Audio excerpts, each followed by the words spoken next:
Hey, what up?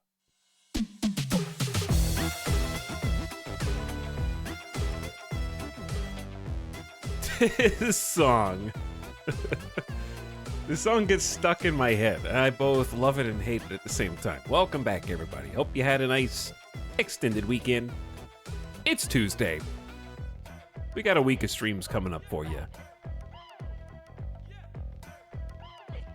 Playing a game called U-Boat today to start things off with, which I recently acquired off of a Steam sale, I think. Yeah, I think it's on sale right now, actually. Hopefully that's when I bought it. Otherwise, I am going to scream. Because it's like $12. Let me see. What did I buy it for? Oh no. No, I bought it in March. Wait. I bought it in March and it was even cheaper. You're just an egotistical streamer. Shut up. When I bought it, it was $8.09. Wow. See, that stonks right there. That is just encouraging people to buy things that they don't need or don't plan to use possibly for up to 9 months, because what if the next time it goes on sale, it's more expensive? That's huge value.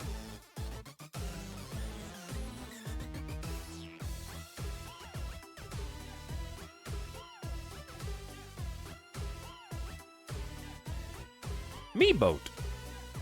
I also, for the record, have no idea how to play this game, and I'm expecting to get a heavy dose of backseating today.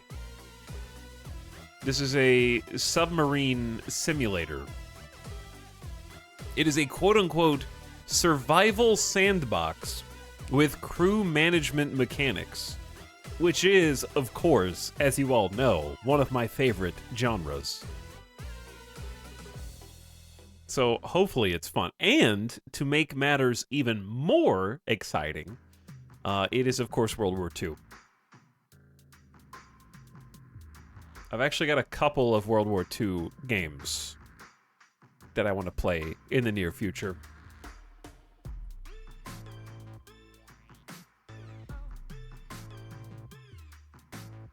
Hello, beginning of stream subs. What's up, Durf on Turf?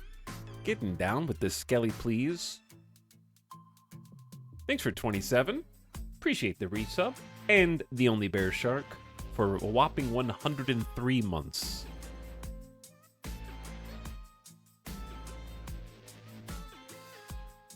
I don't know how many years that is, but it's a lot of months. And it's a tier 3 sub on top of that. Did someone say it's time for you sub? Yes, it's time for you to sub. You sub, you boat stream.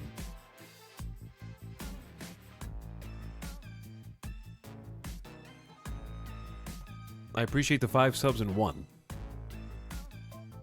Chad, there's a lot of exciting stuff happening soon. I can finally tell you one of the exciting things, because I thought it was like a secret because nobody else was talking about it. But now it's not a secret.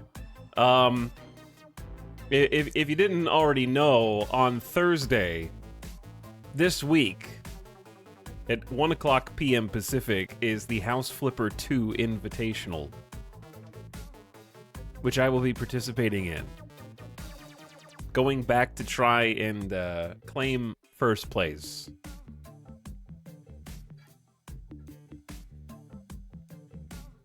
I got second place in the House Flipper 1 Invitational.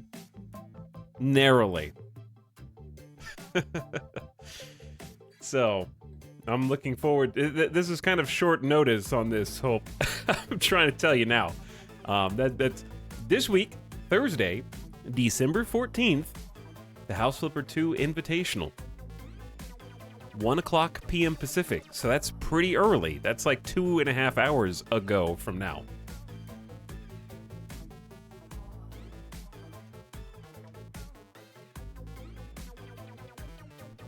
The E-Tile flip changed the game forever. Last time you literally flipped the house. What will you do this time? This time it's structured differently, because here's the key. It's the House Flipper 2 Invitational, not the House Flipper Invitational 2. And that's an important distinction that I don't know if everybody understands. This is like an entire sequel to House Flipper that we are going to be playing. House Flipper 2 came out? Okay, chat, let me break it down for you since this is your first time on the internet, okay? We are going to be playing a video game that is a sequel to the hit game House Flipper 1. It is called House Flipper 2, and it is coming out on December 14th, which just so happens to be the day that we are also doing the House Flipper 2 Invitational. That is not a coincidence.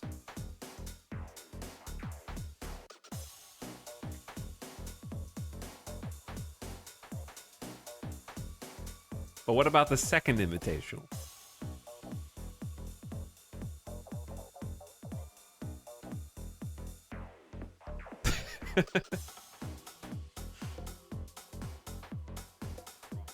You caused them to nerf practice time. What? I found too many secrets? You saying I had too much prep time before? I can neither confirm nor deny that that House Flippers will have their own time to prepare for the House Flipper 2 Invitational.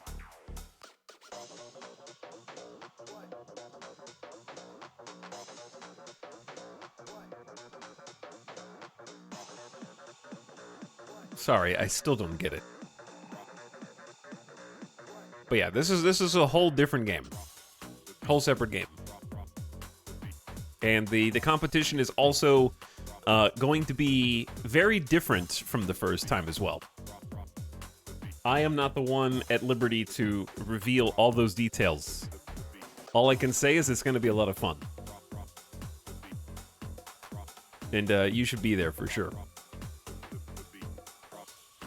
He's streaming it on the very day it comes out. How intricate the tangled webs of fate. I'm already anticipating House Flipper 3. I mean, if you think about it, right? When was House Flipper 1 Invitational on the calendar? Right? Think about that. And think about the fact that they saw that video and then made an entire sequel a few months later. Okay? So now, by that logic, if we do House Flipper 2 Invitational on the day of release of the second game, then the third game is only a month or two down the line. If we extrapolate that data.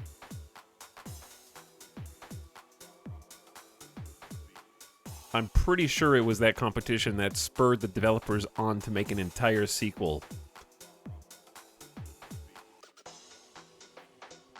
But no, this game's going to be very different.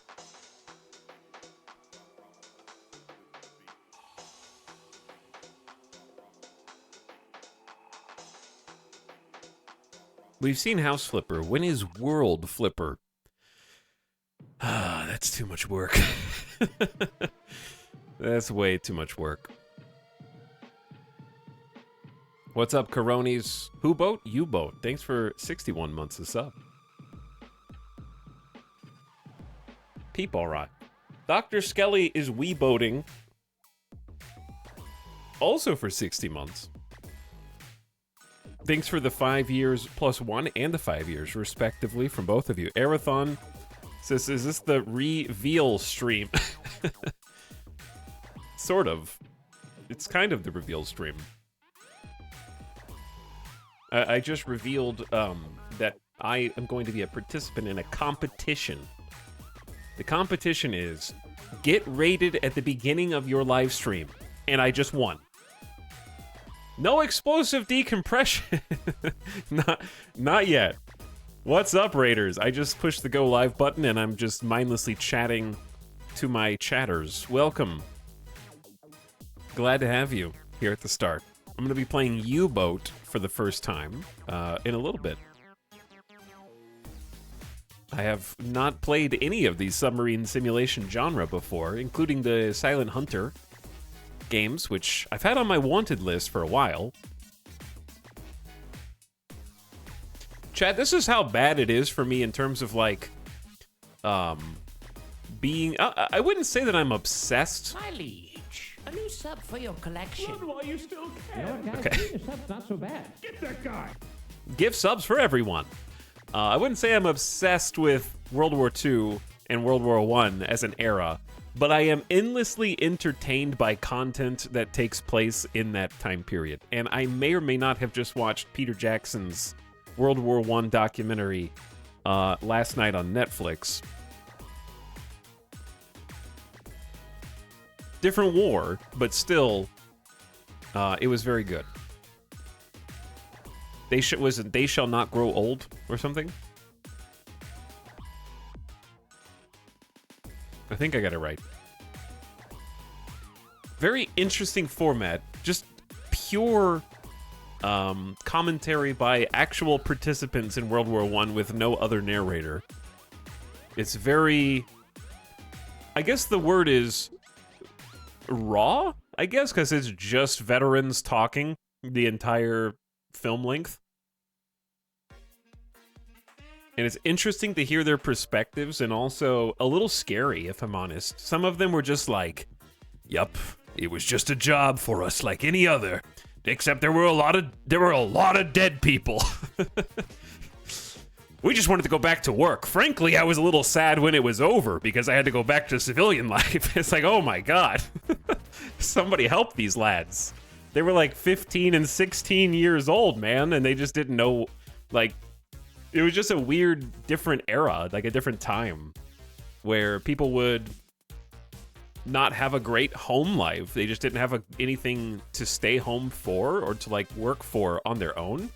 And so when the call to enlist came out, they just signed up in droves at like 16 years old, sometimes 15 years old, and lied about their age and stuff to pretend like they were 19. And then everybody, like, in the armed forces just facilitated it. So you're still at a very impressionable age at like 15 to 19. So when the first thing you do with your first choice in life is to go to like a world war, it's going to kind of shape what you think life is. You know? You're literally then just going to be molded by disciplinarian instructors to be the, like, perfect fighting machine. So it just modifies your brain. You don't even have a chance to experience, like, what life is like outside of that. Anyways, what up, Raiders? What were you guys up to today, Shin? Let's see.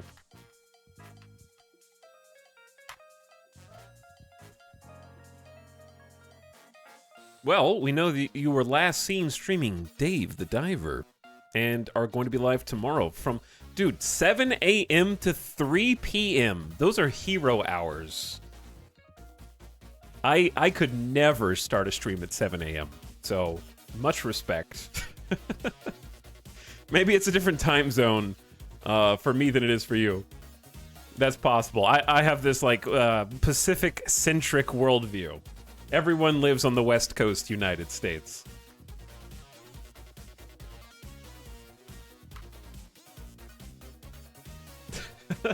Oh no, he really just gets up that early. Fair enough. But shout out to Shin. Chat, if you're already in my stream, you haven't already tossed follow. Now's a great time to click that link in the chat. And perfect timing, because they go live long before I will ever go live. So the timing works perfectly if you need somebody to entertain you in those morning to early afternoon hours. Thanks for the raid, by the way. I'm here from my boat. Me too. He hates Europeans. I don't hate Europeans, okay? Europeans have their place, okay? For example, watching U-boat streams. Watching Kinshi streams, you know? They have their place.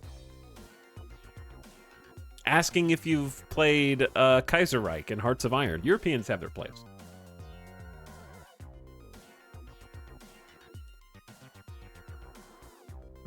That kind of thing. Megacorp says, my grandpa lost 3 fingers throwing a grenade back in the Pacific Theater. Did you tell him to throw it earlier?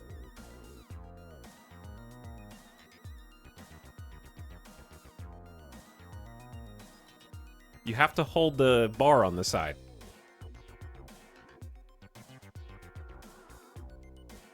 But no, respect your grandpa. Dave is the best. Yeah, I still haven't played Dave the Diver. I probably should. My great-grandpa got shot in the butt in World War I. I think a lot of people got shot in the butt, okay? Tons of people. I think if you're gonna get shot somewhere, though, getting shot in the butt is a great place to get shot. There's just so much unnecessary fat and non-vital portions of your body back there. That's a great choice. Like, I'd much rather get shot in the ass than, like, anywhere in the torso. Or the hands, like, great time to come to the stream. Or like I think if I were like a soldier and not just like a keyboard warrior, my greatest fear would be like the neck, just anywhere here, like right in this area. Let's just not get shot. Yeah, it's easy. Just don't get shot.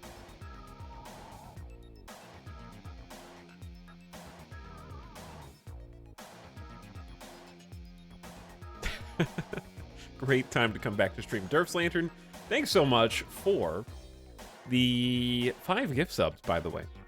What's up, Wizards? Eric 007, Australian Dan, Zaleon, and Scooty Jr. We got a 4-month all the way up to a 50-month sub in that gift sub dump. Much appreciated, Durf's Lantern. Also, hello, Elazar Unsure for 73. Thanks for the Prime. Commodore, Prime and again. Hi, Commodore. Osaka says, you were the top streamer for my recap. Thanks for the many hours of enjoyment. Hey, thanks for watching.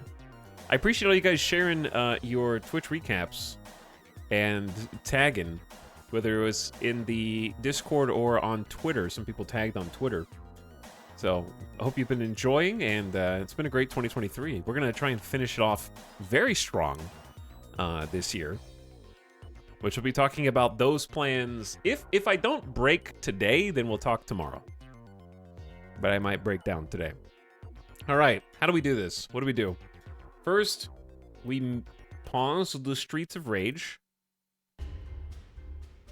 There we go. There we go. Okay, there are a lot of interesting settings in this, aren't there? Number 1, we got gameplay units. I have chosen to stick to nautical measurements, nautical miles, and knots, which at one point I actually would have been very well versed in, because I played a lot of Microsoft Flight Sim, which airplanes and boats share a lot of measurement units. Hey, it's Alex. Hi, chat. Did you discover any interesting factoids in your Twitch recap? Not really. I discovered who the 10 loudest people were in my stream. That's pretty much it. My loudest fans of 2023. But other than that, no. I could have probably told you all there is to tell. Like, chat, what do you think my most streamed games are? Did you say Hearts of Iron? Wow, surprise, everyone. Did you say X4 Foundations? Whoa, really? Did I? Did you think number 3 was RimWorld? You'd probably say no, but you forget 2023 is the entire year, including December last year. We did a lot. We did so much that I just haven't played anymore because I'm burned out. Satisfactory was number 5. This is written out of order. And then Baldur's Gate 3 was number 4. We did a lot of Baldur's Gate. Was Starfield in there? No, that game was only 40 to 50 hours. For me. Who are your most watched streams, Etal? None of your business. Paparazzi. Gilmadesh, it was not Busworld. Sorry.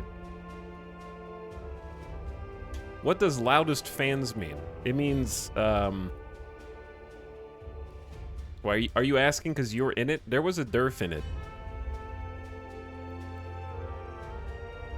shut up. It was Durf's Lantern. Was one of them. Most obnoxious, obviously. Not my Busworld streamer.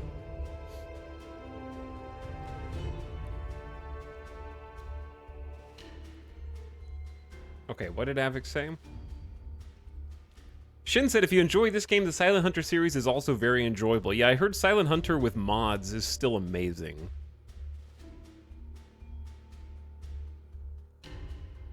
Sorry, I'm scrolling down. I found my community have used coffee more than tea. Basically, the whole community is sentenced to 1,000,000 years in the dungeon. Ah, Avik, why would they ever do something like that?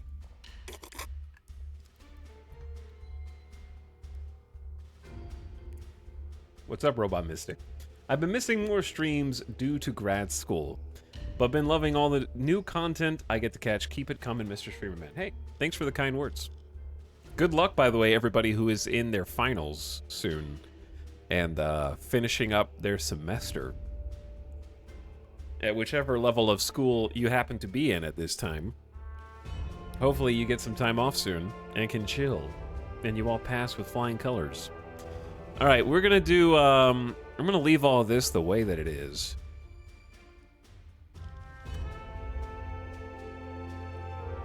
I'm pretty happy. I think I've already gone through and changed these. Now, I turned the graphics all the way up, and I might need to turn some of them down. Depending, because you never know. Subtitles are on.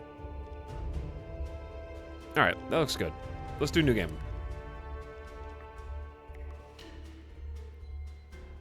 Heck yes, I've been wanting to watch this game. The war begins. All right, so this game is U-Boat, so we are a German crew. This is actually, I think, the first time I've actually played as a German in any World War II related video game. That being Hearts of Iron, I just hate major powers in general. The only exceptions are France.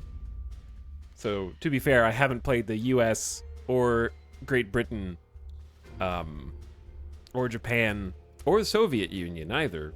But you know, I just don't play major powers very much. I like the minor powers. So this is actually a first.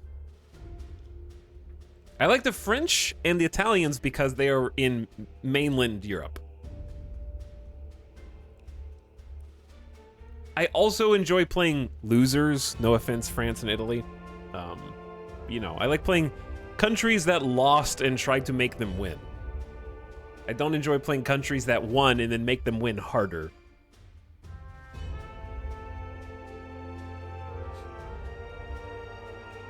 But Germany is the biggest loser. I mean, eventually, yeah. Like at the war end. How to win as Germany. Do not declare war on the Soviet Union. The end. Okay? That's the only decision that you have to make.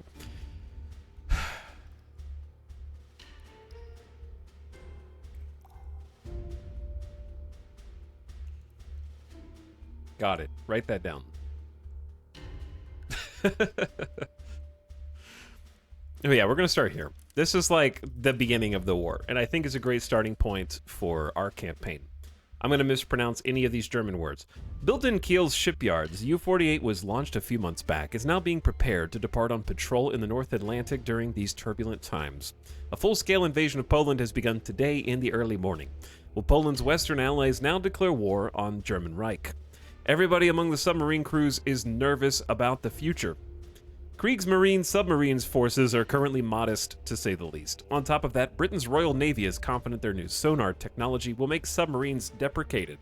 Despite all of that, commander of the U-boats Karl Donitz believes that U-boats may have a key role to play in case of a broader conflict with the Western powers. Come on. I am Karl Donitz. Hitler, please, please, just give me 100,000 U-boats and we will win this war. You don't understand. I just need more U-boats.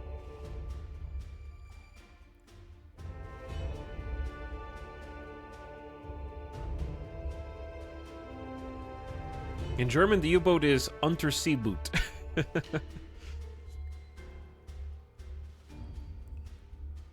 All right, type Is that 7C?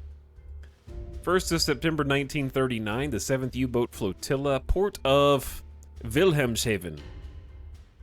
Or Wilhelmshaven, you know, depending on if you're American or not. And normal difficulty. It sounds good. How realistic of a simulation do you prefer? Entertaining. The game is adjusted for optimal entertainment. Simulations that don't contribute to interesting story won't get in your way.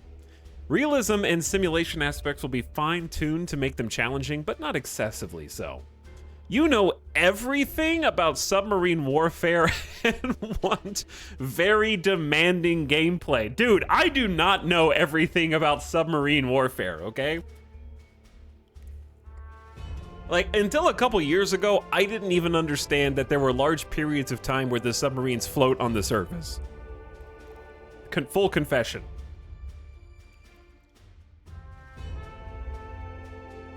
I thought that somehow they just had enough air to stay underwater basically eternally. Okay, I didn't even know that.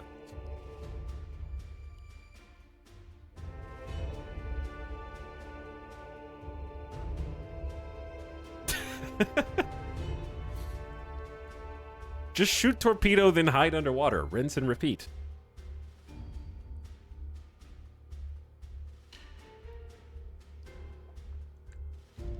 All right, well, definitely not entertaining. Is it? This is a simulation game. How hard is hardcore? Well, I wish it gave me a summary of what the differences were. Can I fine-tune this? You can fine-tune the settings later. Okay, let's just start on balance and let's start on hardcore so chat doesn't make fun of me, and then I'll turn things back down.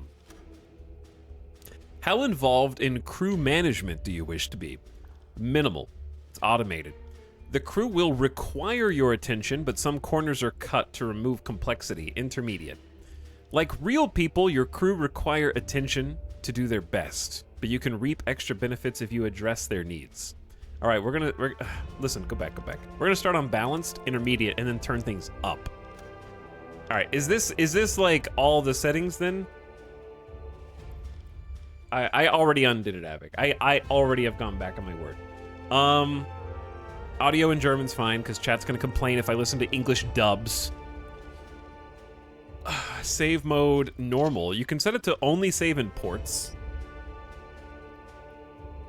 Gameplay perspective. Ooh, first person only. Yeah, that's hardcore. They recommend normal.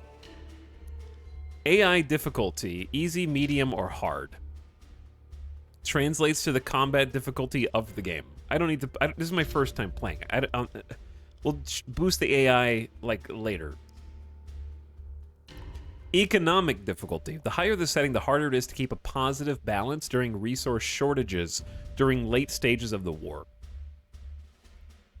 What's this game about? Bro, it's called U-Boat. It is about German submarines in World War II. That is what... Okay, anyway. Morale management difficulty. This setting determines how hard it is to manage crew discipline over long periods of time and keep the crew's stress at bay during combat situations.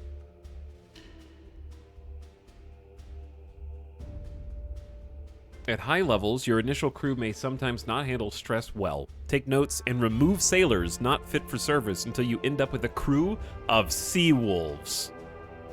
That sounds badass.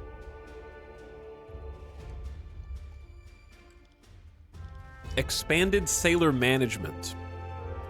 New configurable jobs on the schedule screen. Work at diving plane station, helmsman station, and cleaner's work. All these jobs have underlying mechanics. Otherwise, these are not configurable jobs and are purely aesthetic. All right, yes, I want that. Hardcore aiming. Your crew will never compute torpedo solutions for you. You must do this manually in all cases. I don't know about aiming my own torpedo solutions. Math.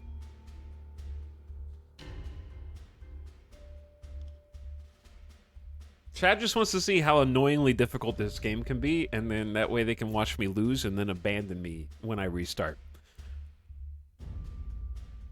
We learned how to do this in Carrier Command 2. Did we? Did we, Avic? That's probably too hard unless the game has a very good tutorial. Chat, I'm managing a crew of submariners. They should be able, they're trained to make their own torpedo solutions.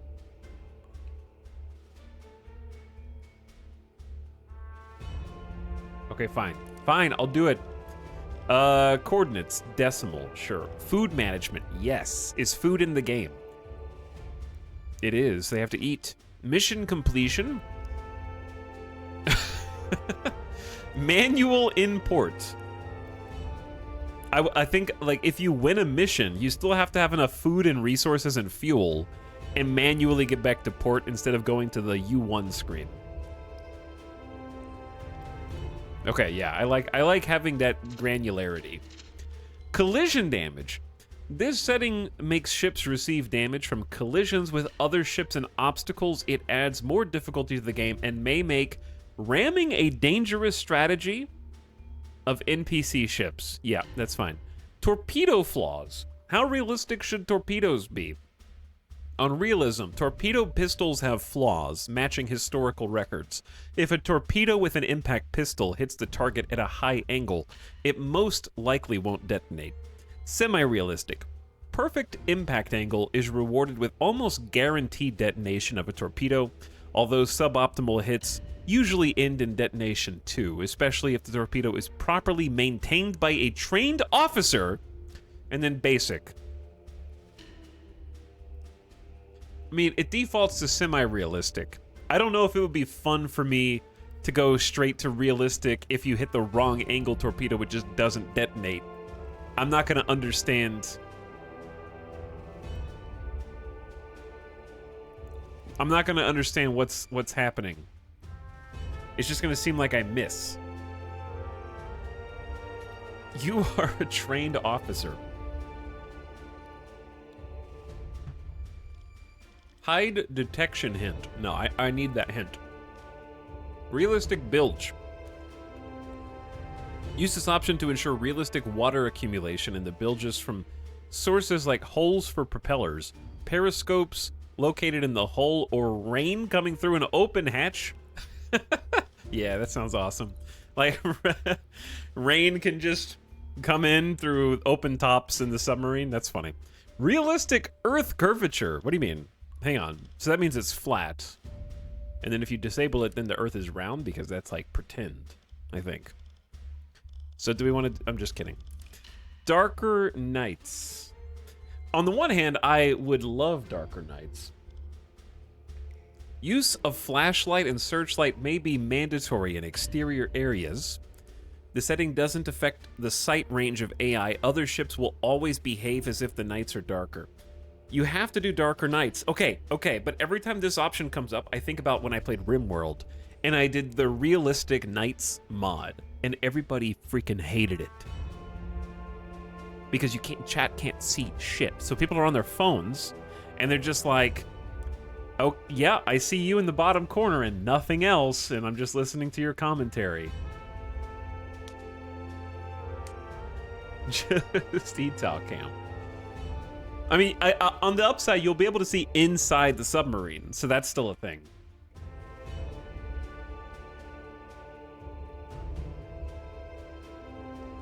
I assume there'll be lights on in the sub.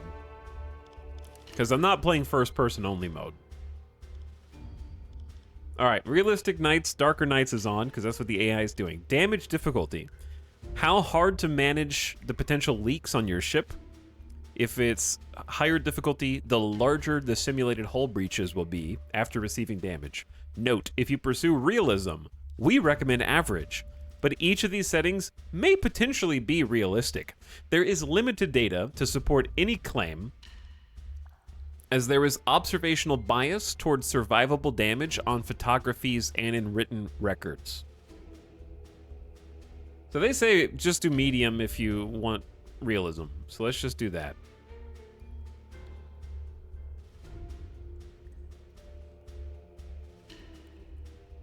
Disabled torpedo solution previews. Specify if torpedo salvo preview should be visible on the map. I think I need to see previews so that I can understand what my settings are actually affecting. And then once I understand how I'm, because you guys maybe do hardcore aiming, so I need to see what that translates to. And then eventually turn it off if we get that far. So it's like 66% realism unless I turn this up. I can go hard, hard, hard, but then it did, I don't know. I think I need to just keep this like here. These settings are great without gameplay context. I know, right? I like these type of setting pages too. It's always exciting. 66% realism with a tutorial. That seems fair. And we got a bunch of manual settings. Let's make sure he hates this game. How many percent for Flat Earth? You get 5% off of realism for Flat Earth. Darker Nights is 5%. Bilge is 5%. Collision damage is 9%. Automatic actually doesn't change. All right, let's go. I get a character creator? Customize the skipper.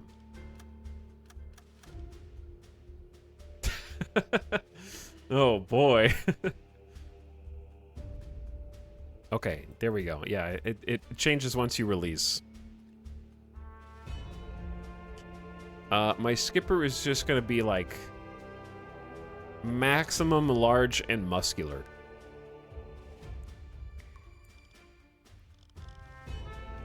Clothes. There are significantly more clothes options than I was expecting. I don't know if you could... Okay. Some of these are just like little zipper jackets.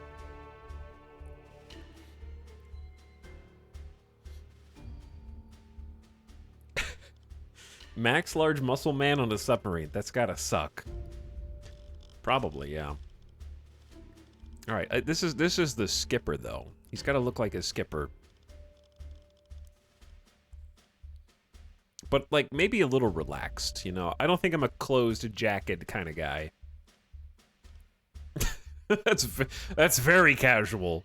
Oh, we got plaid. There are just some lumberjacks on board. All right, look, let's go with like. Was this already? Which one was it at? It was half zip sweater. I feel like I'm this kind of dude. Just like a jacket, open, not buttoned, kind of chill. And then pant. Only 2 pant. Sorry. 50 torso, 2 pant.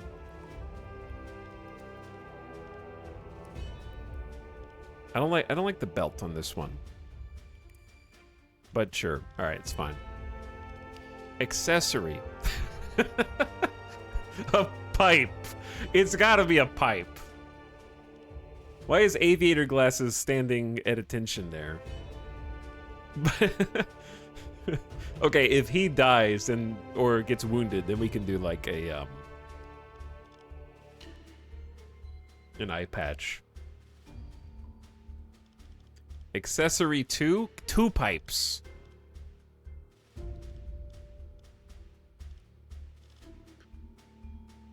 You know what? I'm fine with the binoculars.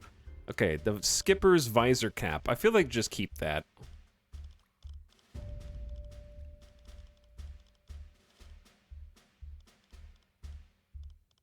Yeah, let's just keep that. Hairstyle. You'll probably never see it anyways. But it's... Now I have to take off the hat to see... Okay. Show me the hair.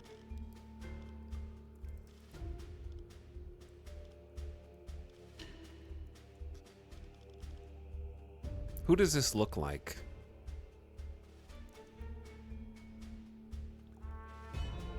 I don't like it, but okay. Facial hair. Chat, were German Kriegsmariners allowed to have facial hair?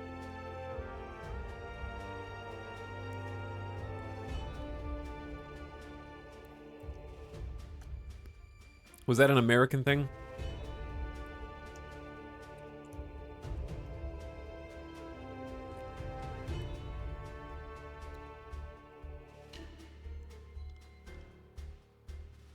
Let's give him like a heavy stubble.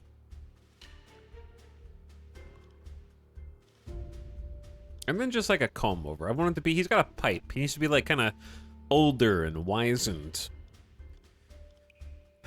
This is fine. I can name him? Okay. I mean, it's gonna be me. I'm gonna be the captain or the skipper.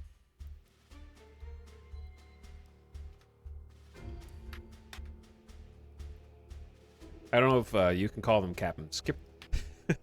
Didn't change the voice. There's nothing. It won't let. There is no other option. There are other face types though, but I'm fine with this one.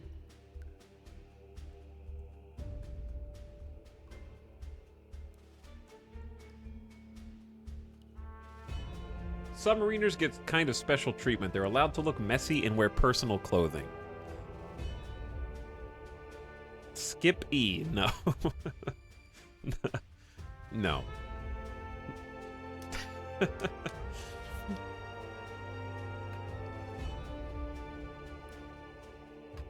Okay, chat, what is like,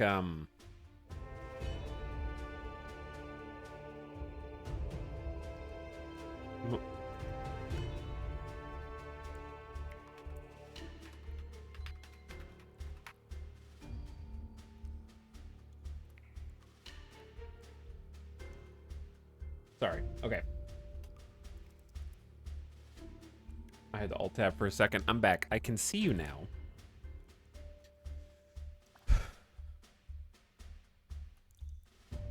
Klaus Ernst Talix.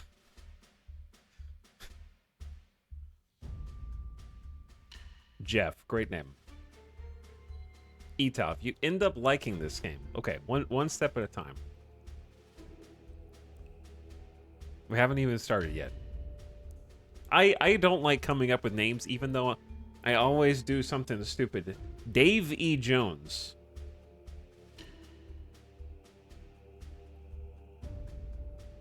That one's pretty funny.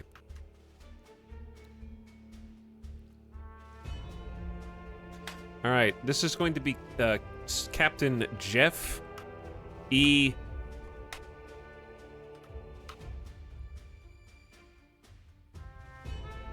Tal. It's a terrible name. Let's just go.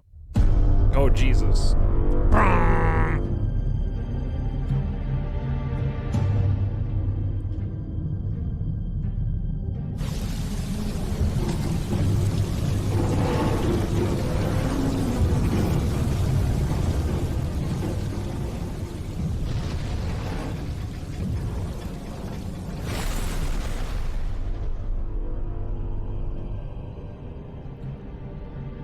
You already sunk the submarine.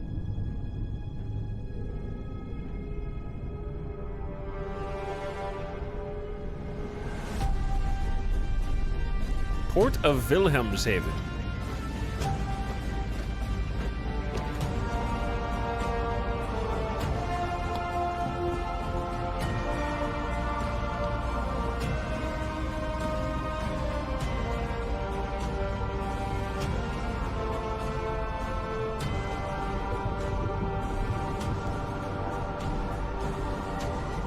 I'm intimidated. This come out in 2018? It had a copyright for 2018. Maybe early access or something? Take some coffee with you to keep officers awake during long engagements. Dude, I love games with crew simulation aspects, so hopefully this is no disappointment. Port the Wilhelmshaven, September 1st, 1939. And it's raining and dark. Okay. We did pick realistic nights, didn't we?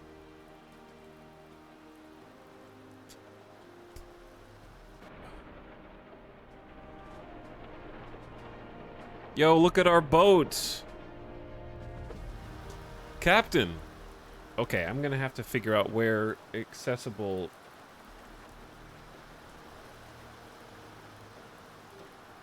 Before you go on first patrol, you should undergo training that will prepare you. Click on the highlighted officer in the port to start a conversation. Dude, it is dark. It's nighttime, bro. Beim BDU wird viel über ihre letzte Patrouillenfahrt geredet. The officer you talk to is an intermediary between you and Kriegsmarine HQ. You can choose an assignment for yourself or assign your officers to different tasks at headquarters. To start, select the highlighted option for training missions. My crew desperately needs training, yes. Dies sind die heutigen Aufträge vom BDU. These are current orders from HQ, your eyes only. Choose a training mission to explore the secrets of the game. If you play for the first time, recommended to complete the missions from the first to the last. That's fine with me. Listen, if I can do the tutorials, if I can do 60% of the tutorials for Amazing Cultivation Sim, I can definitely do the tutorials for this game.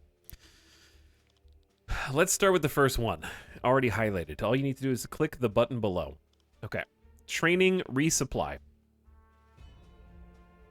This is the basics of preparing a boat for long-range travel.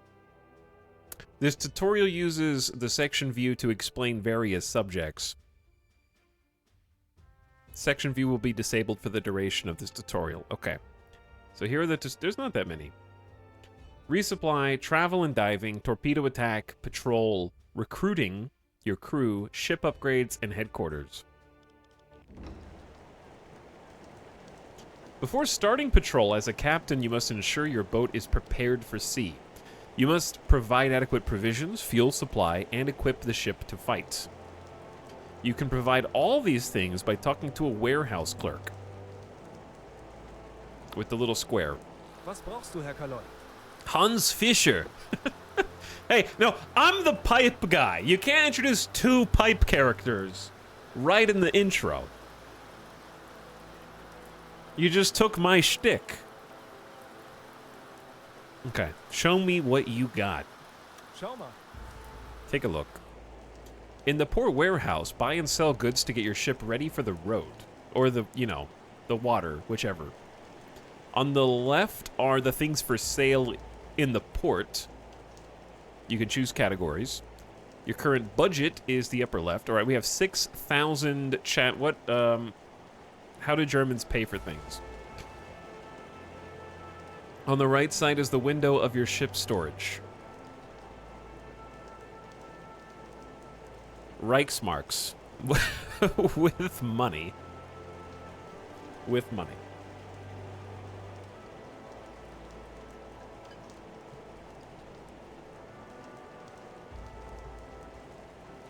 So we can just call them marks. Is marks good shorthand? Okay, and then stuff that our ship has is over here.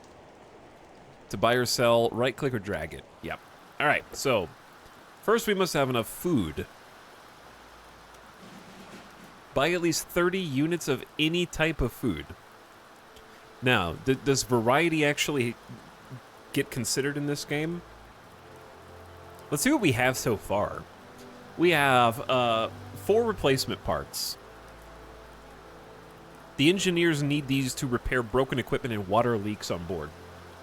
We have 40 large caliber high explosives, causing standard damage to ship hulls and crew, large damage radius, and increased ability to view or to cause a fire. Okay. 4 med kits, wounded or sick people treatment, best used by an officer with medical training. We have 50 units of preserved pork, standard food ration, put it in the galley so the cooks can use it, and then 50 canned bread, standard food ration. Okay, so we've already got canned bread and pork. So we need to buy, what, 30? Let's buy some potatoes. Gotta have some potatoes, right? So let's get like 10? 15? I don't know. Potatoes seems like a good one to have a lot of. Let's do 15. It's going to take time to move. And then we got canned fish. Potatoes are free. Oh, are they the worst? Does that mean it sucks? I wonder if you can see the stats on these somewhere. Is it bad that capitalism has told me to assume if something is free, if the food is free, it probably sucks.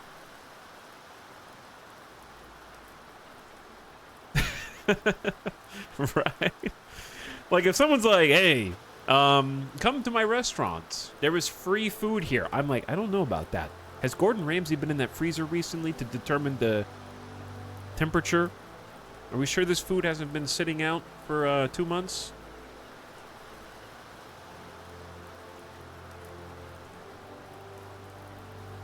I feel like you're trying to give it away to hide the evidence.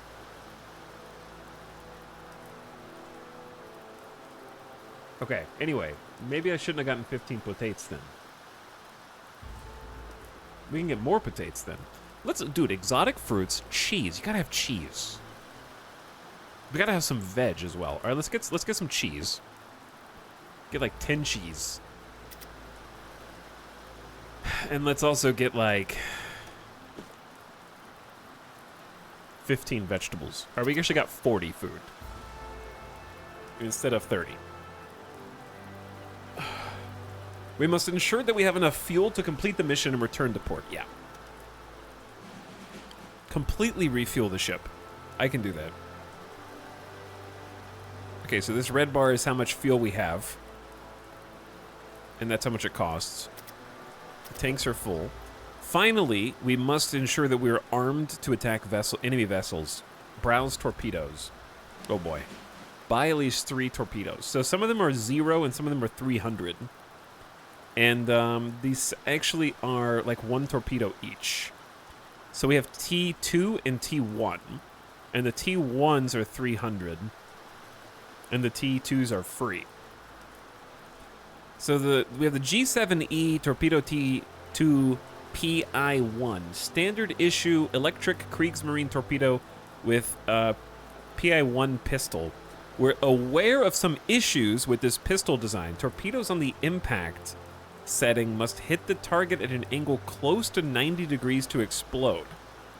Launch torpedoes on the magnetic setting may explode on their own before they reach the target. 56 kilometers per hour, range of 5 kilometers. Okay. So, like, that thing sucks, right?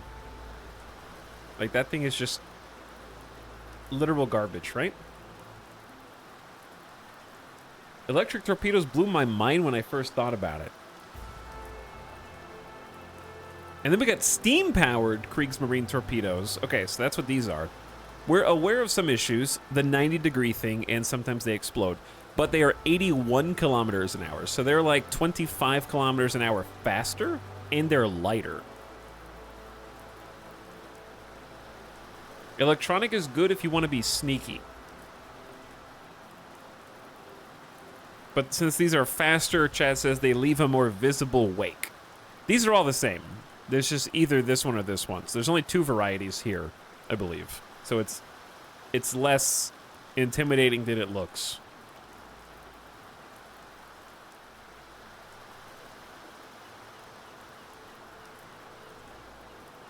So it kind of depends on what you want to do.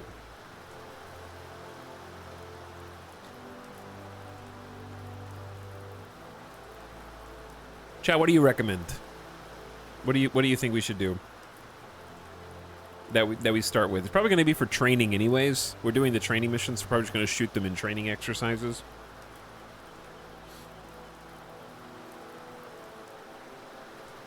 Are there more types? I would assume yes, but right now we're 1939. So when you do the dynamic campaign missions further in the war, you'll have different technologies. You already have some cheap electrics. Okay, that's true. We have 3 electrics and 1 steam. So why don't we get another steam, and then 1 more electric. So that way we have 4 electrics and 3 steams. After ordering new goods at the warehouse, loading them begins. It's not instant. This takes time. Click this button to skip the wait. What if I want to wait? Skip the off-duty time of your... Okay, it wants me to skip. I'm going to skip. Training, resupply, mission complete. You got it. Okay, now it's even darker.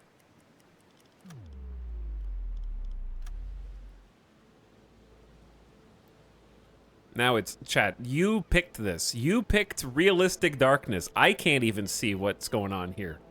Oh, hang on. Where's the tutorial? The tutorial's like, well done. Wait, that might have been the whole tutorial. Do I just back out and do the other tutorial? Oh, look at that. They're having a tug of war inside the torpedo room. Torpedoes are huge. I didn't realize they were this long.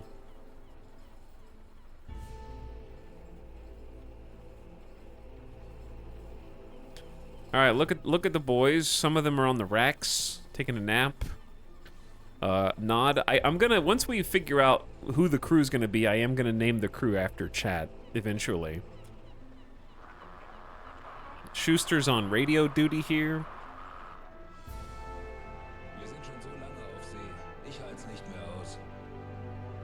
I'm gonna have to figure out where all these like areas are in the boat.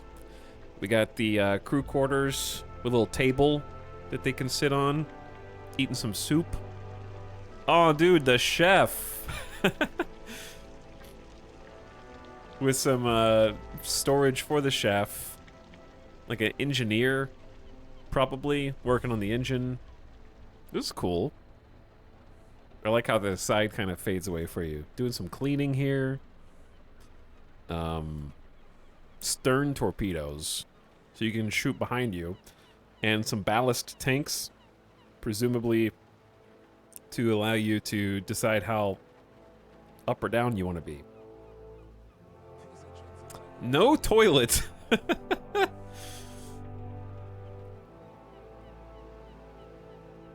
I like how the side like fades away. All right, we can go deep, chat. We can go deeper. We can go deeper. I can use the periscope. Dude, who am I looking at right now?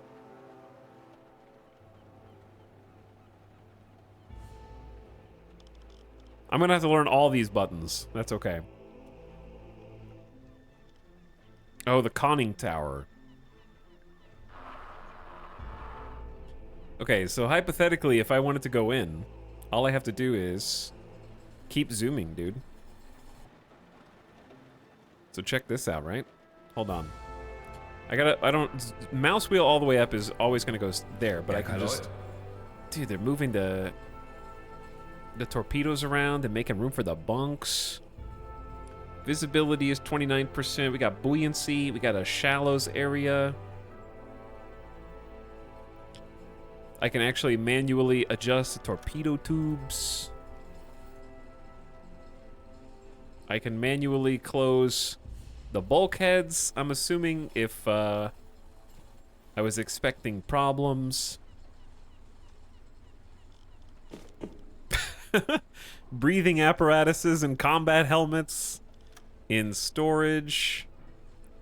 What is this? Oh, I've already queued the commands for them. Uh-oh. I'm gonna lock them in. Oh no.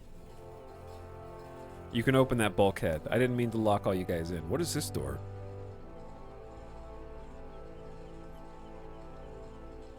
That's the toilet, chat. That's gotta be the toilet, dude. Herr Kaloy? So I can pick individual officers and tell them to rest, remove their sailors. That one's already resting. Assign them to different jobs, I'm assuming. Jawohl. No. Oh, I just woke that guy up. I'm sorry. Hoffman, go back to sleep. Kapitän?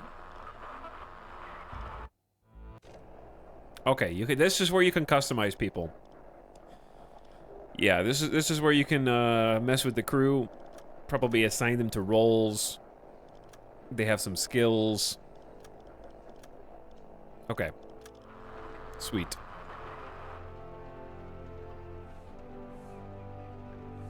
Besetzen Sie diese Station. Gyro compass is operational. All compasses on board point north. This information decreases our chances of getting lost by 60%. Me? Get lost? No way. Navigator station. We are currently in a known area. There is no risk of getting lost. Okay, that's good. This depth steers station. A station which allows the rotation of ships' vertical steam. Okay, I'm probably getting ahead of myself. I'm getting ahead of myself. There's other tutorials to do first. But yeah, this is pretty cool. A workshop, diesel compressor, electric compressor, the torpedo tubes.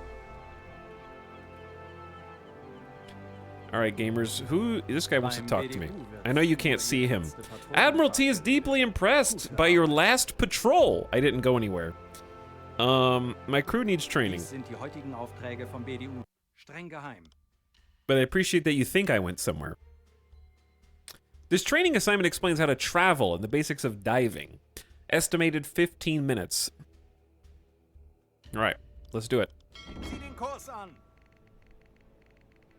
First, we must undock from the port. To do that, click the highlighted button and select the third engine gear forward. Can we do this in the daytime, Captain? So that chat can see what we're doing? No. We probably should have, like, not started this tutorial and just, like, fast forwarded a little bit, because it's, like, 1:34 a.m.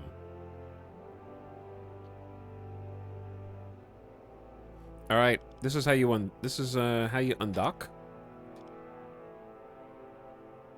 Oh boy, look. We have to learn German. This is all written in German.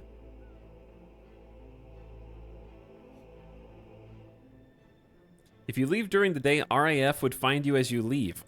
It's 1939 and they just declared war on Poland, so RAF is not an issue yet.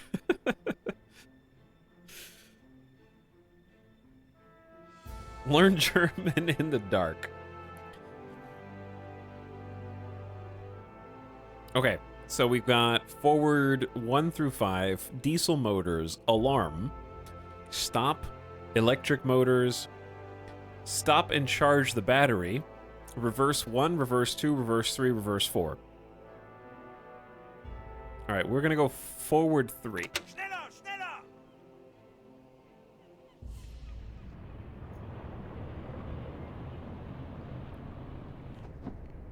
Very good. Now open the map by clicking the highlighted button. Where does the actual, like, steering happen? I'm assuming it's, like, up here.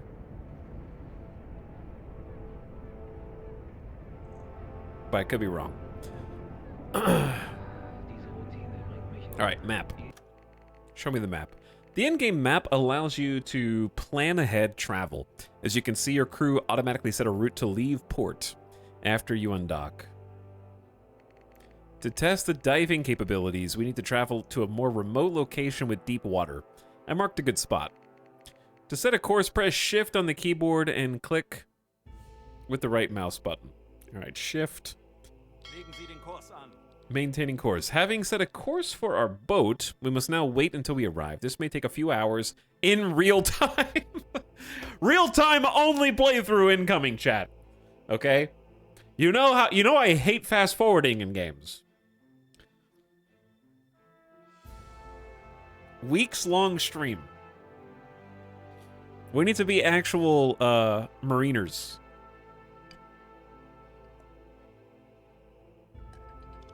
You can go up to 6,500 times speed. I just accidentally opened the cheat code menu. All right, 48 times speed is what it wants.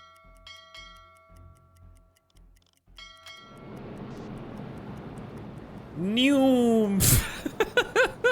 Hold on. Slow down. Slow down. I want to see what it looks like in real time, not 48 times. Now, chat, how do you use this spotlight?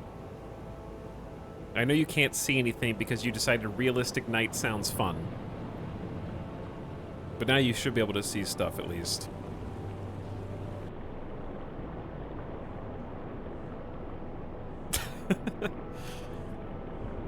The boys have nothing to do. They're just like, I guess we'll just lie. Okay, so my understanding of Kriegsmariners right now, or just submariners in general, is that 99 out of 100 days of the year, they're just cats.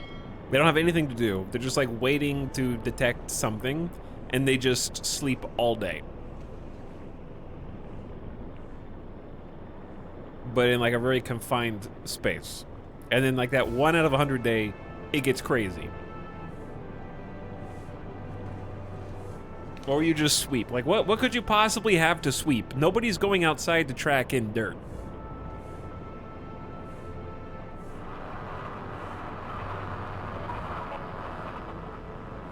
Like, you have a bad job. You've got to listen to radio comms. That's that's a hard job. And then the cook has to cook, and we got like meat hanging from the rafters here.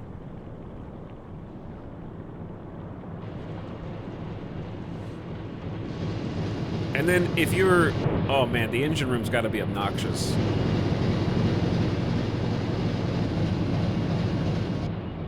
Just being stuck in there.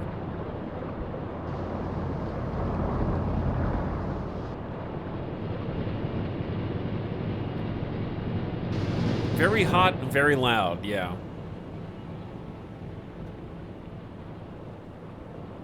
Okay, so this is the bridge down here.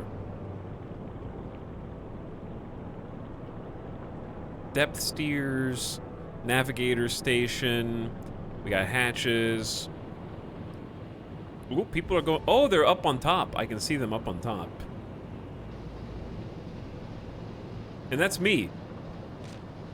It's just got my last name. All right, I might have to change my own last name.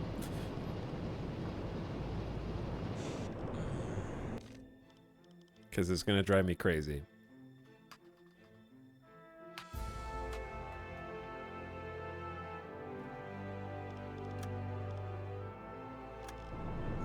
Seeing just towel. Alright, but yeah, I'm up on top doing this, basically. Like, who's there? Where is everybody? Can't see anything.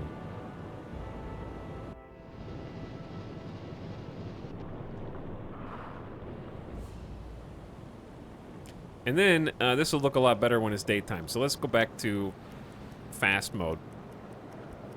I see a lighthouse. Dude, we're actually going to have to use lighthouses. Oh, man. We are here. We need to be there. All right, time to Neum. Until the sun comes up. We're at 48 times speed right now. Chad, if we're at 48 times speed, shouldn't a minute be passing every, like, second and change? But this says it's still 151. 152. 153. Is this no way? That's not 48 times speed. Time was slower. Yeah, at 60x, a minute should pass every second. It's nautical minutes. You can only increase speed above 140 in the map. It's at 48. Math is hard for chat, I understand.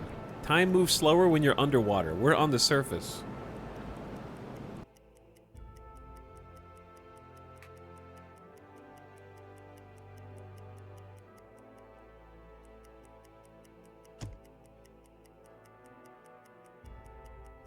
Oh, the simulation does go faster on the map screen. 210, 211, 212, 213, 214, 215. Okay, so the simulation is actually not 48x if you're not on the map screen. But it is 48x if you're in the map. After you leave the port, you can use more powerful time compression effects. Click the highlighted button to quickly arrive at your destination. Times 1800.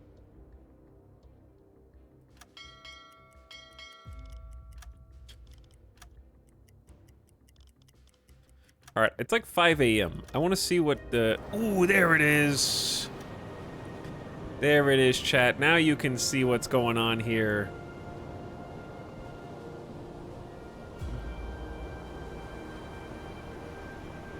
There we are, right in time for the sunrise.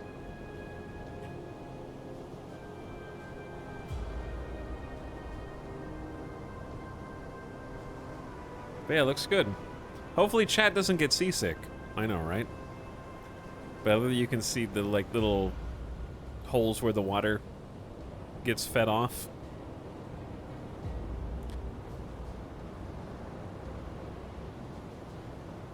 It's pretty smart, right? I'm assuming that I'm sure there's multiple reasons why this is the way it is, but one of the benefits is probably that you can walk on the surface without ever having to worry about walking in water, right? Because all the water will just go through the grates and then out the sides.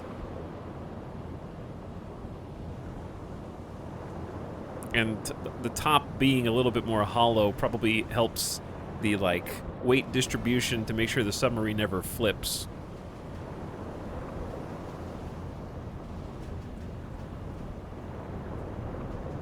And that you can have these, like, top portions that you can chill on without ever having water bounce up to you.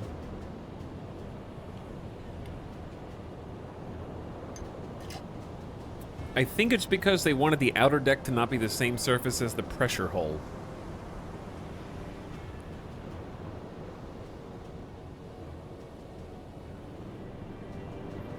Says a chat member. Okay, but yeah, we got some people up here. Does the tutorial go straight into the campaign, or should we, like, restart once we're done with the tutorial? I guess is the question.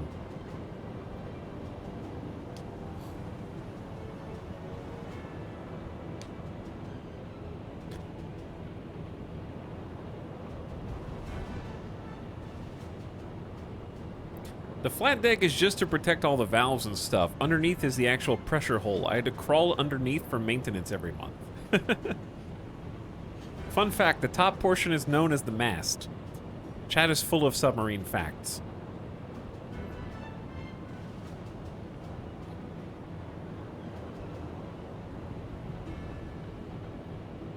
Also, while we're sailing out here, I'm just enjoying the view right now. I like slowing things down and appreciating, especially, I think it has nice graphics too. But also I want to catch up on some slubs that I missed.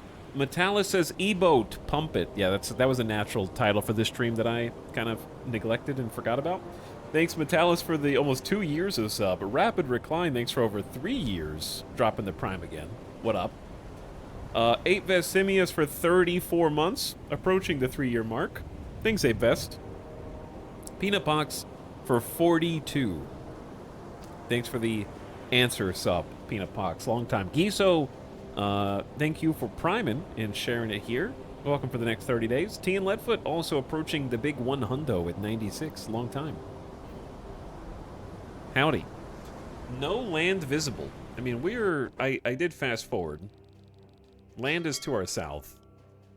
There is a port to our northeast as well, which may or may not be too far for us to see. It's hard to tell how far anything is at this point.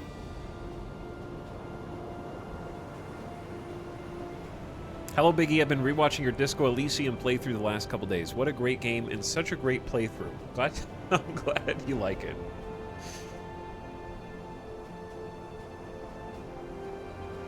It was a lot of fun.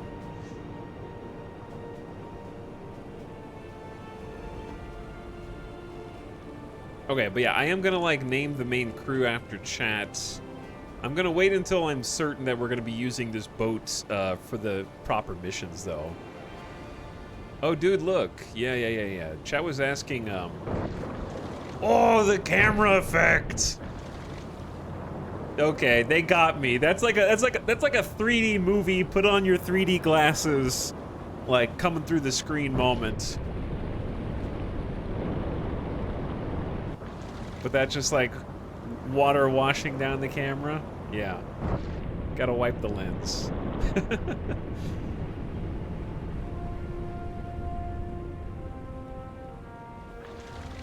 Yeah, that's a nice view.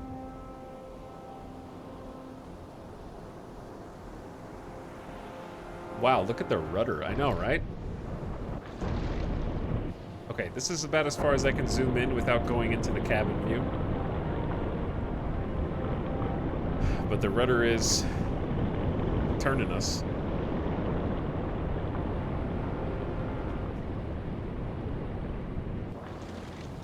Me whenever I get water in my eyes in the shower.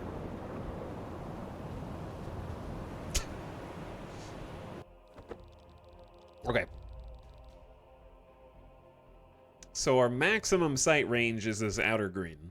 Our clear sight is in here.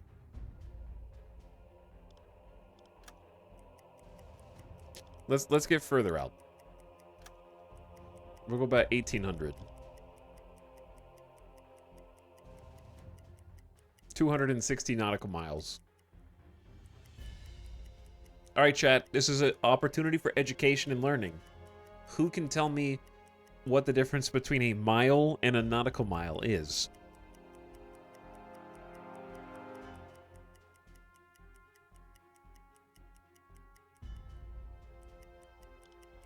Let's see who in chat remembers. One has nautical in front.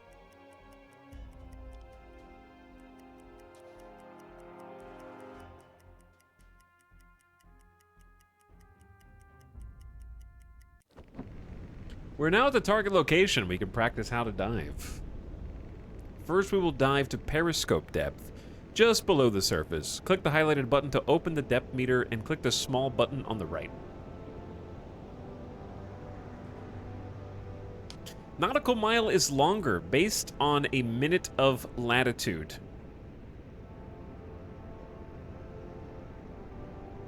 Chat is Googling. A nautical mile is exactly 1 degree of latitude.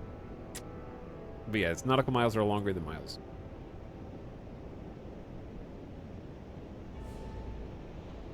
Okay, so this is the depth meter.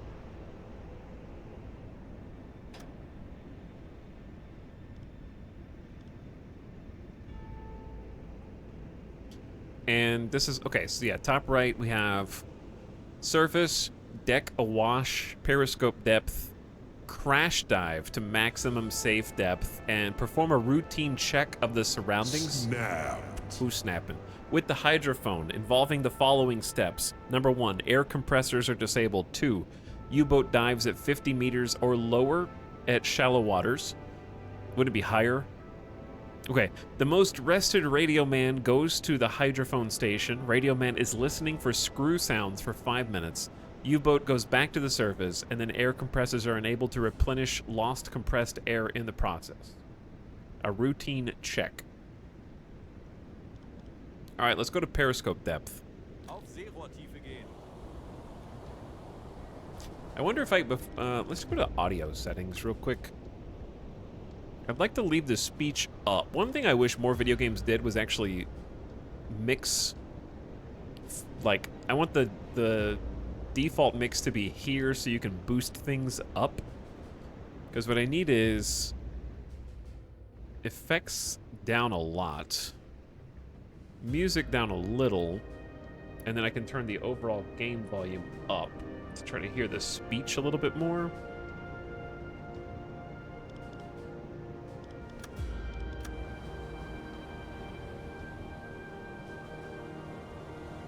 I'm gonna have to learn German. Well, when you mouse over the labels, it tells you in English. Okay, so we are diving now, right?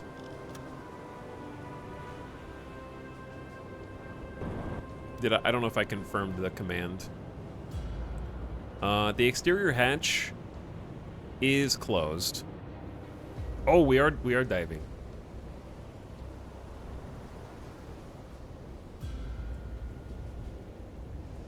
Wechseln auf E-Motor. Switch to electric engines.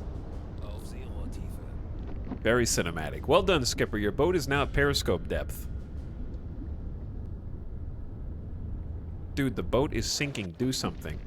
Remaining at periscope depth means staying just below the water's surface, allowing the crew to extend periscopes above the water to scan the surroundings.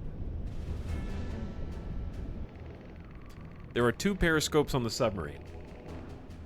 The observation periscope is conveniently located in the control room. It's good for scanning quickly the surroundings, and it's used by regular crew. Okay, observation periscope, right there, in the control. Scan quickly the surroundings, used by regular crew. The attack periscope, on the other hand, Chad, there's a crew member floating down the hallway. I don't want to alarm anyone. Oh, everyone's moving in slow motion. Nah, I thought it was paused. The attack periscope is here at the top of the screen. It's much better for attack and must be manned by an officer. Your submarine is extremely hard to spot when it stays at periscope depth, although still possible at close range. Also vulnerable here to detection methods that use the sound waves, hydrophones, and sonar. Now, let's dive deeper. Click the highlighted button again to open depth meter and select the max safe depth button. Okay, still open. Maximum safe depth. Is this our pressure? Wait, yeah, this is depth. I can choose the depth manually, but higher equals more pressure and danger. I'm assuming red bad. So the maximum safe depth is 150 meters up here.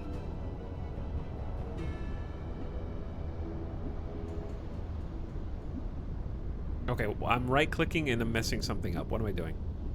Oh, I'm turning the boat. 20 Meter. How do I stop turning the boat? Just don't turn the boat. Just like 0 degrees. Change course! Crew, to the same heading that we are currently taking. I just want to make sure I remind you I'm in command here. Don't you forget it. 40. Are there fishies? I have a fear of deep water. I don't know if I should watch this stream. I have a fear of deep water.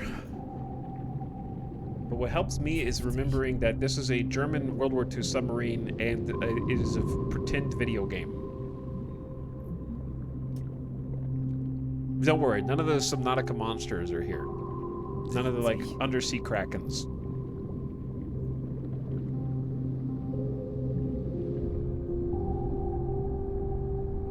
But yeah, it's left click to move the camera around, and I wish it was a little bit more sensitive.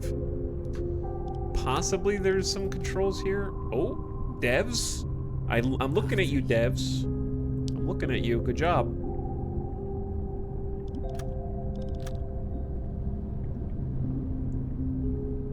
But it didn't change anything. Yeah, it didn't. I don't think it changed anything, actually. It feels more.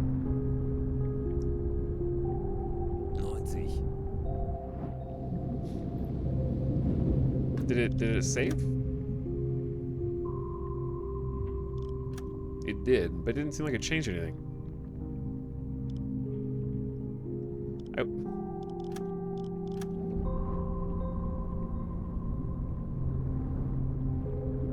Okay, well now I'm curious what changes if you go to like 1% or 50. Because that feels the same. I don't know. Might be periscope rotation. Oh, yeah.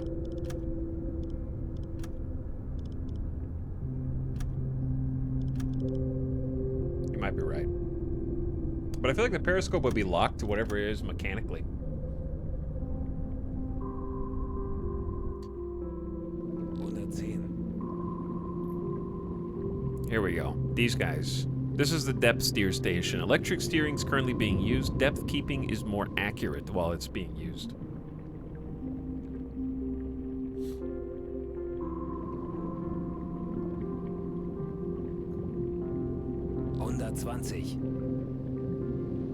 Chat, it's 5 o'clock.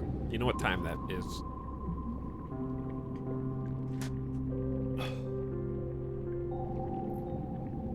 The sun is already gone. So sad. So sad. Happy hour? Sure. We are now more than 100 meters below the surface. Pressure outside is about 16 atmospheres. This submarine was built to handle such pressure indefinitely, but going deeper comes with a risk. As a rule of thumb, the deeper you dive, the easier it is to hide from enemies. Your submarine also becomes harder to hit with anti-submarine weapons. Staying underwater comes with some problems, though. When you remain underwater, there is no way to vent the ship, and air quality will become worse with the passing of time. Your crew is stinky and smelly, is what it's trying to say. So, staying underwater too long, bad. You have to vent the ship. You can always check the current air quality by looking at this indicator. It's very important. If it ever becomes empty, your crew will suffocate. Okay. You can refresh air to some degree by using the onboard ventilation system, but the drawback is it's quite noisy. Enemies may detect your ship when it's turned on. Use it right now! Click on it using the left mouse button. An die Station. Well done. After you gave the order, one of the sailors will come here and activate it.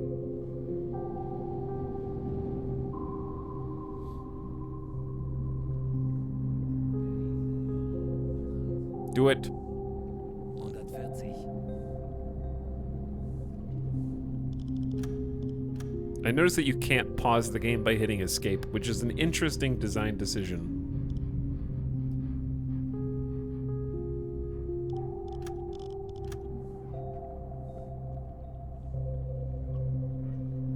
But yeah, we're almost to 150 meters.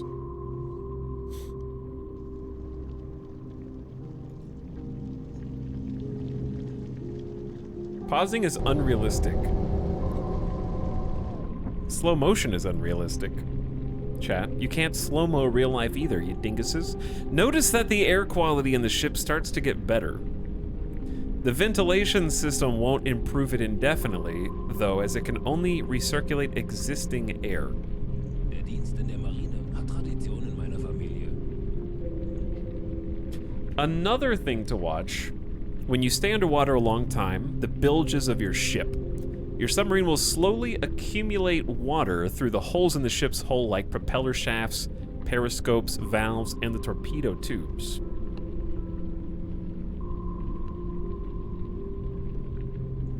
Okay.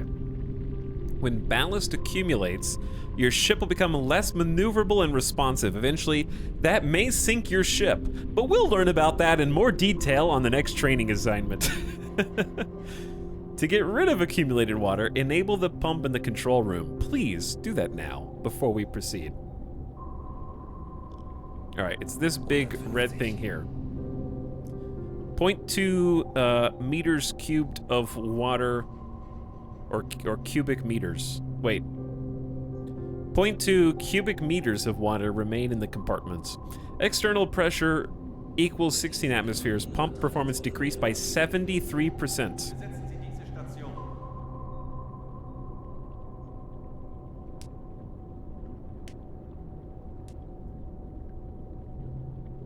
Fun fact, 3/4 of German submariners died during World War II. Actually, this game had a blurb that said 50%.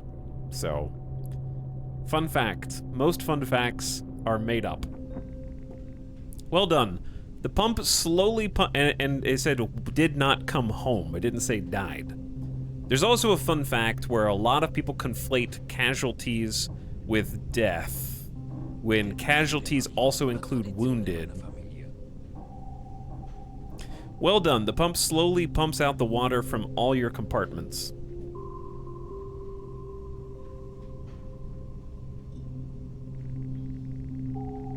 Fun fact, 100% of people that died would have eventually died anyway. Please note, the performance of the pump is correlated with the pressure of the water outside the ship.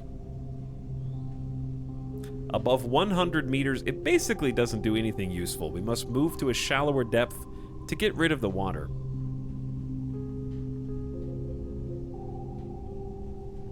Yeah, I did notice that. So basically, if you're above 100 meters is bad. Shallow depth, get rid of water.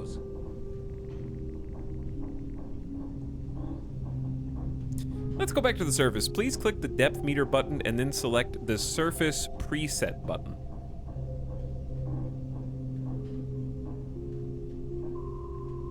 Fun fact, 20% of World War II paratroopers didn't make it to the ground. Yeah, they discovered perpetual motion. They're still flying with their parachutes to this day.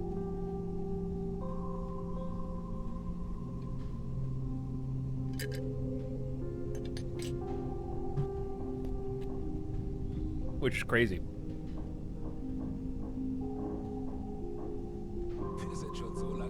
Imagine being the first guys who had to test a submarine. There actually are some fun facts about that.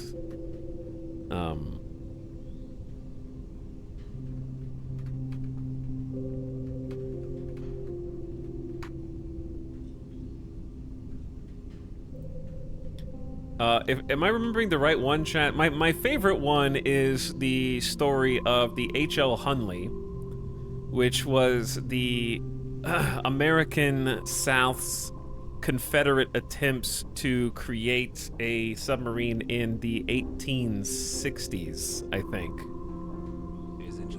That one is a hell of a story, and I watched a YouTube video on how absolutely stupid everybody involved was in making it, and it was very funny. The Civil War submarine, yeah. If you don't have... I don't remember what video I watched on it. The short version is, I believe it sank 3 different times, okay? So imagine not just being one of the people who were in charge of testing it, but going in the second and third time after the first ones failed.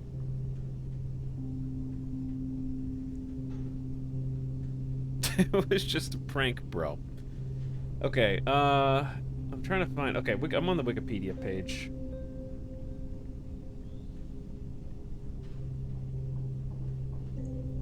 Okay, it was ready for demonstration in July 1863, supervised by Confederate Admiral Franklin Buchanan. Hunley successfully attacked the coal flatboat in Mobile Bay. It was shipped to Charleston.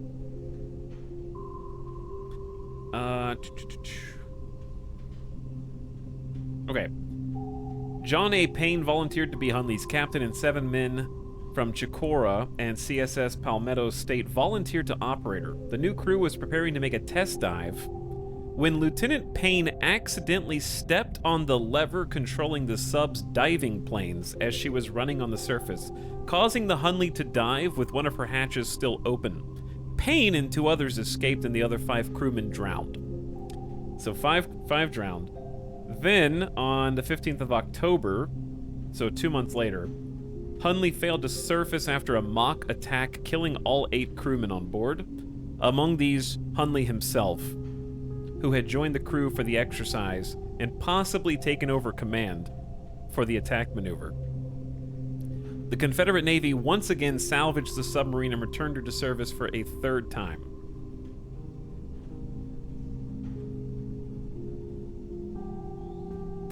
Then it went on an attack of a boat and failed to return to base.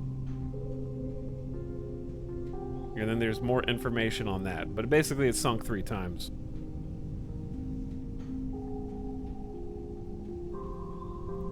Third time's the charm. But it's, there's more details that are interesting and stupid in some video docs about it. Alright, go back to the surface. Blow the tanks!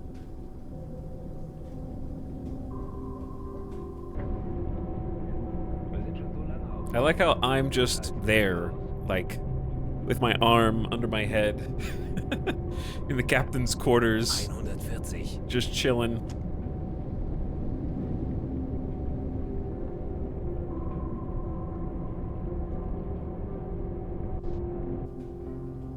Zoom. Oh, that's me. I'm hanging out, reading the newspaper. I like how I just constantly have my pipe even in bed. It never leaves my side. 110.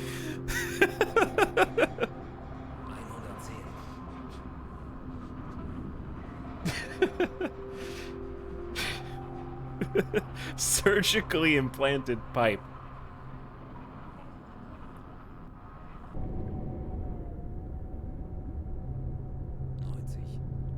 Alright, we're going up. I keep right-clicking to turn the camera on. That is not... I don't know how to stop a right-click command once you do it, but...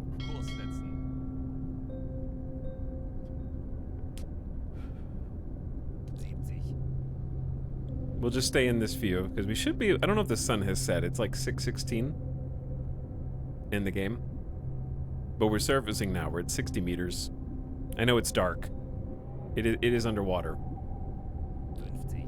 I'm not sure if the sun sets at 6. I guess it is September. Do we observe daylight savings time in 1939 Germany? 30. Is this standard time? I mean, it's definitely getting easier to see. Oh yeah, it's AM. That's right, it is AM. You're right. Aufsehrohrtiefe.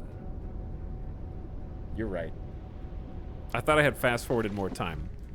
Good to be back. To surface the ship, your crew had to blow the water out of the ballast tanks using compressed air reserves. You can check how much compressed air you have by looking Dieselmotor. at this notification. All right, so we have, this is the ballast. Compressed air is stored in special tanks under the hull. Replenish it using air compressors. You have 2 at your disposal. One is medium performance electric, and the second, larger, is high performance diesel in the stern torpedo room. You may use one or both depending on the resources you have and the circumstances you find yourself in. Please enable one or both now. So here's electric.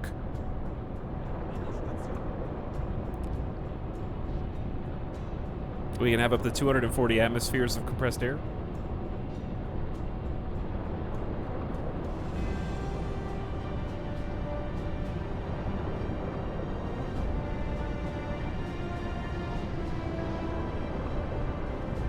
I'm not sure whose job it is, but I appreciate putting some pep in your step.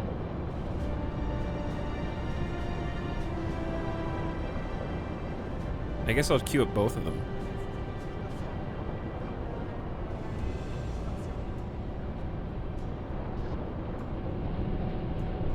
Who locked this person in the... Okay, they're just opening and closing the bulkheads.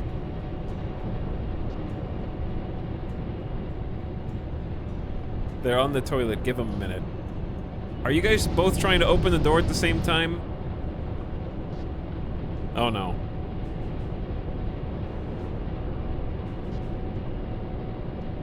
I think that guy is bugged. Herr Kaloy. Zu Befehl. Yeah. Jawohl.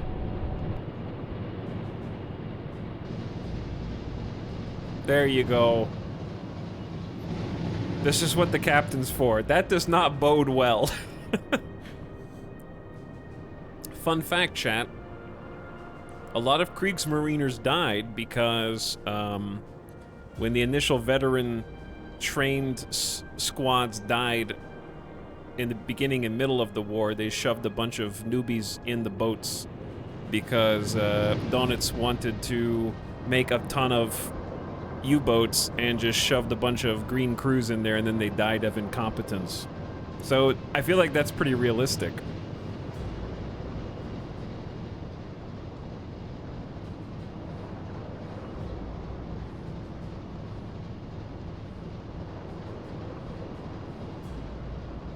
Is anybody going to turn these on, though?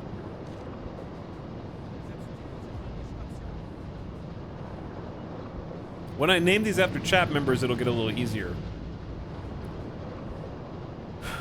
Gotta sweep around these.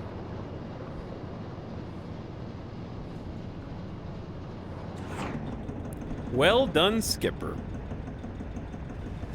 To surface your ship after diving, you need at least 25% of compressed air reserves. The amount consumed is not constant, though. The deeper you are and the larger the ballast you have in the compartments to compensate, the more air may be consumed in the process. Okay, let me read that again. So 25% minimum, we have 71%. The deeper you are... So deeper equals more air required. Okay. You learned a lot today. Let's get back to port. All right, sure.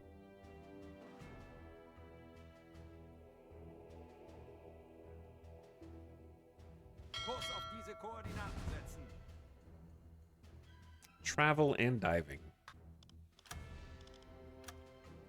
I've noticed that the audio is somewhat inconsistent with the boat effects are incredibly loud and the UI effects are very quiet. Okay, return to port, and it's just gonna take time.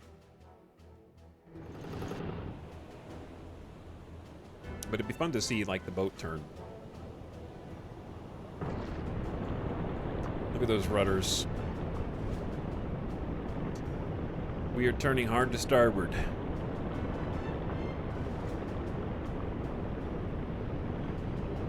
That is far away. Yeah, we went really far out for training exercises.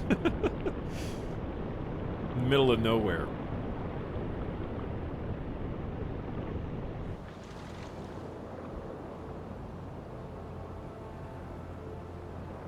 But yeah, we have to go like kind of underneath to actually see the heading. Or just look at the map. The map shows it. What would be great is if the map actually had like degrees. I mean, I know that that's 180 and that's 90. So we're in between those. But yeah, numbers on this would be awesome. Oh, hang on. Hold. Compass? Uh-oh. Okay, I found the eraser. Got a protractor. That's giving us some like degree turns and how many nautical miles we want to actually go. Okay, erasing these, you have to click on the actual dots, which is unfortunate. We have a ruler just to measure things. It'd be nice if the ruler didn't leave marks. You know, like a tool that doesn't populate the board. Because you got to delete each individual dot by itself. Okay, this is just creating, like, points of interest that you can measure between. Or, better yet, if the eraser had a click and drag, so you could click and highlight multiple points and then release, and it deletes everything in that square. That'd be good, too. So, some quality of life on this. No, do not right-click on accident and change course. I belay that order. Kurs auf diese Koordinaten. We're going back to the port. Okay, and we can go faster.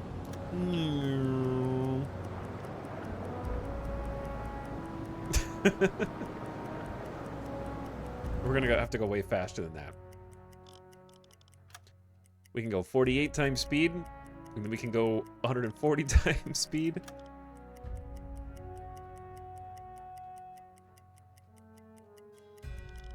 And now we can go 1800 times speed.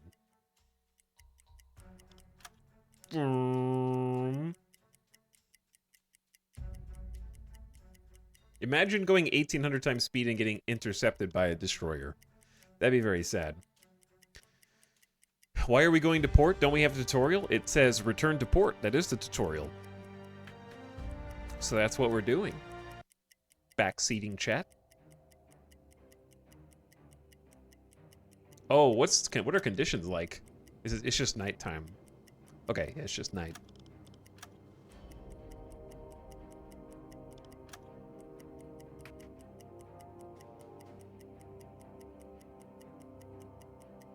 Another game with a lethal right mouse button. Yeah, my right mouse button, I really like my wireless Logitech, but the right mouse button is very sensitive.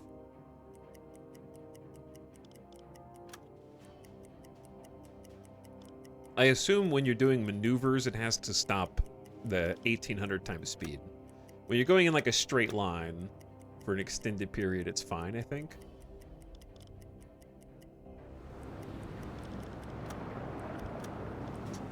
I'm really impressed with like the lighting.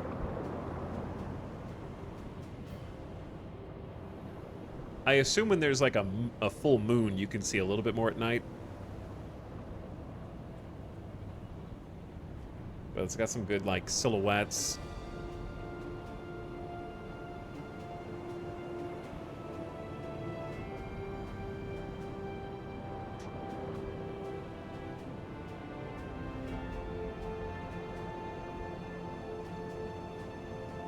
This is why you're the skipper, Etel. This is indeed. All right, off we go. Shallow area. 2 more. But we're surfaced right now, so we should be golden.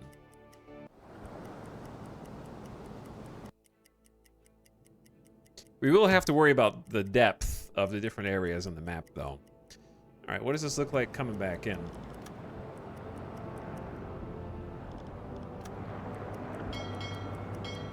Home sweet home. I think tablets you turn on the spotlight. Yeah, I'm gonna worry about all the extra hotkeys and cool features and first person and all that once we actually like have control. For now, I'm just gonna focus on doing the tutorial as written, so I don't screw anything up.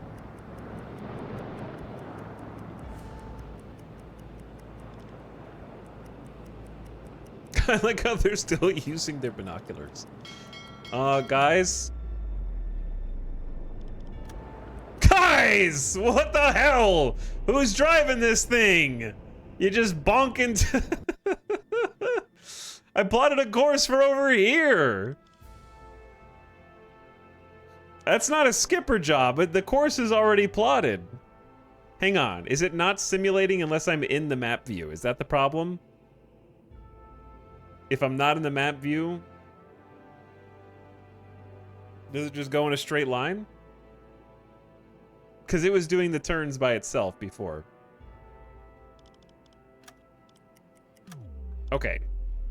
They're just gonna crash again, actually.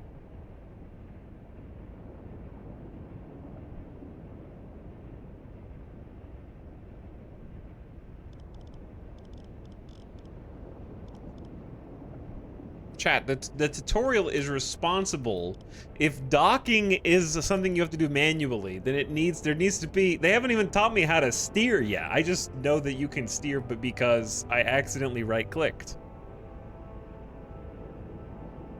Kurs auf diese Koordinaten setzen. I don't even remember where the speedometer is. There it is.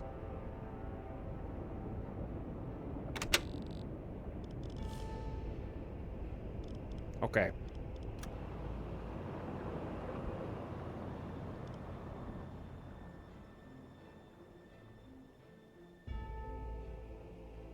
Maybe this is intentional. Chat is some of you huff copium for breakfast, lunch, and dinner, dude. Okay, let's just do forward 1. Schneller, schneller!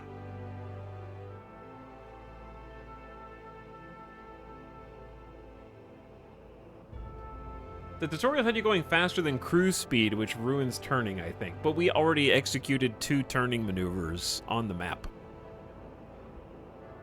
It was simulated, though. The crew was, or rather, the, I think we should just go reverse, actually.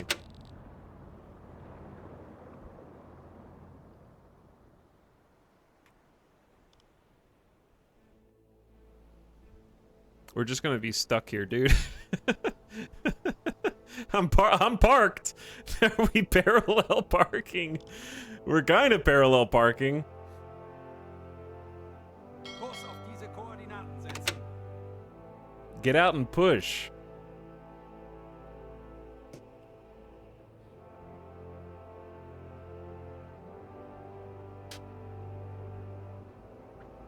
Chat, it's easy. Just return to port. Kurs auf diese Koordinaten setzen. Is this the actual best way to, like, do this kind of micro manual steering? You just, like, keep right-clicking and adjust? The problem is I'm gonna bang the back up against the wall. Legen Sie den Kurs an. Because the rudders are gonna... possibly... I think we need to, like, Schneller, schneller! speed up to push away from the wall.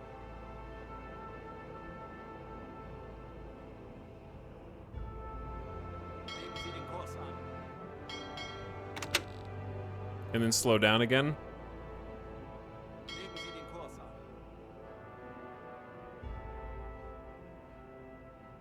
See, I can do this if I know that I'm gonna be in charge of doing it ahead of time. Schneller! Submarine drifting. If I was prepared that the crew was just gonna like slam us into the wall, then yeah, I could do this. Kurs auf diese Koordinaten setzen. All right, let's actually like Kurs auf not diese turn too hard. Koordinaten setzen. They're like, make up your mind, Captain. You keep giving me different orders.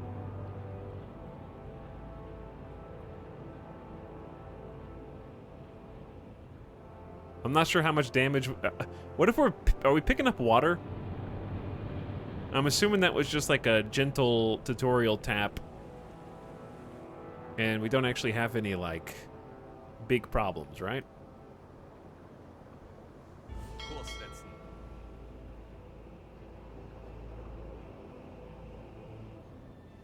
That's what I was just checking for damage.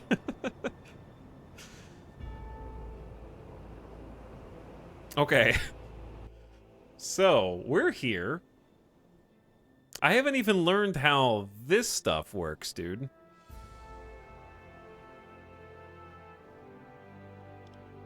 Legen Sie den Kurs an. Okay, we want to stay on the left side, apparently. Kurs auf diese Like, if I set my own course, I just needed to see what it was gonna, like...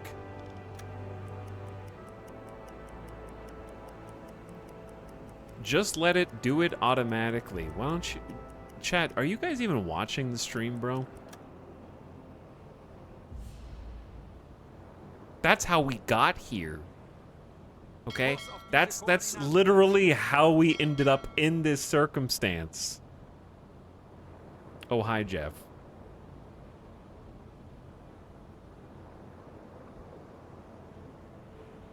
Yeah, just let it automatically hit the walls over and over again.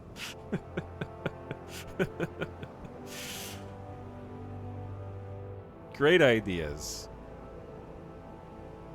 Legen Sie den Kurs an. Okay, see, now that we're sort of lined up, now let's see what happens. Switch to 1 speed. Slow it down.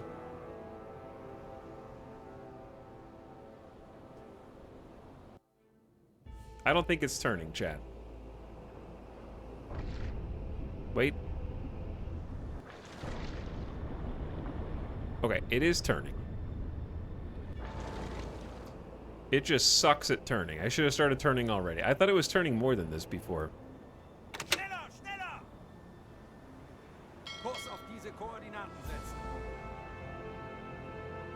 Yeah, the turning radius is real bad here.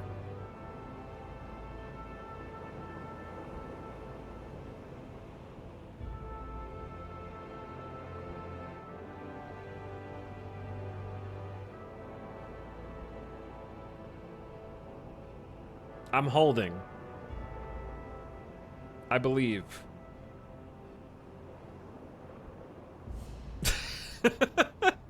I believe we're gonna ram it again. No, we're not. No, we're not. Just a little further.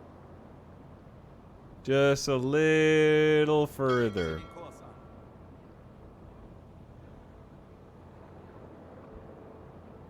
I'm starting to get worried. Starting to get worried. Just straighten her out. Kurs setzen. Yeah, all day, every day. Easy peasy. Don't give me that camera. Legen Sie den Kurs an. Don't give me that camera. Straighten it out. Oh, yeah. Okay, let's slow down. Kurs auf diese Koordinaten setzen. Okay, we need to pull it a little wide. This thing does turn like a boat, yes.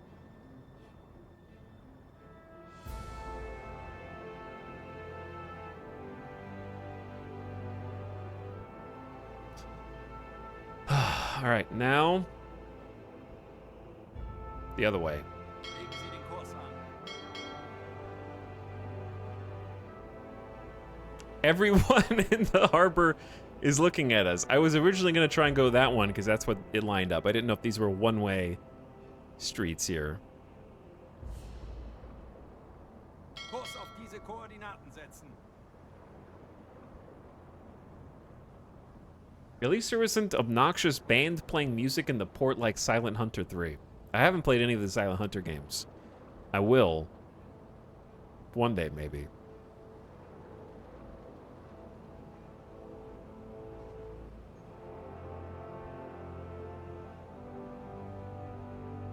Alright. Now. Legen Sie den Kurs an. Give it a little turn.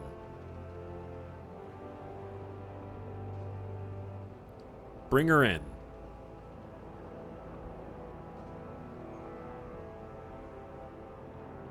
Which sub is this? The first one.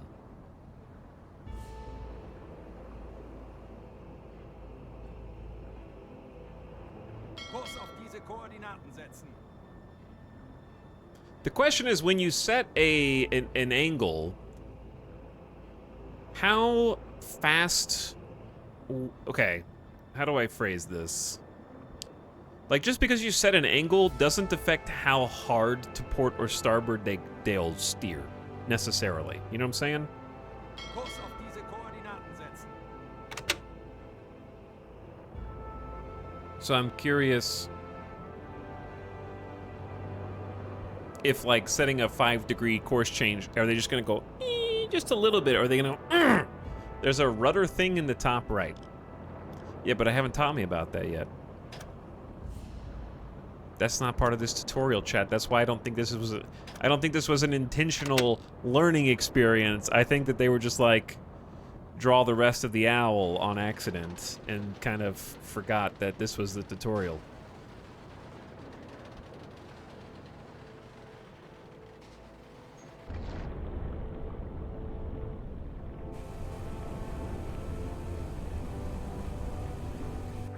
He's still in the U-boat simulator. Kurs auf diese Koordinaten. I am, yes. Did I accidentally go to stop?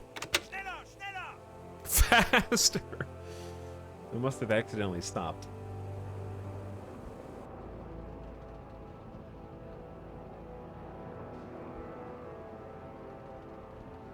Okay, we're going home, chat. I'm right here. All you gotta... It's easy. Just go here. Kurs auf diese Koordinaten Just go there. It's easy, dude.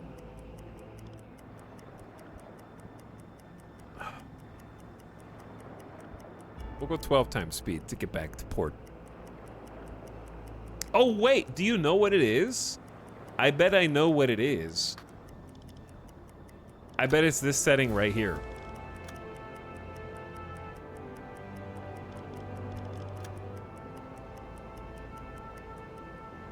There was a setting that asked us how we wanted to handle beating a mission. Yeah, mission completion was set to automatic. That's what it is. If automatic mission completion is enabled, the game will offer an automatic return back to port after mission objectives are complete.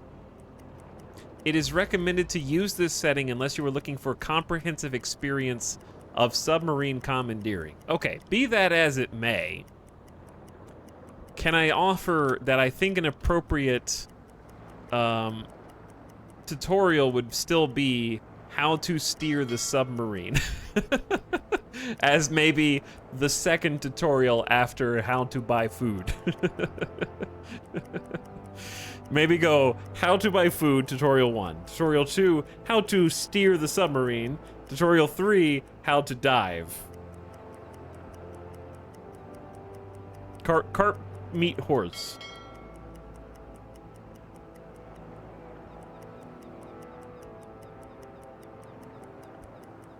Be that as it may, one of the GOAT English phrases. True. It is one of the greatest English phrases.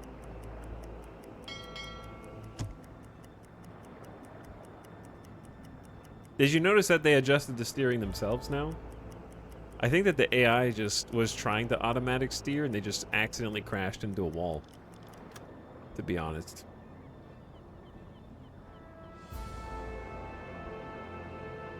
Because you're going to have to know how to steer the damn submarine to hunt the other submarines and the other ships. Like, that's a given.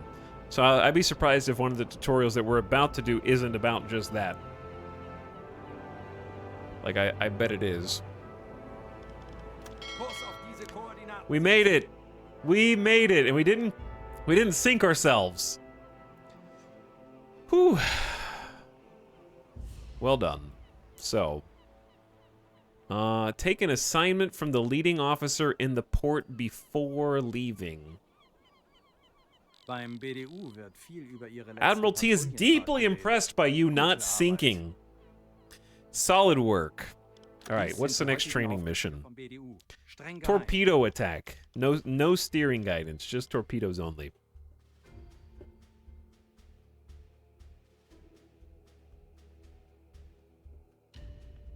They didn't see the crash. This training assignment explains how to give orders to the officers and how to perform a successful torpedo attack.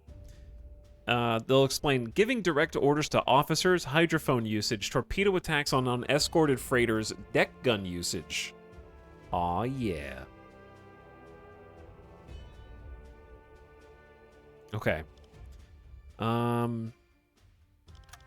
Then patrol, then recruiting new people, then upgrading your boat or ship, in this case, shut up chat, and then headquarters. Hello, Skipper. Hello, chat.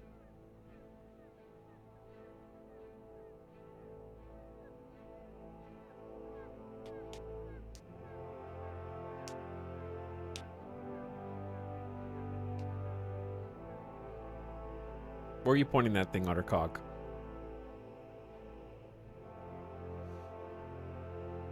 We should make Eton watch the torpedo attack scene in Das Boot. Das Boot is the new Kaiserreich, confirmed.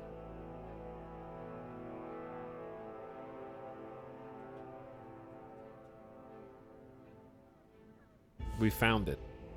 Juan Yinner says his Hearts of Iron 4 mod looks really intense. Thank you for 28 months of sub. What up, Juan Yinners? Comrade Wilson says Jeff Etal looks extremely sinister. Well, I am going to be a silent hunter soon. Thanks for 29 months. Azareth says thanks for another great month of content. What's up? Thanks for subbing, Azareth. And Tellsghoul says, gotta hit the head. I don't know what you're talking about. Thanks for two subs, though, in one. I'm glad we didn't sink. Okay. The basics of crew management. Where are we going first? Another U-boat reported spotting a few freighters heading at square 8 and 49 hours ago. The U-boat was coming back from mine-laying assignment and wasn't armed to attack the ships. I marked a spot where we expect the freighters to be in the near future. Please right-click and set course. Kurs setzen. Chat, we're getting really close to UK waters. This seems dangerously close. Everything is ready. Now we must undock from the port. Schneller, schneller! Okay. Off we go. Tutorial. Fight the British Home Fleet.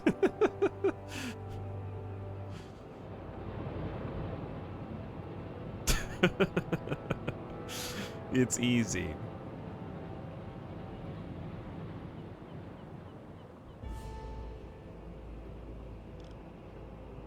Okay, see, I am gonna watch to see what the crew does, because they are on I set course, and I just go, and let's see what happens.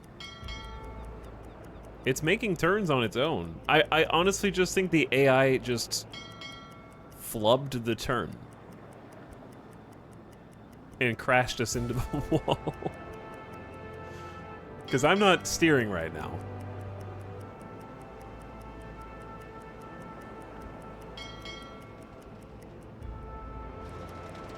They're closing that thing pretty fast.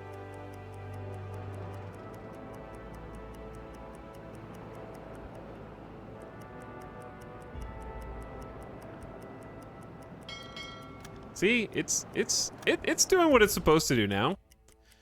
We just have to make sure they get into and out of the harbor appropriately. And probably steer through the shallows and also around small land masses and stuff, right? I like how the map zoom works. Like, that's really cool that you can get that kind of detail on the situation by actually seeing a visual and then seamlessly go back up into this map mode is really nice.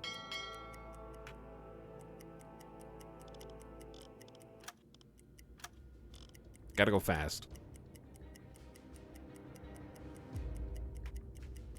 There's also some buttons down here at the bottom left that I'm covering up with my face.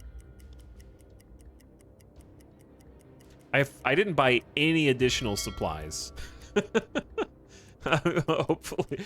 I forgot about checking food stores and stuff. I mean, it looks like we still have plenty of fuel. Like, a lot of fuel. Okay, we should be able to, like, noom over there.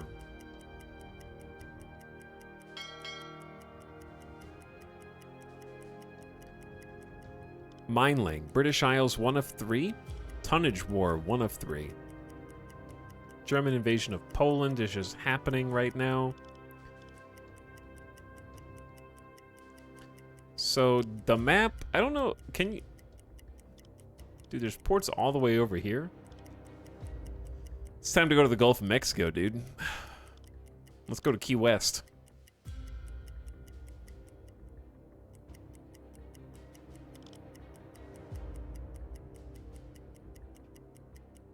We were only 2 days at sea. They can't possibly have eaten all the potatoes.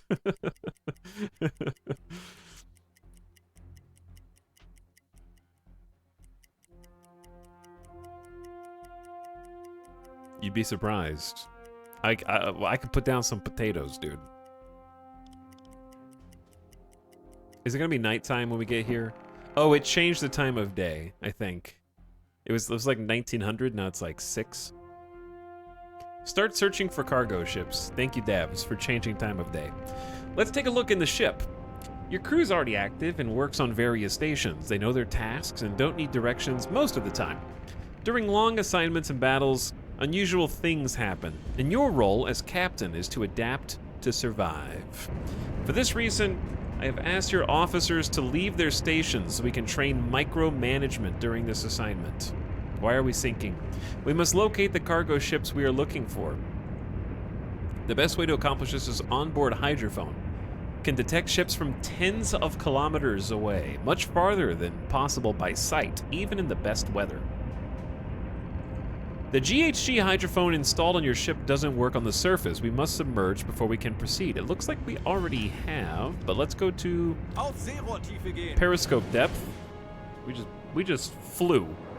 It looked like we just bounced up.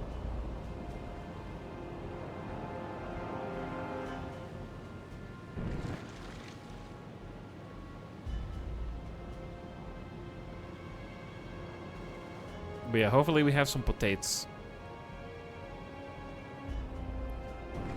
Look at that view. That's a nice view. Neglected interiors. Who's not cleaning the poop deck? I know it's not a poop deck. I don't care.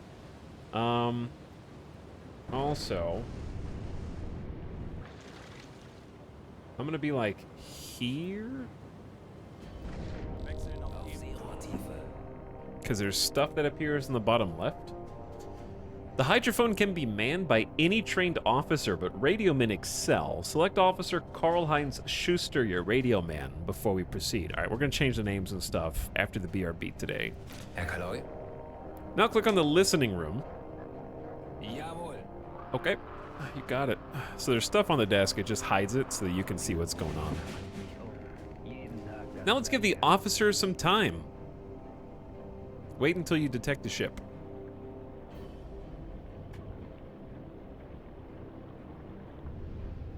We're gonna wait in real time.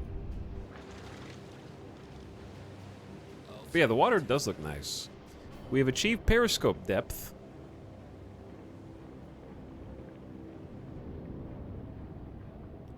Just go up to the surface. It's fine. Chat, how well does like this machine gun, and I'm assuming this is like an anti-air, work after being submerged for a long time in water?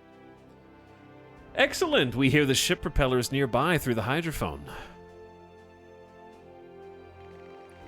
Do we not have to, like, turn off our own engines or something to be able to use a hydrophone?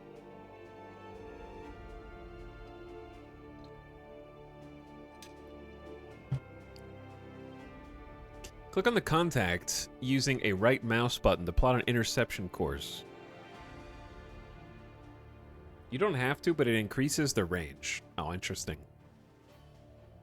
All right, intercept the propeller noise. Jawohl. How do we know what direction they're traveling? I guess multiple pings. Inaccurate contact. Units may be anywhere in a radius of 8 nautical miles. Okay, approach the freighter. It's easy.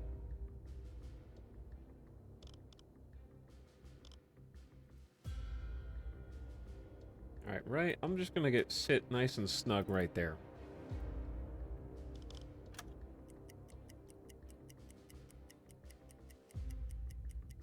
So they're still listening while we travel and getting different pings.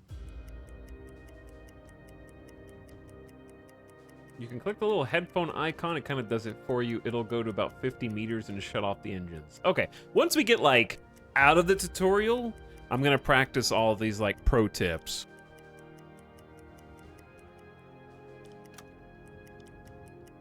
Once we're actually on our own in the survival portion of the campaign. I don't know if that's the right word, but it has food, it has supplies, it has crew management.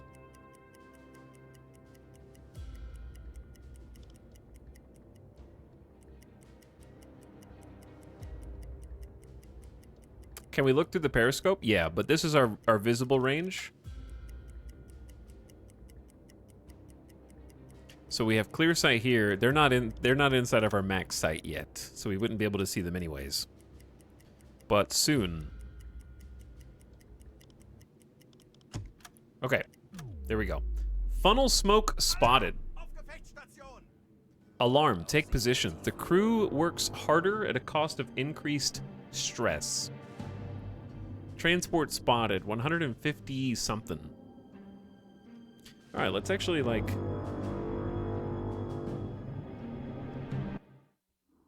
Oh, you can zoom all the way in. Oh, baby. Kapitän? I'm in manual listening mode. That's detailed.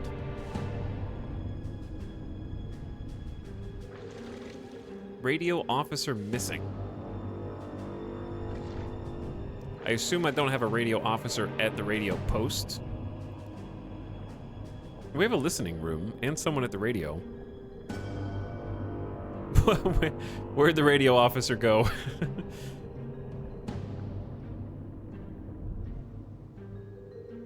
I do think there should probably be a tutorial that just sort of goes over all the positions on the boat first, but okay. Tutorials in simulation games are hard.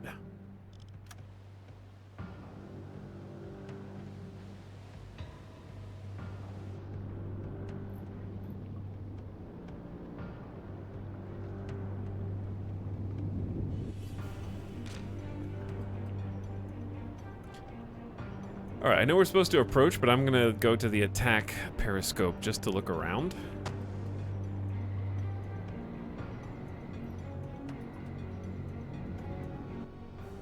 Oh, interesting.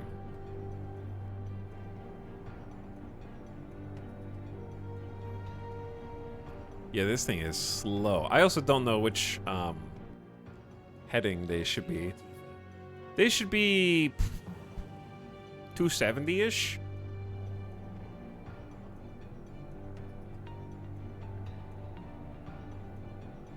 I don't think we'll be able to see them over the chop of the waves.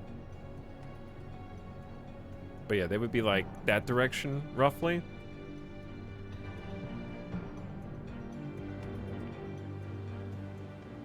Okay, approach. First of all, we're just gonna have to deal with air quality. There's a lot of pop-ups, dude. Can I turn off edge scrolling?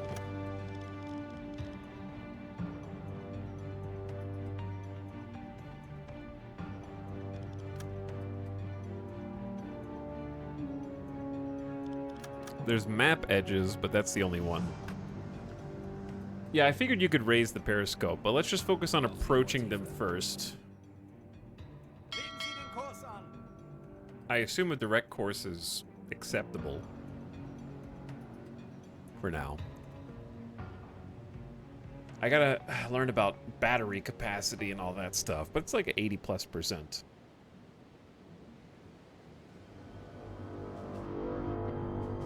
I like how this dude's just like, we got a contact. We're about to go in, shoot some torpedoes. I don't care about any of that. I got a floor to sweep, bro. You better stay out of my way while I sweep this floor.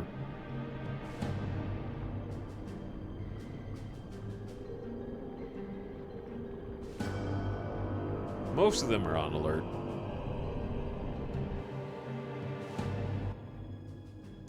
All right, we gotta like fast forward a bit.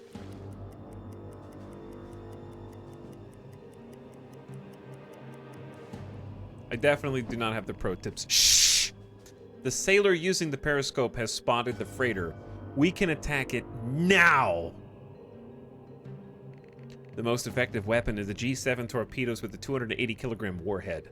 Aside from sheer power, that may rip a ship apart. They usually do not reveal your position to the enemy. It's your primary weapon.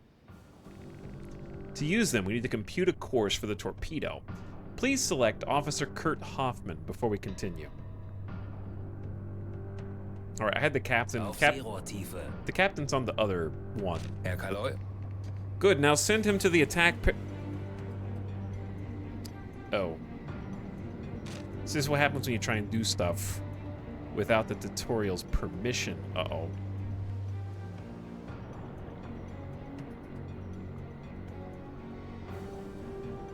Because the captain's there.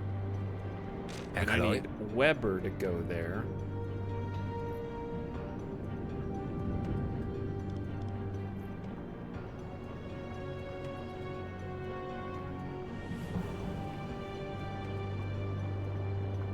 Captain, cease. How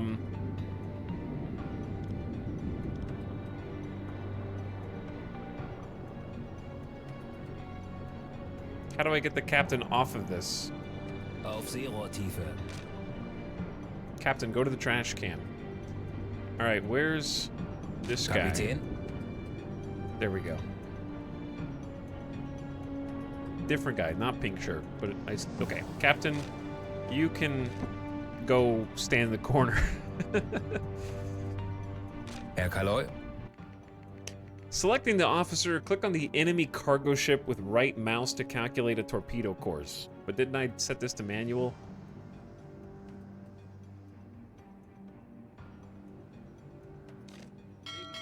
Herr Kaloy. Zu Befehl. Chat.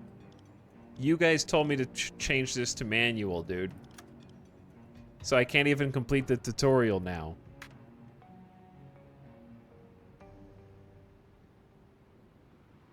They didn't consider this possibility.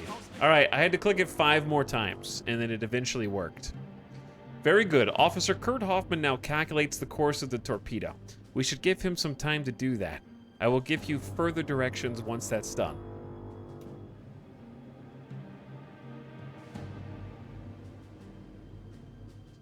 I feel like we're getting really close really fast, dude. We're like 1 nautical mile away.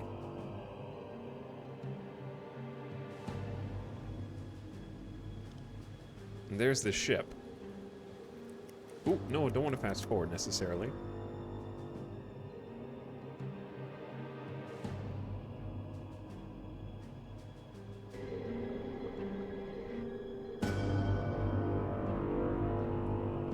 I like how, okay. Auf Seerohrtiefe.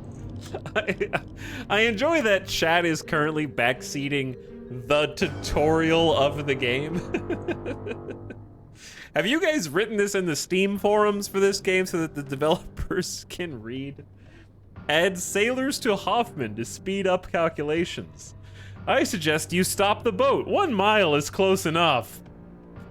Have you considered leaving feedback for the developers on the state of the tutorial and how to improve it in the future? I'm just gonna do what the tutorial says, chat, okay? And if it's inefficient, blame the devs. Game doesn't know how to play itself, apparently.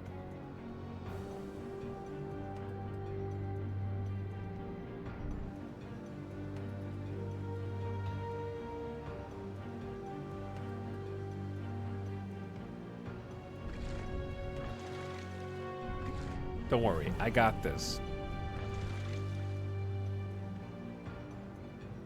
Alright, we can fast forward. This is just a cargo ship anyway. They're not gonna... How long is it gonna take you to compute a solution? Chat, we're gonna make sure we don't miss. Officer Kurt Hoffman managed to prepare a decent core solution. It's time to launch. Select the enemy ship using a left mouse button before we proceed. Good. Now click the highlighted button to open the torpedo tube interface. Oh god.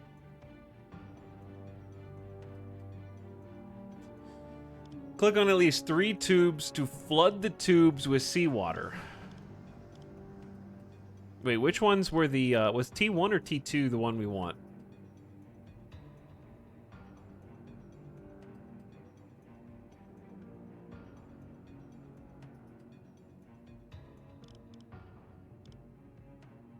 Okay, T2.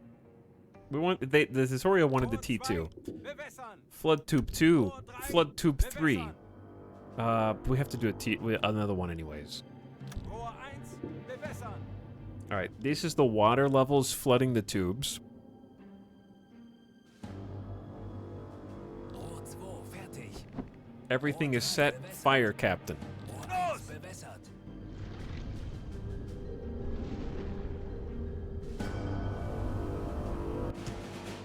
Wait, I want to see the torpedoes, you stinky. There it is. I saw a torpedo.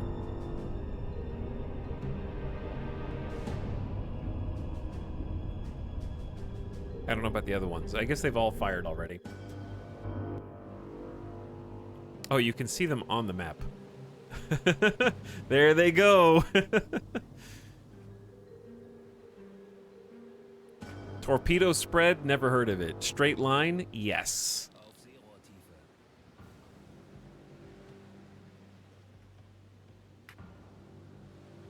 See, like, I've seen basically every video the operations room has ever made, and I especially love the naval battles.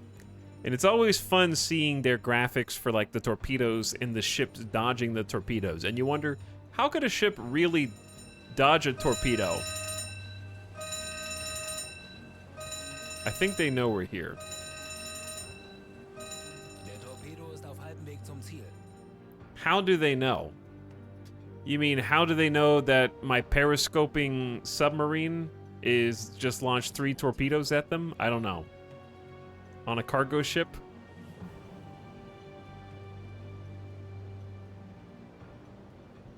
They can see the magic trails.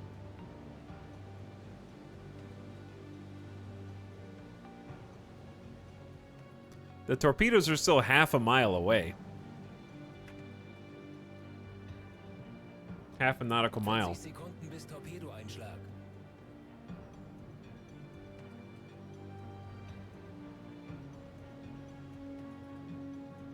Sekunden. Stream snipers. I like they give updates like 30 seconds. Auf Seerohrtiefe. 20 Sekunden.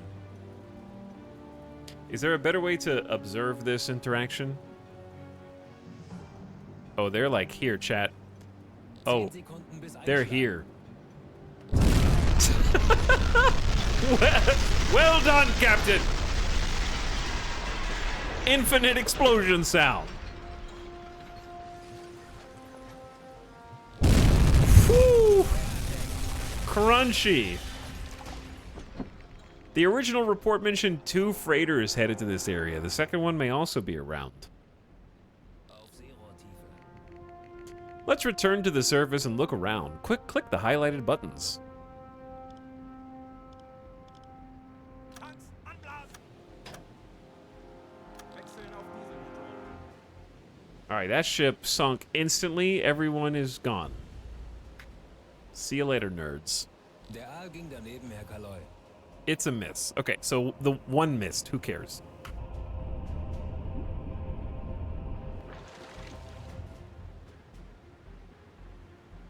Did you guys see that? What just happened? I heard it. Oh no. No. The foam fell. The other foam is gone. It was up there. I gotta put all those back.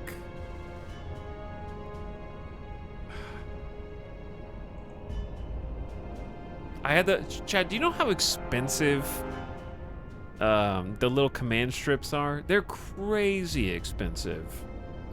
It's like $10 is like 8 strips.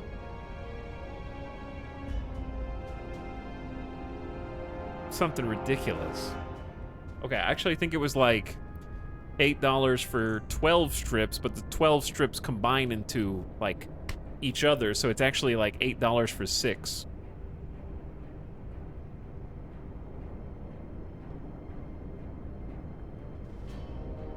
Good to be back. Now select Kurt Hoffman again before we proceed. Kurt, what are you doing back there? Why are we not using the captain? Now send him to observe surroundings from the conning tower by clicking on the eye icon. Boop. Someone's using this. Oh, dude, I'm using it. Why are we always, like, my character is always in the way.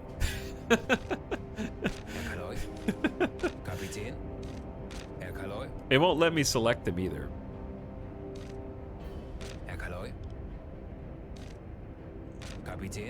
Yes, it won't let me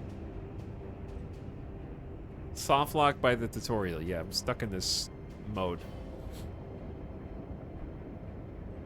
If I select the captain, it unselects him and chooses Hoffman.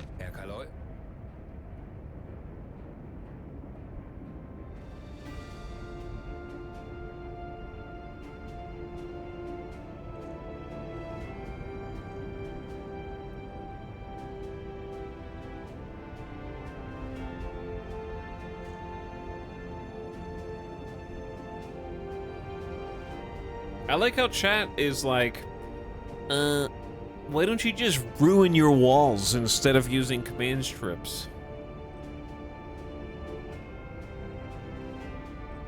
There's a reason I'm using command strips, chat. It's because I don't want to ruin the walls. Just ruin them, Forehead. It's easy. Just nail through the drywall. I don't understand what the problem is. Just put a bunch of nails in. You just need 4 nails per foam. Just nail through the drywall, and then if that doesn't work, just use, someone said just use tape, and then somebody else said just use the stuff that rips paint off of the walls and leaves eternal sticky residue. Why do you even need walls?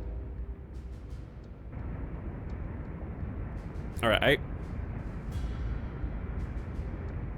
chat, did the tutorial maybe forget a step here?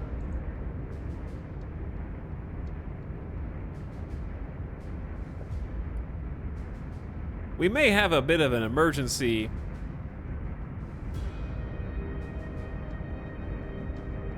As far as the captain being afloat.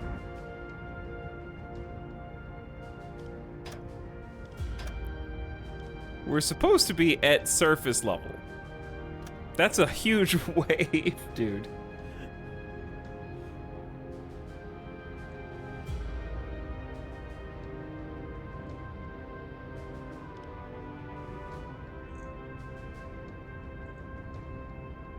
Okay, I have clicked this button.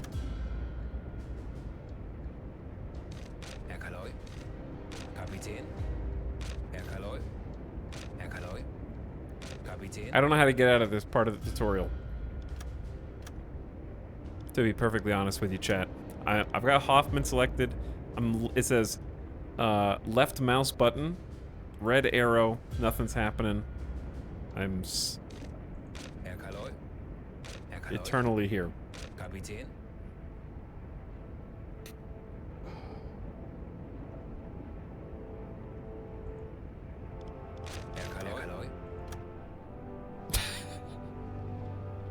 Uh-oh. Uh-oh.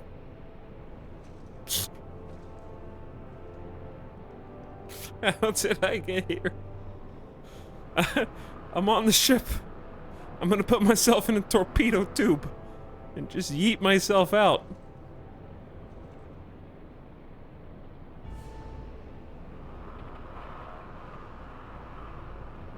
How do you open this?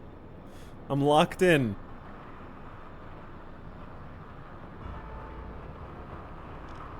Okay. There's Hoffman. Hoffman. Kapitän? Yes. You have to go... This... Captain Etal's on the sites. Herr Kaloy?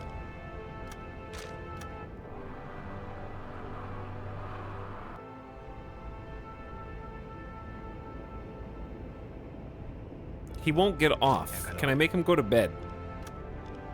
Wait, I can. I can just click the bed button. Now we have to wait in slow-mo. Zu Befehl. Oh, hang on. Oh my god, I got it to work. Captain Etal is in the way.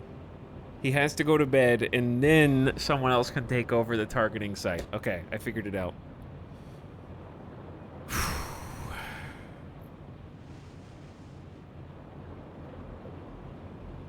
We're seeking another transport to sink.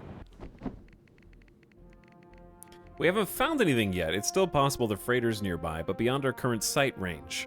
Let's give him some help. Your crew has officers like Hoffman, but also regular sailors. Officers take direct orders from you. You have direct control over them.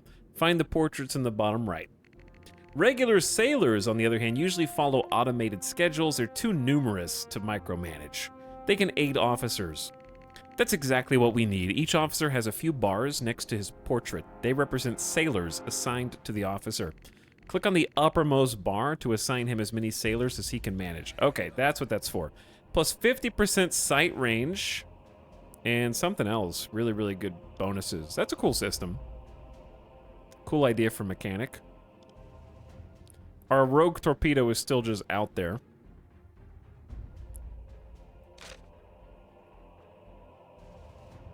So we think that there's a tiny group of one? Like FTL energy. I could see that, yeah.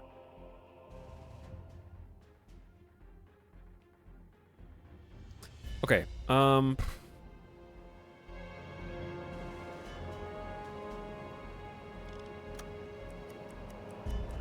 Are we not supposed to be like heading toward that? Abfahrtkurs berechnen.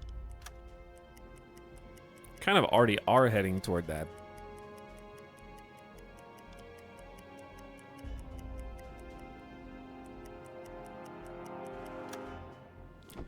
Okay, we have found the second cargo ship nearby. Auf Gefechtsstation! Take position. Let's get ahead of the second freighter. Click on the marked point using right mouse button. I mean, we're kind of heading that way anyway, but okay. So that's about 4 nautical miles. We should be going to periscope depth for sure, right? Please don't submerge the ship and stick to the surface. Okay, all right. See, chat, I tried to go around the tutorial and it chastised me. Oh yeah, we gotta use the deck gun.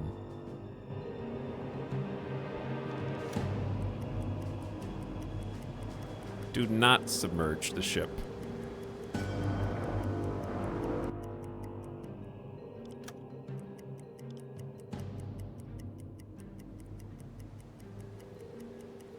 It's coming straight at us.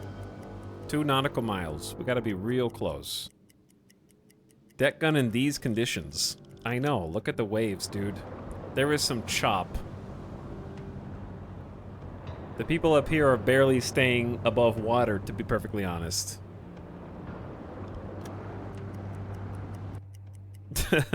Incredible chop.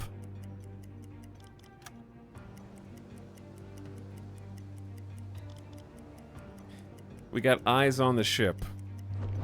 The freighter already spotted us, but it seems unarmed. We will attempt to sink it using a deck gun. Select Officer Jeff Etal. That's me. Good. The captain wants to do this himself. This is personal. We're gonna need to have someone holding on to the captain to make sure he doesn't get pushed overboard by these waves, dude. The deck gun is currently getting submerged. by water. We're gonna have to tie like a rope around them. Now click on the freighter using a right mouse button to have Jeff Etal fire.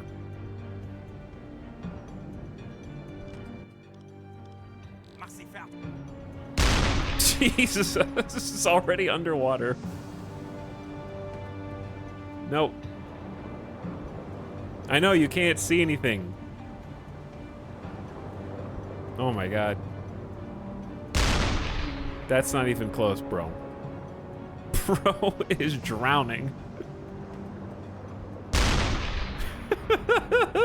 This is not...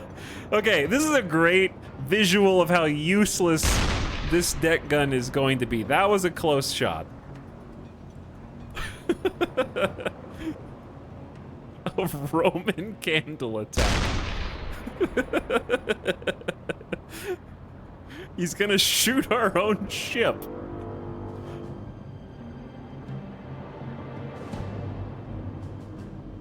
How far away is it? I mean, we're still... Does that say 4 cables?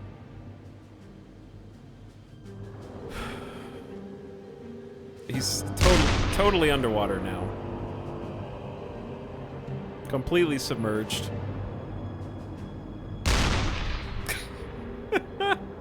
How many rounds do we have left? Oh my god.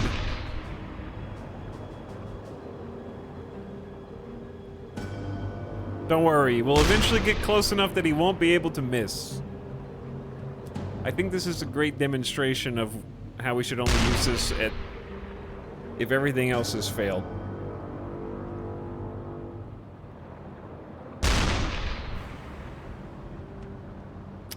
German U-boat has at least 6 confirmed kills against water.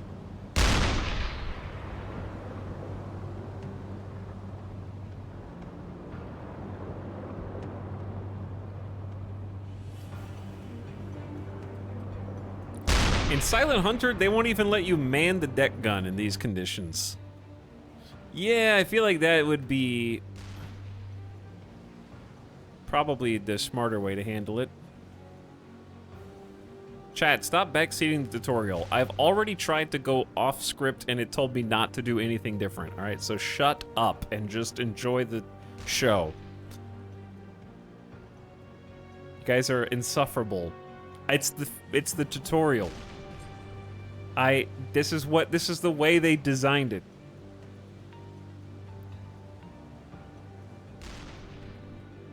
I don't even know what the objective is.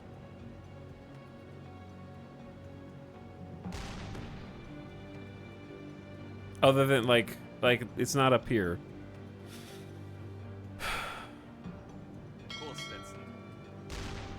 We're gonna ram the boat. Are you out of ammo? No, I can see the splashes though. Oh, we are cool. We are real close. Oh, it looks like a hit right there. Oh, I see a second hit.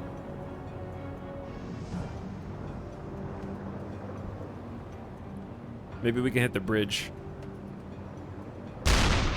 How do you miss at this range?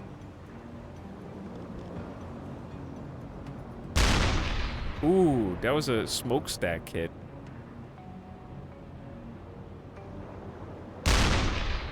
The guy is drowning, to be fair. Yes, he is.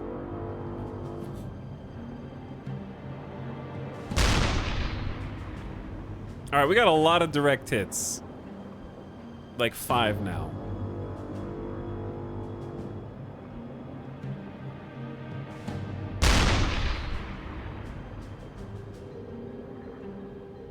Maybe they'll take it on water, because it looks like the water's coming up above them too. Well done! You can come back to port anytime now. All right, and since I'm a dum-dum and picked go to port manually, we're gonna have to do that ourselves.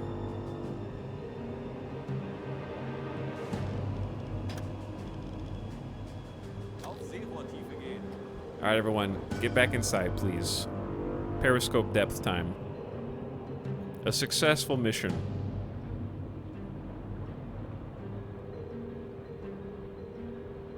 One at a time on the ladder, please.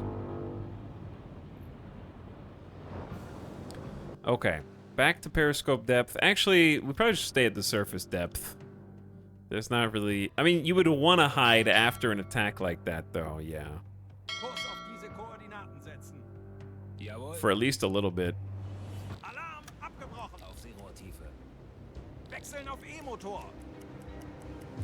Alright, I'll deal with the micromanagement stuff afterwards. Queued messages. Click to send a report. That gave us money. Basically, we're reporting ship sunk, so we got 3 grand. Tube 1 loaded? Why are we loading Tube 1? Tanks anblasen. Wechseln auf Dieselmotor. But yeah, we'll just chill on the surface and go fast back to port. Rohr 2 geladen. Rohr 3 geladen. Military paid by commission. Yeah. The first hit took longer than the sinking of the entire ship.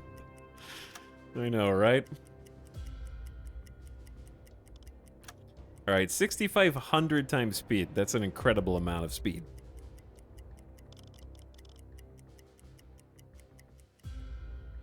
Now, I'm gonna have to watch the port approach because last time it did not go well.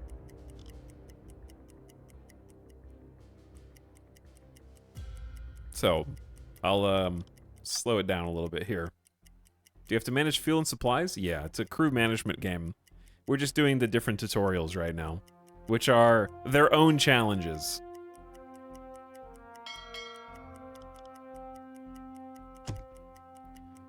Okay, this is the shallows. Next to land.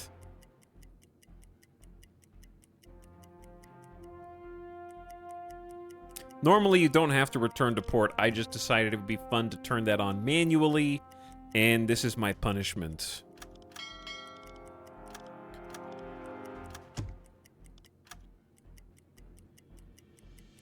Okay, once we get to, like...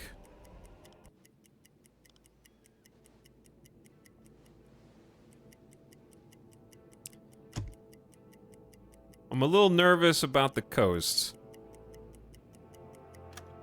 Okay, like right in past here is when I'm gonna need to like take control.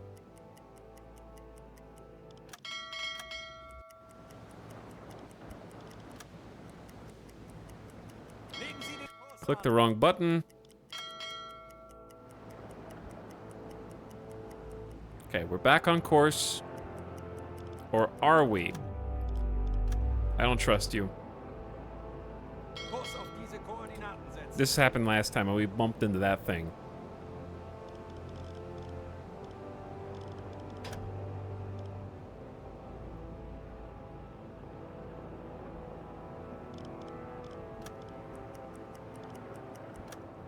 Okay.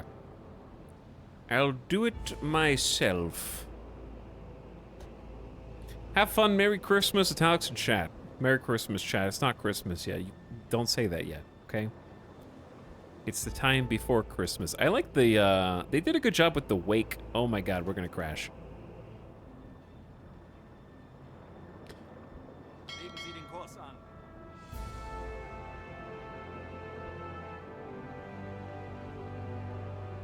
Kurs auf diese Koordinaten setzen.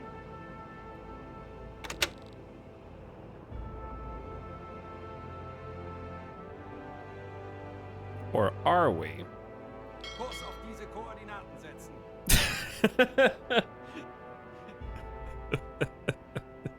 I didn't hit it. No, I didn't hit it. Schneller, schneller! Didn't touch it.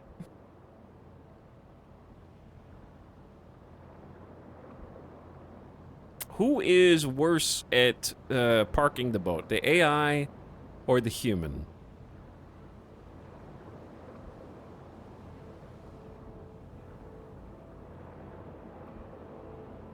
Legen Sie den Kurs an.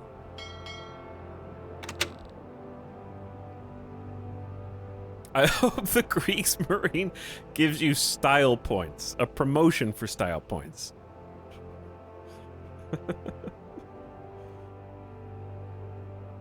Kurs auf diese Koordinaten setzen. Schneller, schneller! All right, back to speed 2. Should be fine. We're good. We're good. Listen, this is what happens when you pick the laid-back captain guy. Kurs setzen. You know? He's got the open jacket. He's got the pipe permanently.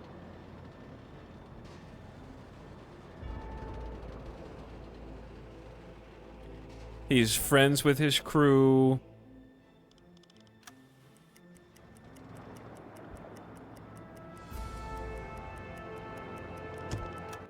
All right, and from here, Legen Sie den they're Kurs good. an.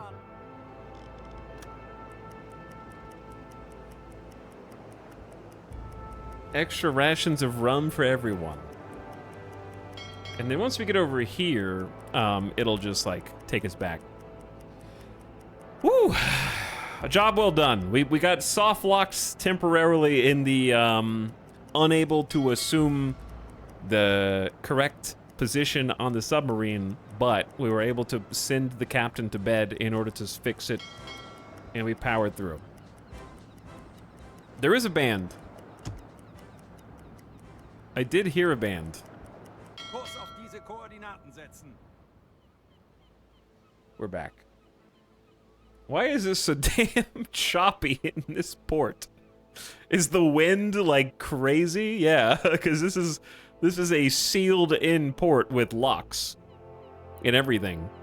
The water should be like completely stationary except for wind chop.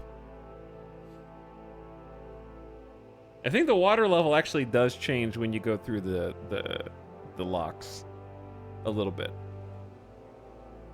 Okay, we made it back. Take an assignment before leaving. We have 72% fuel, battery's good, air quality's good, discipline's good. We got money. We need to check on the food supplies. And the next mission is going to be... Beim BDU wird viel über ihre They're letzten impressed. Dies sind die heutigen Aufträge vom BDU. Streng geheim. patrol training. Guide you through a first patrol, explaining patrolling marked areas, crisis management. Uh-oh. And it'll take about 25 minutes, which is not true, but that's okay. We'll practice a first real-world patrol on the sea. I will accompany you and do my best to ensure we return in one piece, so it's not guaranteed. Let's open the map to plan the voyage. Complete a patrol in the squares A and 15, A and 16, A and 18, A and 19, 42, 43, 45, and 46. That seems like a lot of squares. Click on the marked point to plot a path. Please note that if it's too far in one shot, you can use shift plus right mouse to set intermediary points. Legen Sie den Kurs an. I'm not ready to undock from the port yet, actually. I was gonna, like... I guess I shouldn't have taken a mission yet. We got enough fuel, right? 72%? How are we doing on stockpiles?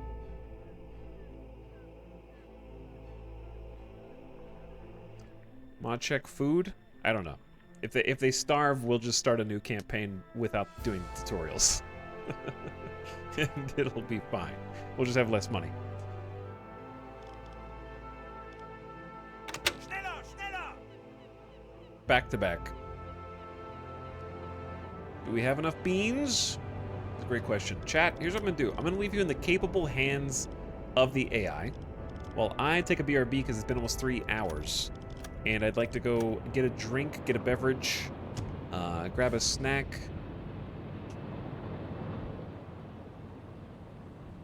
You know, that kind of thing.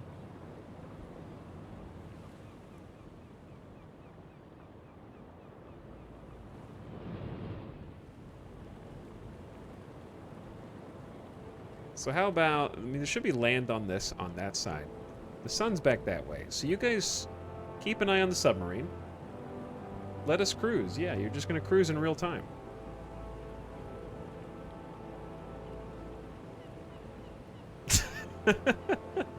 And I'll be back in just a few minutes. Thanks for hanging out and for watching. Appreciate you. Having fun learning the ropes of steering my own U-boat. And I'll also check subs when I get back too. Appreciate your patience. I'll be back shortly.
He's never coming back.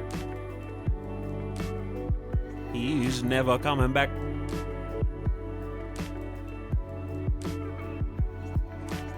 At the exact time that I took a BRB, Alice came home with groceries.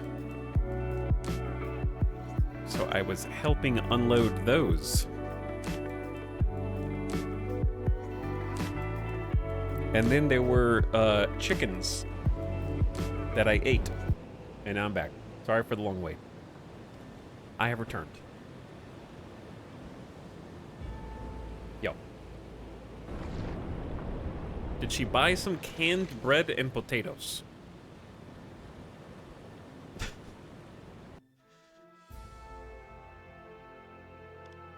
I love how, like, in real time, this is as far as you guys made it.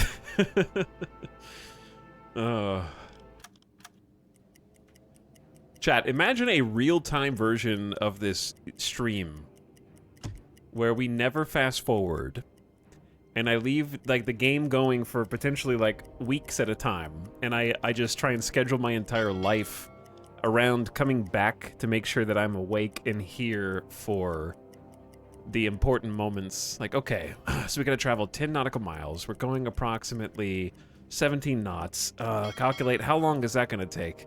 Play through 6 years of war. And I set an alarm for making sure that I'm there. And if if anybody detects other contacts, it pings my phone. You know what I mean?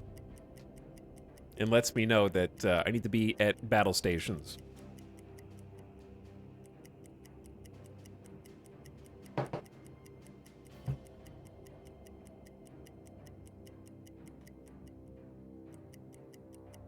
Alright, we can go faster. The patrol area is really far away. We're still in this tutorial, if you're just joining. It's a very deep game. It seems like there's a lot of mechanics to figure out and learn, and we're just still in the tutorial. Which is fine, because even the tutorial has gaps in knowledge where there are things that I apparently should know that I don't know. Ping's phone, are we Rust? There's not a day that goes by where I don't wish that I still played Rust. I would always entertain the idea of playing Rust again. I just know that I can't. It's not possible. The time has come and gone. For now. Maybe there will be another time. We're in the target area. We must plan the patrol route ahead. Rust is gone. Yeah, to play Rust is to not have a life outside of Rust.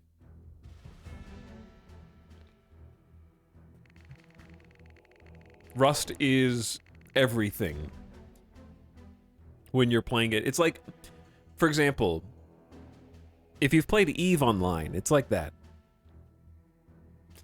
One does not simply play EVE Online casually.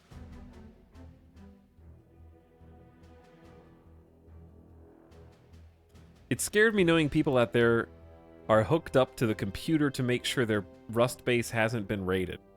Well, yeah, like when I was playing, there were definitely people who were on my server that played with leaving their computer on 24 hours a day and would just turn up their speakers while they slept, so that if anybody raided their base, it would make a loud boom through their speakers, and it would wake them up in real life, so that they could come defend their base, even if it was 3 in the morning.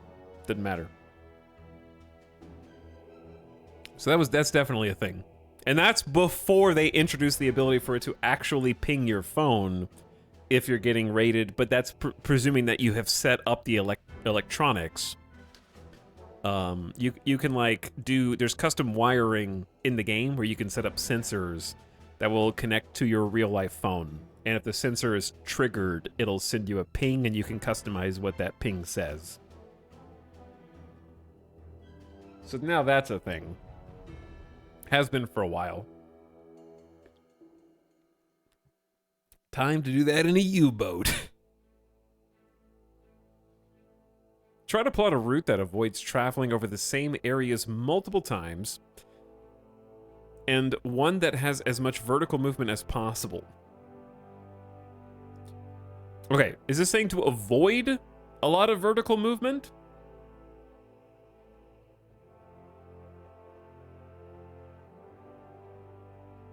Or that is it saying to avoid vertical movement? Plot any path in the target area that is at least 863 nautical miles long. Use shift to add points to the end of the current path.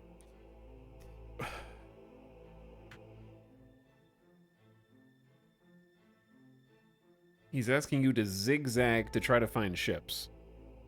Oh, not verticality, but like north and south. Oh, that's unfortunately worded in a game about boats and submarines. Okay, so like any path. Kurs auf diese Koordinaten So like setzen. this. Jawohl.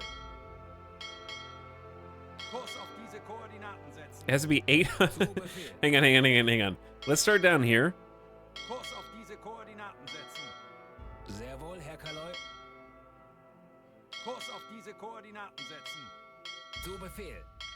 There we go.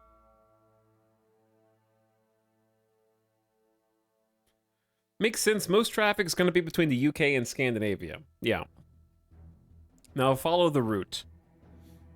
Okay, Chad, this is going to be the easiest mission yet, because I'm just going to go boop. Boop. Look, I'm patrolling. I like making the zigzag, and at each change of direction, I stop for a hydrophone check. Yeah, that's why I said once we get out of the tutorial, that's when it's time to get the advanced gameplay tips. Kapitän. Bestätigt. Alright, we're gonna do a radio check now, actually.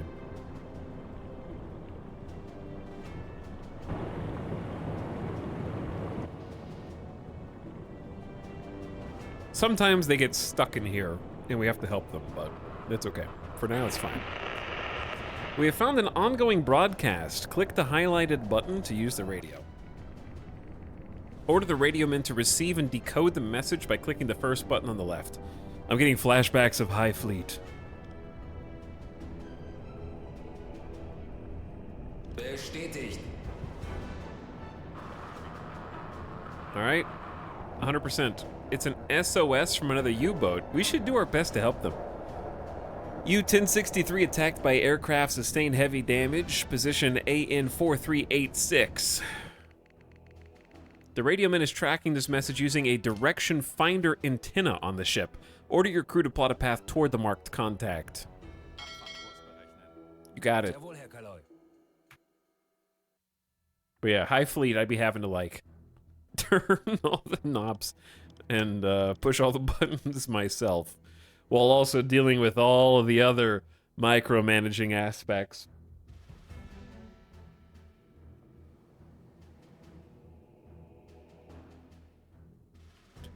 Yeah, I'm glad they let you fast forward a good amount to reduce the downtime, and then when you do have downtime, there's a decent amount of sort of customization that you can do down here, assigning extra sailors. We're gonna name, oh, hey, whoa.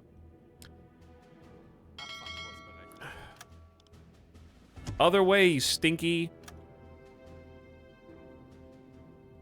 Okay, wait. Is that not the right contact?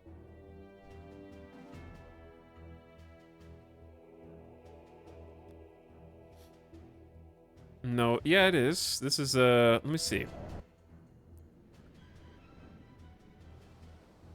Easy, did you just ram it? Chat, we just rammed it, I think. I accidentally hit space. Why is it fast forwarding so fast? I don't know how to go back to normal speed. Why is it? Diese Koordinaten setzen. Why is it going so fast? I think it's bugged. It won't.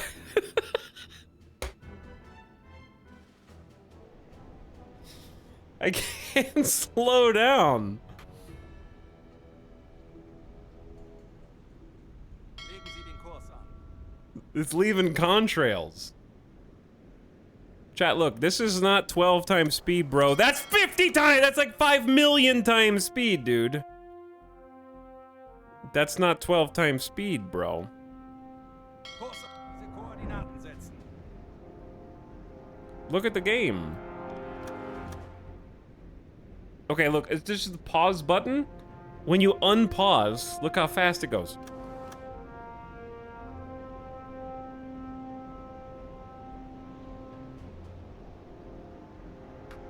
Save and reload. It's not possible to save when there's an active tutorial prompt. Go faster until you rewind the encounter. It's so choppy paused. That's because it's not actually paused, it's like in slow motion mode. The thing is, we're moving so fast that it looks like we're moving normal speed when we're in slow motion. This is like faster than the U-boat actually goes in normal speed, but it's paused. In slow-mo.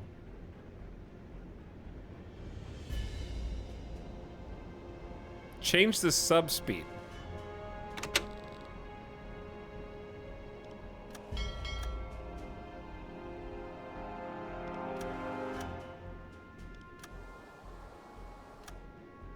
I can't change the time compression. The radio man is tracking this message using a direction finder. Order your crew to plot a path.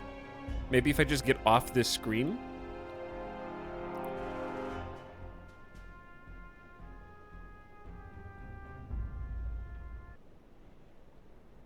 It just says click on it with the right mouse button. That's what I've been doing, right? Unless there's a different contact. Kurs setzen. That's already... That's what I did the first 2 times.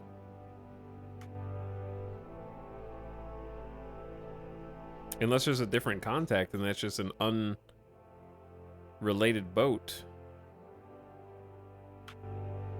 Herr Kaloy? Tell the radio man to get up? I don't think that matters, because it was a different guy sitting here. Kurs auf diese Koordinaten setzen.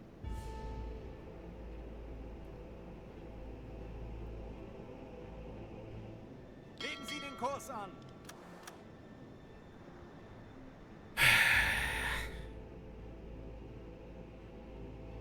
Yeah, I think I'm gonna have to reload a save. It's from 15 minutes ago, which we didn't really do much. I was probably AFK.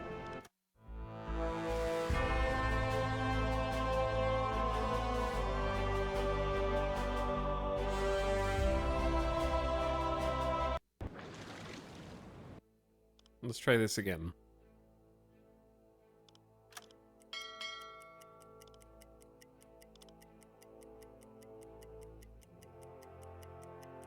It should be like 2 minutes to get back to this once we can fast forward to 6,500 time. Yeah, I think it was like stuck at like 6,500 time compression.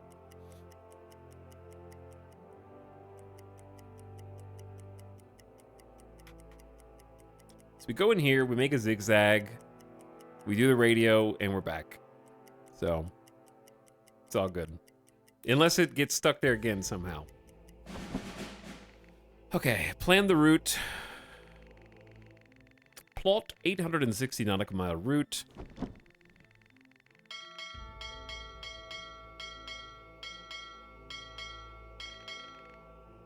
Now follow it.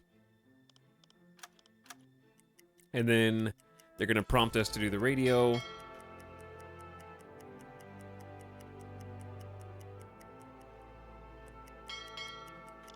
Somewhere over here. Okay. Let's check the radio. Schuster? Herr Kaloy? Sehr wohl, Herr Kaloy.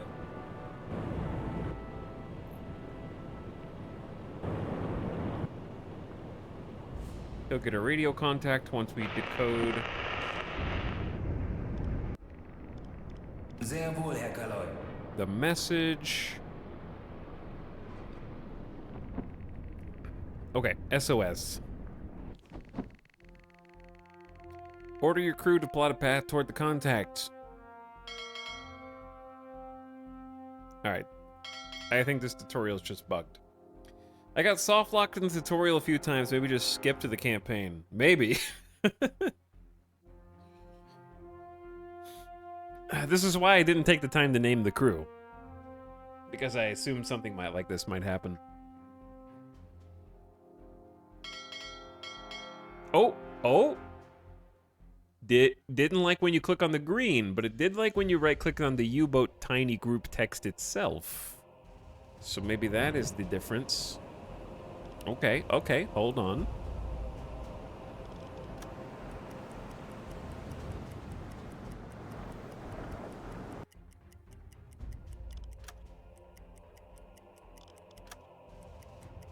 Let's not ram it this time. Yeah, I should save the game.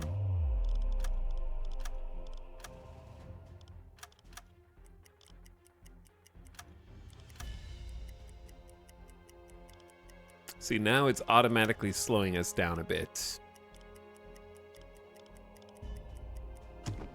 Yeah.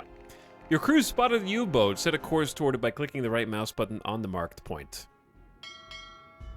There we go. Aircraft detected. Is now a great time? Okay. I don't know if I got a SOS, like, hey, we got blown up by an aircraft, that I'm gonna go, I should go get them. I can fight the aircraft. I'm a boat. Obviously, I am the most strategically sound candidate to destroy this aircraft and avenge my fellow U-boat. All right, what was the tutorial? Plot a path, travel 860. Okay. Oh, they did say this mission was specifically to put us into a point of crisis and deal with crisis. I like that it was enemy aircraft at 11 hour. Is that 11 o'clock? There's an aircraft on the horizon. They have to search for U-292, the U-boat that sent the SOS signal. Remember, your main mission is to sink enemy shipping, and Kriegsmarine won't reward you for shooting down the aircraft as much. The best strategy when you encounter them is to submerge and wait for them to leave the area. In this case, we're gonna risk it though, because the second U-boat is severely damaged and needs help from us. Select Officer Hoffman before we continue. Kapitän? Now assign him, that's the AA gun? Oh boy, it's just a machine gun.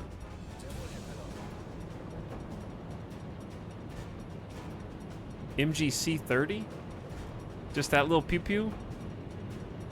That's all you need. Well, if this is so good, why didn't they just put those on their boats and then they could avoid getting bombed?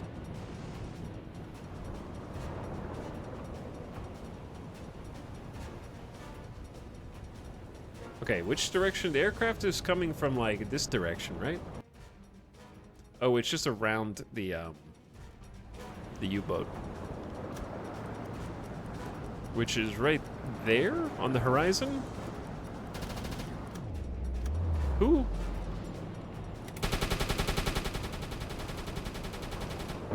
Oh, there they are. That little gnat. Dude, you are so freaking far away to be shooting right now. You will, that's an impossible shot. You have to wait until they at least, like, start heading toward you.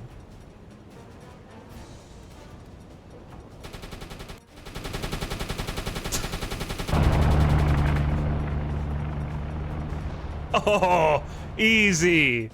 Got his right engine. Game's easy. Oh my god! Quickly, press the space to pause the game. Kurt Hoffman shot that aircraft down, but they hit us hard too. Did they? We have to plan this situation. We have a few problems to deal with. There is a massive hole in the pressure hull. Our ship is gonna sink if we don't patch it up. Luckily for us, it's located in the upper part of the hull. Such breaches usually don't leak water in a constant stream as long as your ship stays on the water's surface. The second problem is that Hoffman got seriously wounded in the explosion. He saved us all by shooting down the aircraft. It's up to us to return the favor. Okay, select our engineer. Chad, I'm just gonna say Weber, but it's probably like Wiebe or something, right? I don't know. Save Hoffman. Herr Kaloy. All right, engineer, can you repair the leak? Sehr wohl, Herr Kaloy. We must start pumping water. Click on the pump to order the switching on. Besetzen Sie diese Station. Good, let's now ensure that Hoffman will get medical help. Radio men are always trained in some medical help. Select Schuster, our radio man. Herr Kaloy. He's got 4 minutes to live. How'd he get down here that fast? Jawohl. You can unpause the game. All right. They're going, chat. Check on his leg, hopefully. That's... What are you doing over there?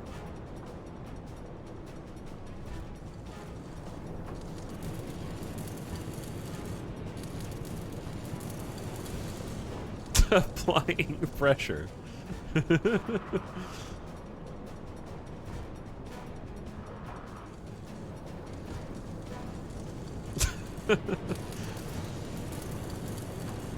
Flow rate, 700 units per minute.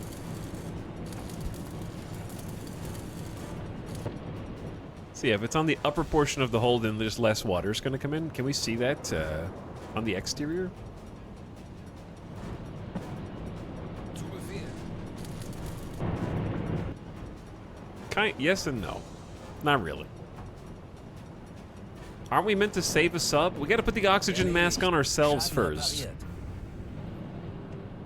Our boat requires an inspection. Your crew spotted a destroyer on the horizon. They must be searching for the previously sunk U-boat. Destroyers are heavily armed units, and you should never face them on the surface. Skipper, order a crash dive. Okay. Alarm! Alarm tauchen! Crash dive. People run. Well, we did come here to save fellow U-boat, but now we're seeing why that's a terrible idea.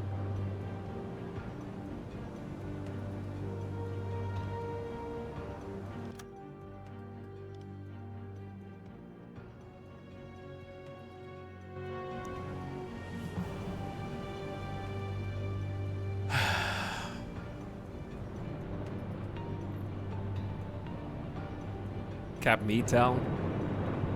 You guys are doing great. There's the dive. Switch to electric engines, periscope depth.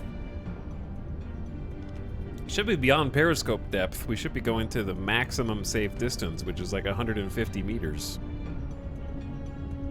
Hoffman on the deck gun. Should be plenty, yeah. Why are we heading straight toward them?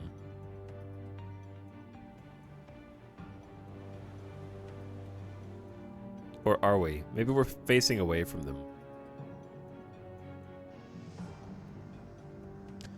Alright, we can see them on hydrophone.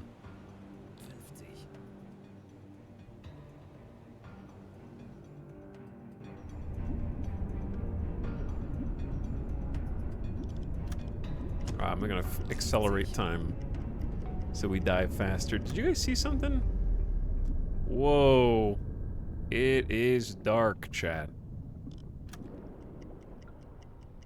90.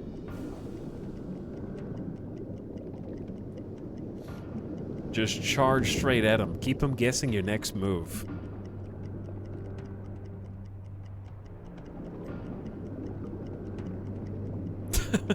The cook is just like bored out of his mind. All right, while we're diving still, let me check some slubs. Hello, Deutschcats. Why not WeBoat? U-boat, me-boat, WeBoat. Thank you for 28 months. Appreciate that over 2 years. Seabers Volt says, are U-boat winning, son? Yeah, we're doing tutorials still, which have had their share of problems. But we're getting through, and I'm really impressed with all the different, like, management aspects in the game. Eddie Bo says, happy feelings when the streamer plays one of my favorite recent games. Yeah, I mean, it's on sale. Hang on, they're circling on top of us, listening through hydrophones. Press and hold tab to open quick orders and change the lightning to blue by clicking on the highlighted button. Blue lightning is a signal for the crew to go completely silent and limit any chatter. Blue lightning tells the crew to perform their tasks as quietly as possible and conserve oxygen by holding their breath as long as possible.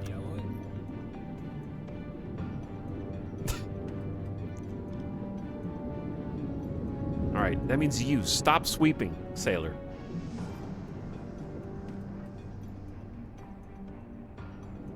Oh, nice. Even changes the lighting inside this up. That's cool. Changing the lighting to tell you what order is currently in effect is a cool way to communicate with people without having to use, like, a speaker. So they're, like, circling above us right now. And we're at 146 meters. So there's an unknown surface destroyer looking for us.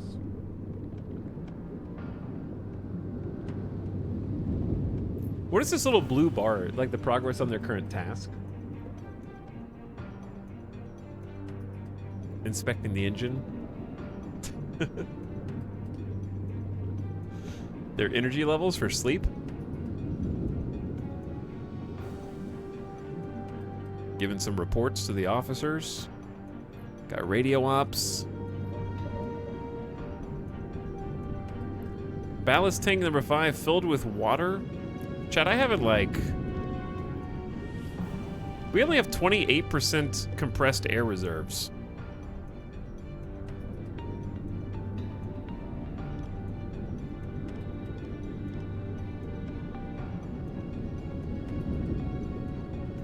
Turn on the compressor on the water surface. I forgot that there were other things I need to be doing between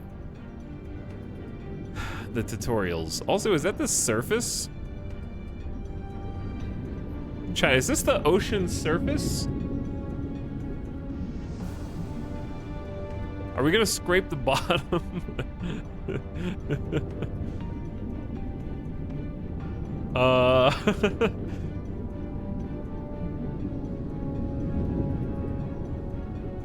You mean the floor? Yeah. Duh.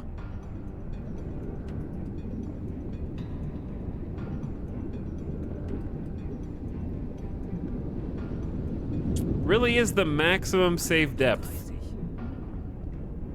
Yeah, I don't think this is safe, chat.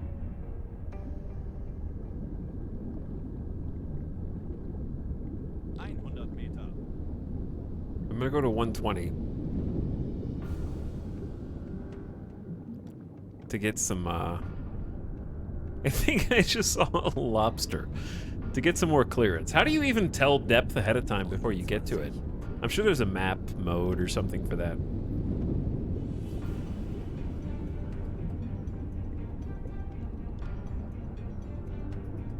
%, strain and stress. 83 decibels total noise. You require an inspection. There's an active alarm. I gotta read all those.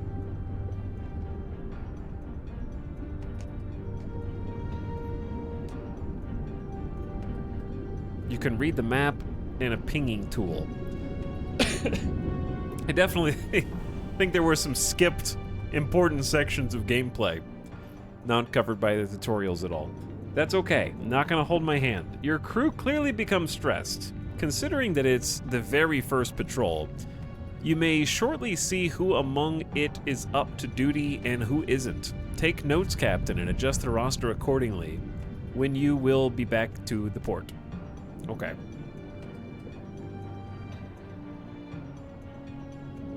Somebody interesting tooltips that I want to read. My brain isn't capable of reading tooltips until I have committed to a campaign. Like at this point, there's a 50-50 that this save needs to be completely erased. And I can't bring myself to study all the mechanics until, like, okay, the campaign has started and I am able to emotionally attach myself to the crew and my U-boat. You know what I'm saying? We could probably just go 12x. We're just sort of, we're supposed to be just waiting until they stop circling. How fast are we going, by the way? Forward 3 seems really fast. Let's slow down. Which one has to assume is going to make less noise as well. One of the sailors just woke up and is having a panic attack. The enemy may hear him using the hydrophone. We must deal with it. Wait, they can... Hang on, is the sailor louder than 83 dB?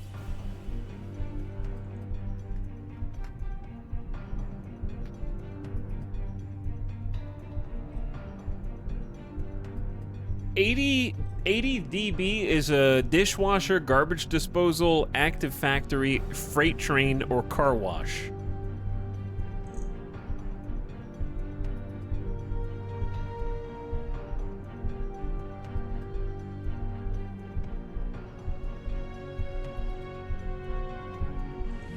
Select Officer Hoffman before we continue.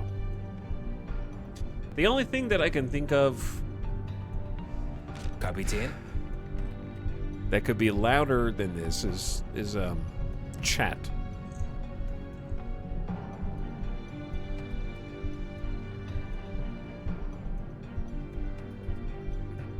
A freight train is louder than a dishwasher. Okay, but what if your ear's against the dishwasher and the freight train is over there? Jawohl. Bist du verrückt? Sie entdecken uns. Hey, calm down. Okay, chat, if you encounter anyone else that you know who's having a panic attack and you tell them to, hey, calm down, it's probably not going to go over so well. Just a heads up.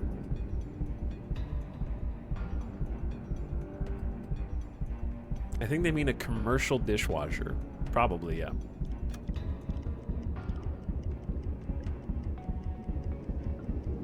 We're having an extended conversation. We are now past the crisis, Skipper. The destroyer seems to have left the area. Click the highlighted button to return to the surface. Tanks anblasen! Alright, we need to chat. Remind me to... Well, we're just going to get compressed air on the way up.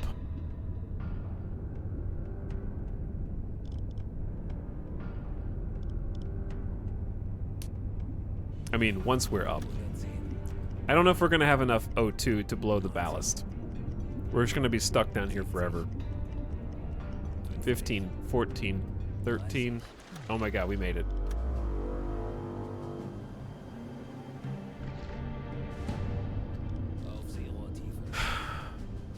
Alarm abgebrochen! We made it. Wechseln auf Dieselmotor. That was an adventure. Luckily, we're now back to business and can carry on with orders. Continue the patrol in the highlighted area. Return back to port after traveling 863 nautical miles. What about saving the other... We're just gonna leave them to die now?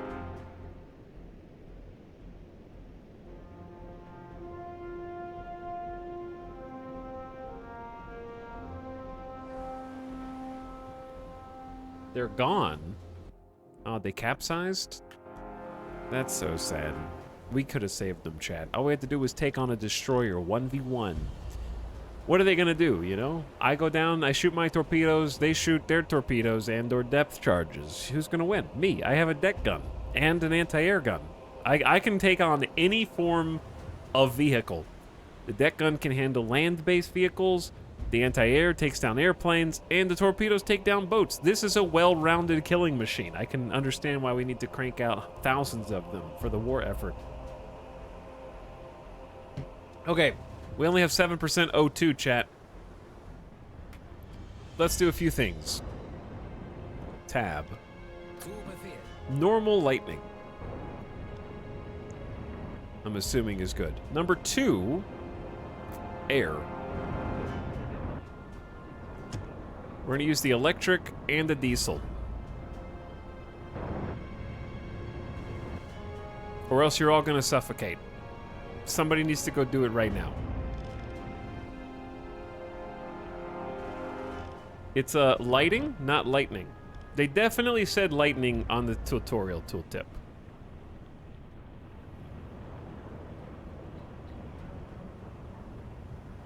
And by definitely, I mean, I don't know. I just made that up.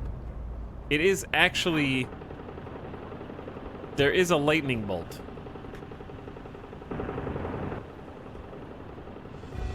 I like lightning better, so I'm gonna stay with that.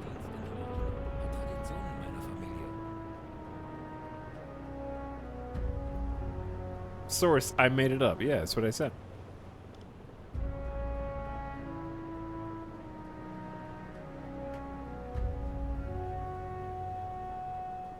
Chat, I'm back from dinner. Is he still in the tutorial? Yes, I am still in the tutorial. I dream of a day where... okay, to be fair, playing simulation games will bring out the most pedantic-ass chat members ever.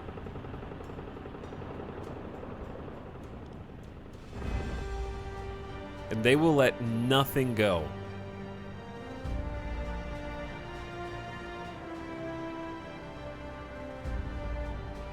Especially World War II simulators. Good God.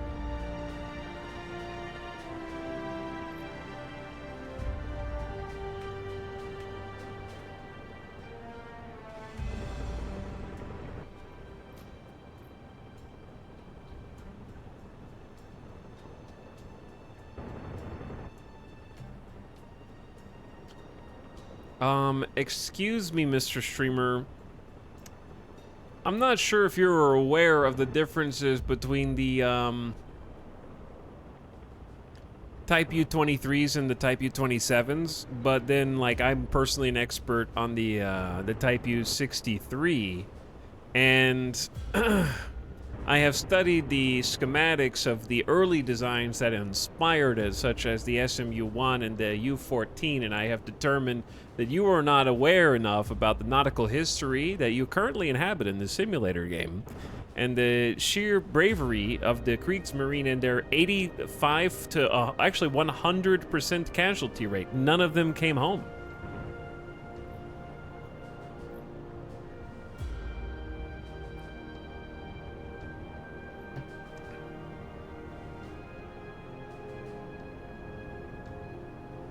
Actually, there were no U-boats in the water on September 12th, 1939.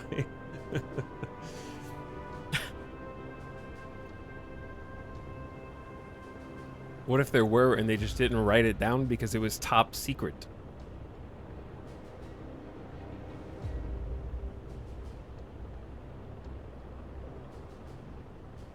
Here's what Wikipedia says.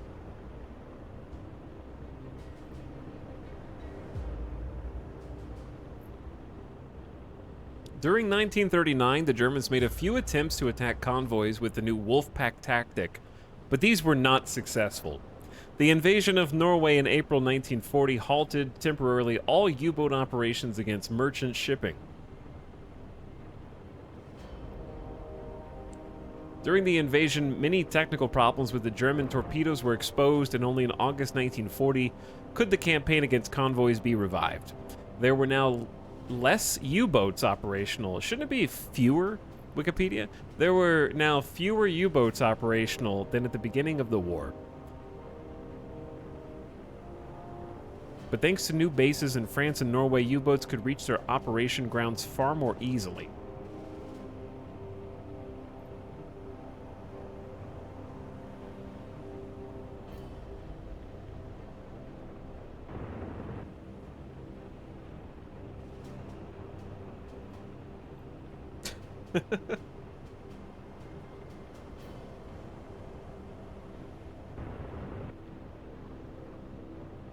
Who's the pedant now? Everyone's a pedant when they think that they're right. Okay, I have to travel 860 nautical miles in this area. Whose idea is that? Legen Sie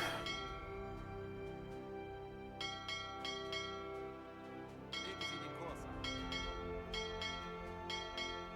How many miles is that? Kurs setzen. It's a beautiful figure. Okay. Onward. Do I need to manually turn off? Hold on, I didn't think about that. Do I need to manually turn the air compressors off, or does that turn off when it fills up the, I assume it just turns off when it fills.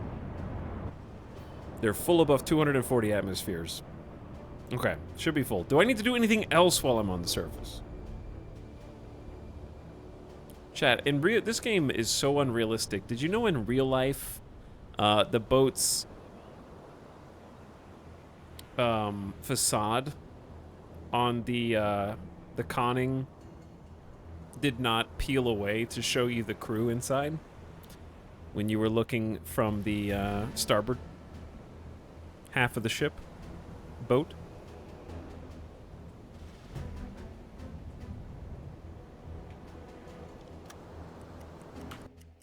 Very unrealistic.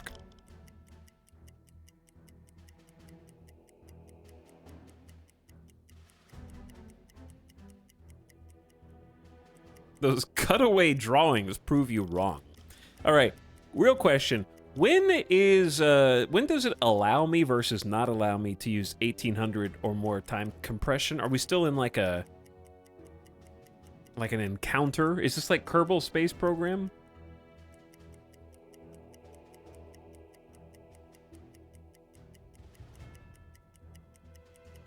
You're not allowed to simulate because the physics might break.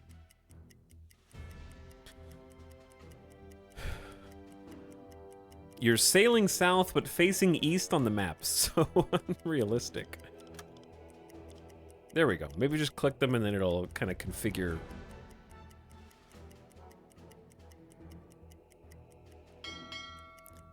Ding ding. I like that it uses the Hearts of Iron ding ding sound so much. Play music. I'm afraid of play London's music. Oh no, I'm the radio man. I'm not ready for this. It's too much work. You have to leave Kerbin's atmosphere, like 70,000 or whatever. This is the gift sub sound. Trial. That's fair. What's up, Narfwack? Says, no me. Thanks for 50 months. Hi, Narfwack. How you doing? And Mad Dog Mac, thank you for gifting us up to Dog Crunch. What up, Dog Crunch? Me.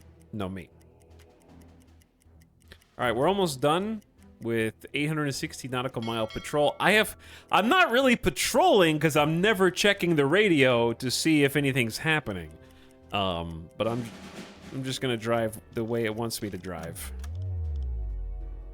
Now we can just go back to port. Bestätigt. All right, tutorial 4 done.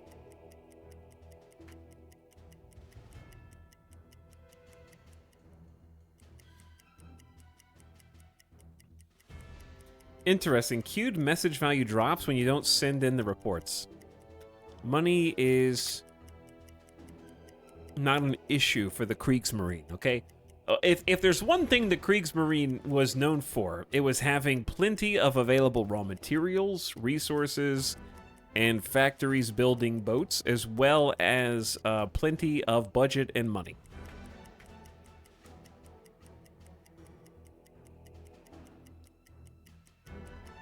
What's that 100% on the right? That's how buoyant we are. We are 100% buoyant.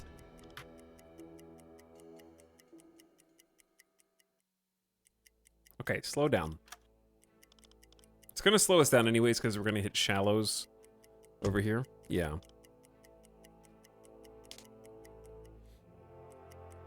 Especially the U-boat section. Mm-hmm.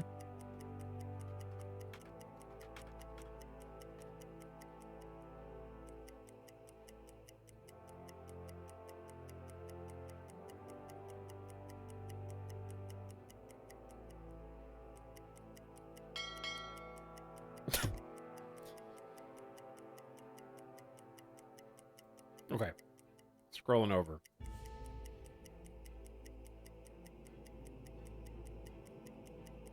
I can see you again. What's up, Adanian? Is that the Age of Empires Doc Bell's sound effect? How do you know Age of Empires didn't get it from the Kriegsmarine?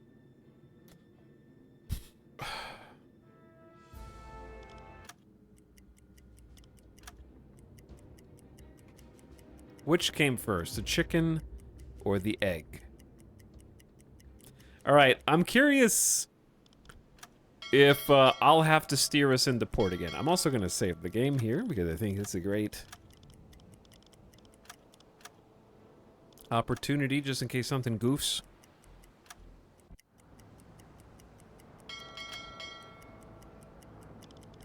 See? See?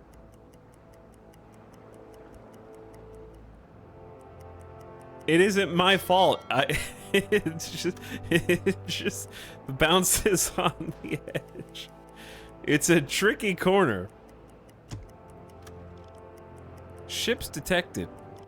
As they should be, yes. They're friendly. Good job detecting them, though. They get a little better every time.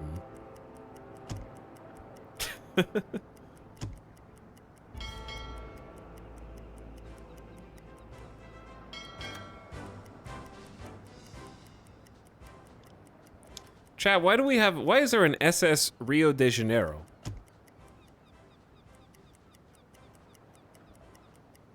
Did we run out of, like, German cities to name them after? Kurs auf diese Koordinaten setzen. Did the Come to Brazil team make their way?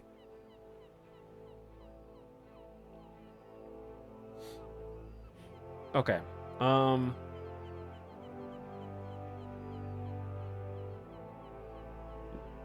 Oh, I guess we just completed the mission. Good job. Beim BDU wird They're früh impressed, über but we need diese training. Aufträge vom BDU streng gehalten. Recruitment. All right, this one's only 5 minutes. This is a fast one.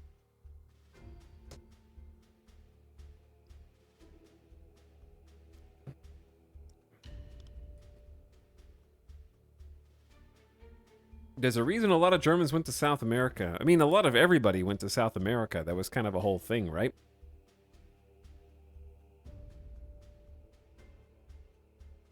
There were a lot of quote-unquote neutral countries and neutral ports to jump on and off down there, and a lot of, especially a lot of hunting when allies were seeking to destroy very specific German warboats. They were doing a lot of hunting in that area.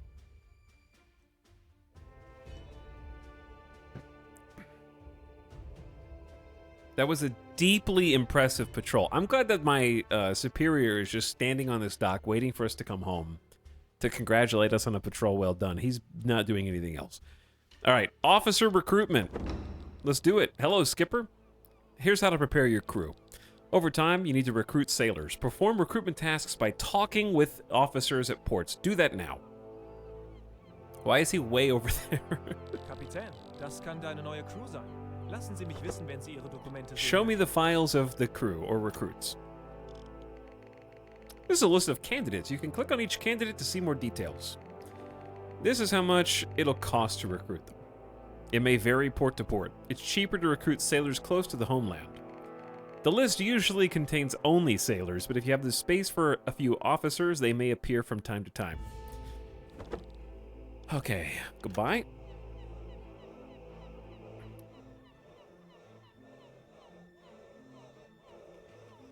Boys? What, People, run. What's the next objective? Okay. After you recruit new sailors, they may need to be assigned to your crew. Open your crew list by clicking the highlighted button. Menu. Crew. You can specify what sailors will join the crew and who remains in port.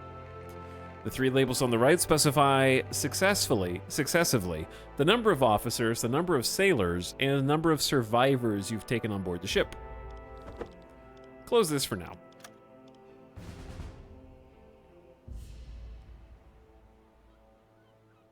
Good job. Tutorial complete.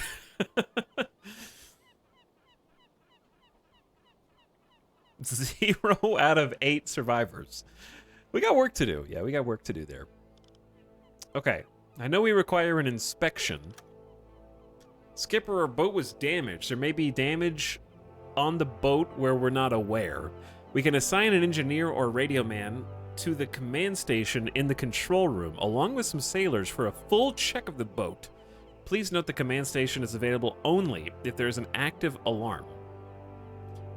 To toggle alarm, open the telegraph and click the button that says Octung, Octung.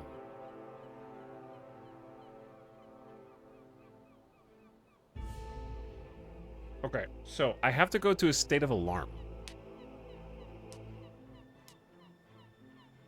Which is weird to do in port.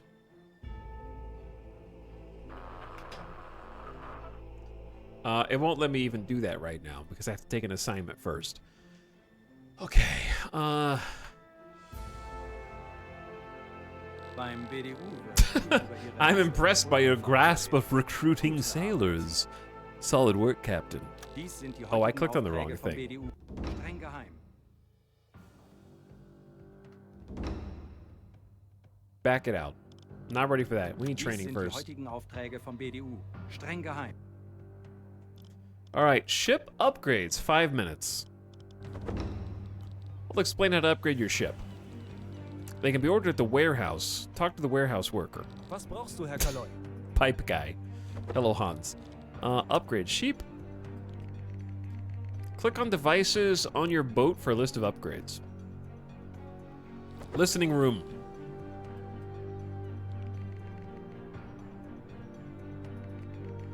Some things on this list may be locked. That means the technology needed to install that is not researched yet, but it's available at headquarters. The list will expand over time. Done. Okay, 1 tutorial left. So, lots of things can be potentially upgraded here. Well, we got listening room, decoration. I assume there's more upgrades for different U-boats. We might just be on one of the stinky U-boats from early war. Because there's only 2 things.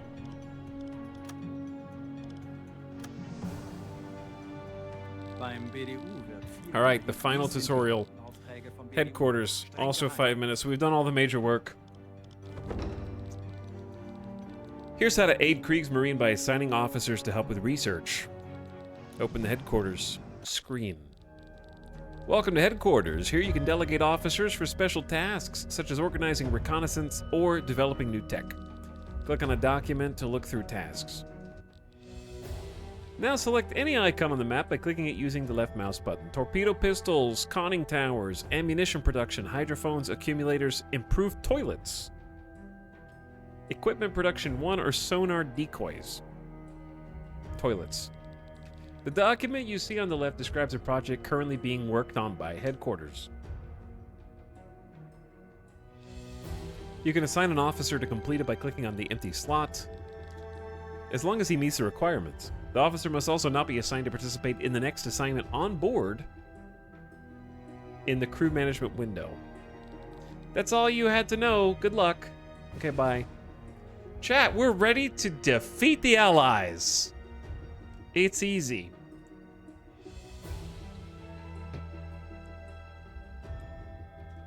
There is currently only this stinky U-boat in the game, or did that change? They're adding more U-boats with the next update, says chat. They added some more, if I recall. Chat's not sure whether they did or didn't add more.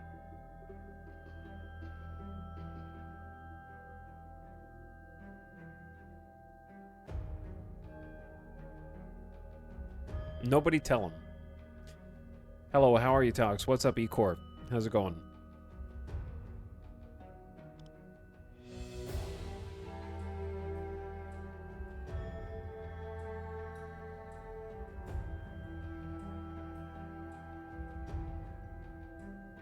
Okay, so we're not gonna get improved toilets yet.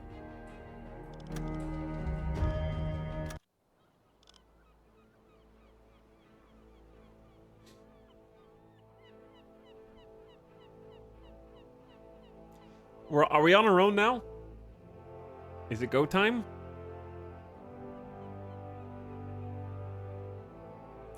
We just took the whole crew on training missions.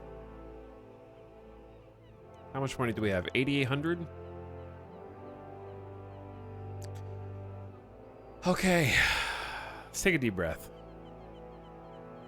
We are proud to announce the final release update will bring one of the most anticipated features to U-Boat, taking command of other U-boats, in addition to the Type 7C. We plan to include the following U-boats: Type 2A, Type 2D, Type 7B, Type 7C, and Type 7C41. I have no idea what the difference in any of those are, but very cool. That seems like a lot of U-boats to add to a game that currently has one U-boat. They should make the game name plural. Okay, chat. Here's what we need to do. I'm gonna set up a way. How many people can we name?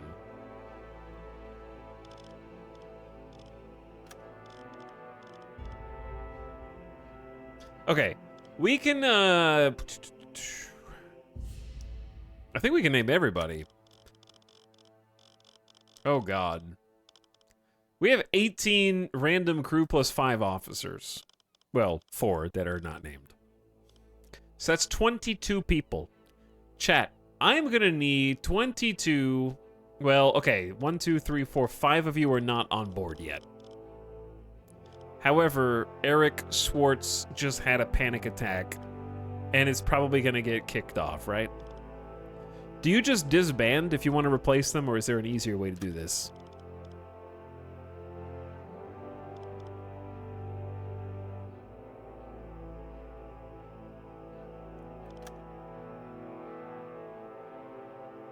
Are you supposed to do something else?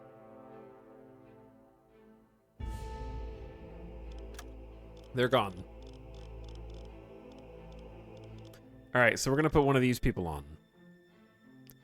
It's undetermined how the sailor reacts to crises on board. Each time stress on our ship peaks, a random sailor's personality type is revealed. So we have to learn their personalities as we go. Okay. So if I promote this well...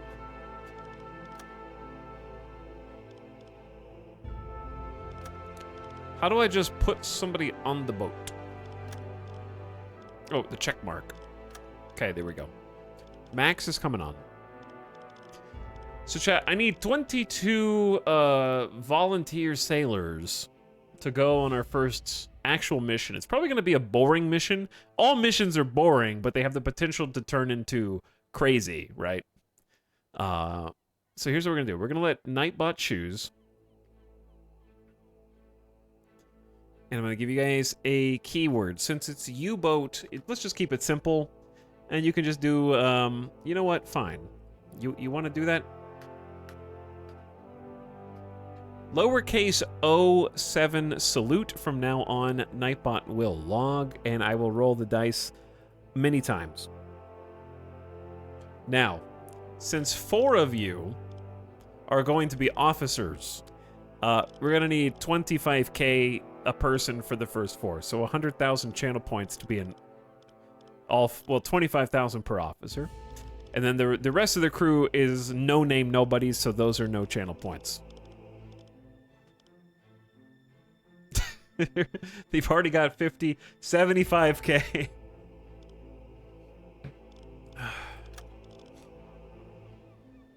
Also, because my brain is weird, chat, I know that I just took a BRB, but because this is like out of the tutorial and we're just actually starting the game and I need to become familiar with all the little granular details that the tutorial left, to put myself in the proper mental state, I need to just step away for a second because ADHD.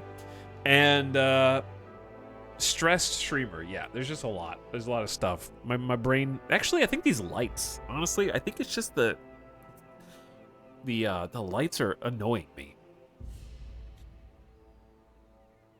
I've also been super congested. So, you guys do the salute. There's currently 87 of you. We're gonna pick like 22. So you've got a great chance until I tell you do the salute. And I'll be back in just a quick moment. Very short. Not like the last BRB.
I'm back.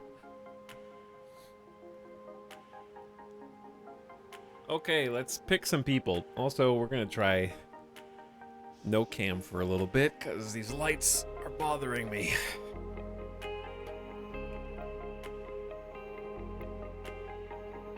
Whew.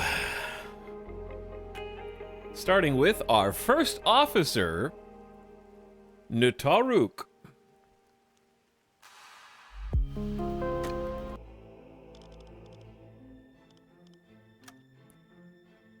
What happens if you just do one name?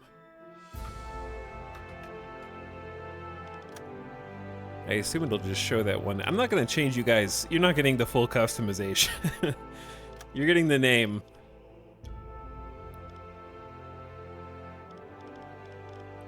We've got second officer, Tanuith.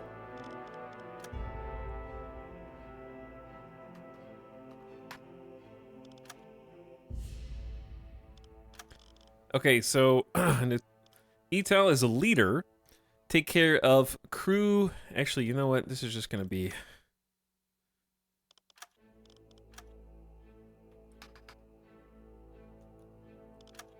Jeff, first name Jeff, last name E.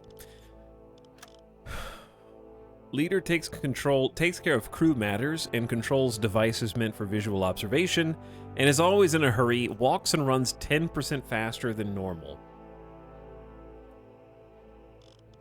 Nataruk is an engineer, specialist in the usage and conservation of devices on board, and the cook. All right, Nataruk, you're not the first officer, you're the first cook. Tanuith is an engineer as well, and a native English, or not a native, an English speaker. It'd be weird if you were a native English speaker, though it's not unheard of.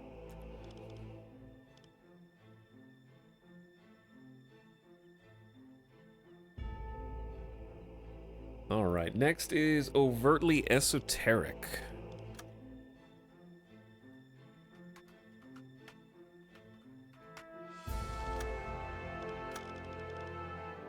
You're also a leader, but not the leader, and a merchant. When this officer personally visits warehouses in a port or is part of delegation on a supply ship, he gets 25% better prices.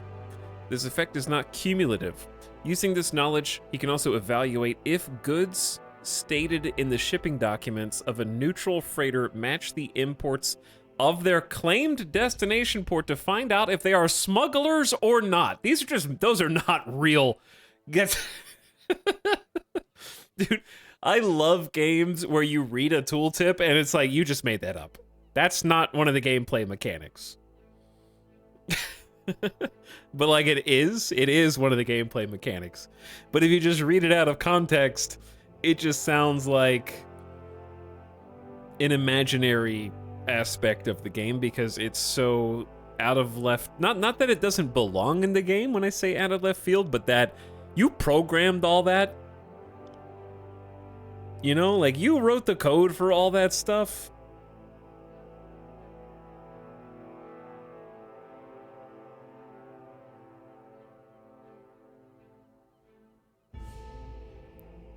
How can he be on a supply ship? I don't think he's on a supply ship. It's part of a delegation. Apparently there can be a delegation. It's like reading patch notes out of context. It is, yeah. Okay, and finally, Hugo. Hugo Prev. In the turtleneck. Radioman. So you're the medic. They have medical training and telecommunications specialty, and you're a runner, always fast. All right, now, for the regular sailors who are as of yet unpromoted, we got Golden Pony Boy.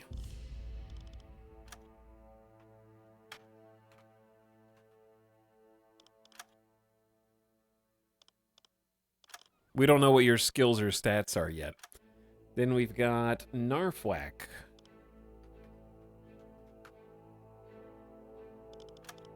Welcome aboard. Wait, you guys are not on board. Oh, wait. Hold on.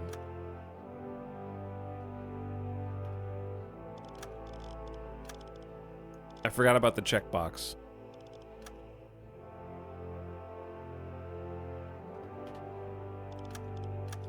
You're on board.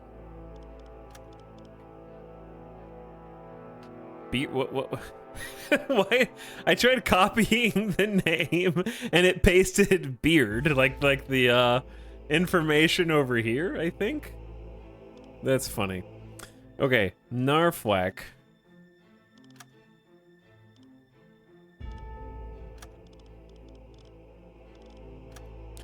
Try this one more time. Golden Pony Boy.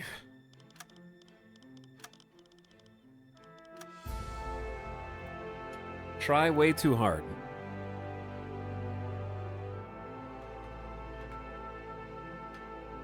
Your name is going to appear as way too hard, and I'm not changing it. Honeychain. Welcome aboard.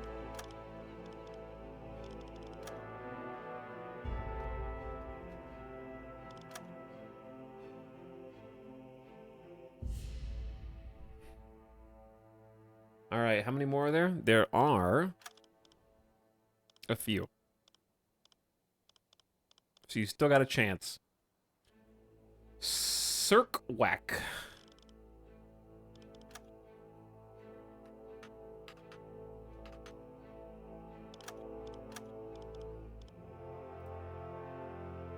Bad Joke Joel.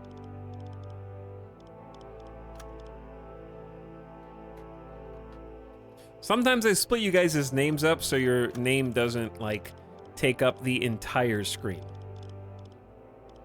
when you're on the ship.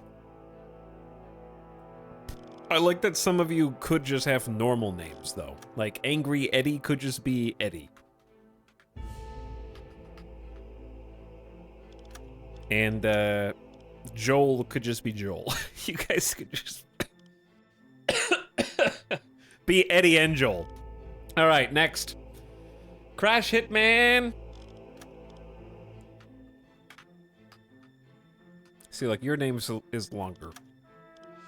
Oh, no. Crew menu. Feistel, welcome aboard.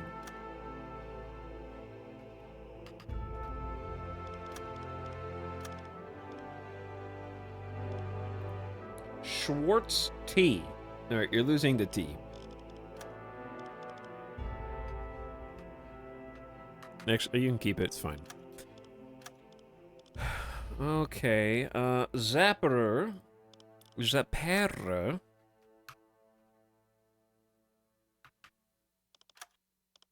And then there's only like a couple. They got reordered when I closed this menu on accident. CS Moz.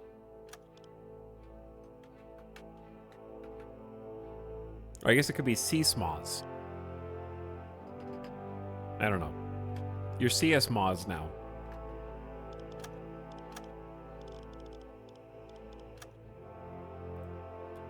Absinthe. And then, is this the last one? Last few? Okay, there's like, this is the last cluster, I think. All the D's.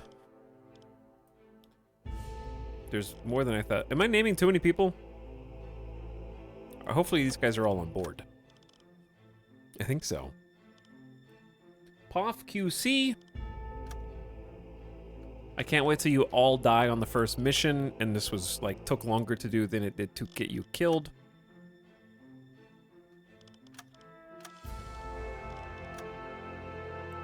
H-Star Killer.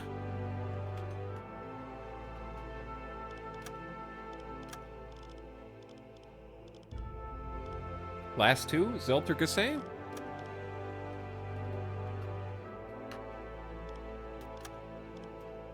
And finally, Gygaxian Prime. To your name.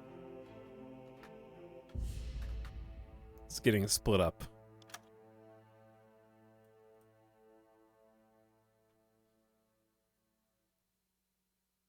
Okay, I can see chat again. Hi, how are you? Nightbot has spoken. I'm just imagining the crazed captain lining up his crew and going to them one by one to tell them, "You're POF QC now. That's your code name, sailor." This is going to cost so many channel points. No, I was just doing 25k for the officers, which chat already paid. And the regular sailors are rarely going to be actually seen by name, so they are not channel points. Oh my god, we have a RimWorld task list, a RimWorld schedule, and squads. Okay, hold on. Let's make sure we save.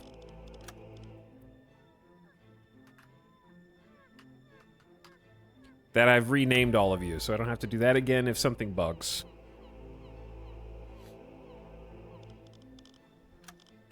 This is truly a management game. Okay. Luckily, it's just for officers here, and then regular crew here is just sort of interchangeable. All right. Shift plus mouse scroll to adjust priorities, or click. Higher numbers, higher priority. Selected priority may drop by a few points if the associated task is currently not profitable. Make money or die. So, Chief Engineer Nutaruk. I wish it showed me your actual relevant skills. And there's probably no need for a scroll bar here, just make the UI larger. I assume it has chosen the best people for the job. Here's my question. If there's two things...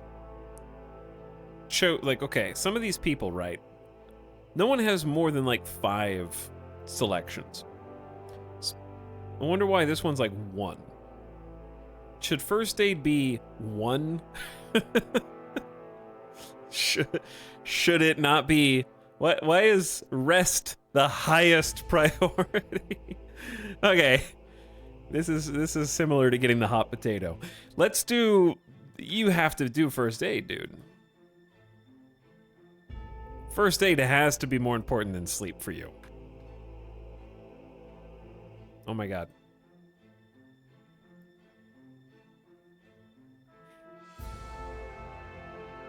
You're the only doctor.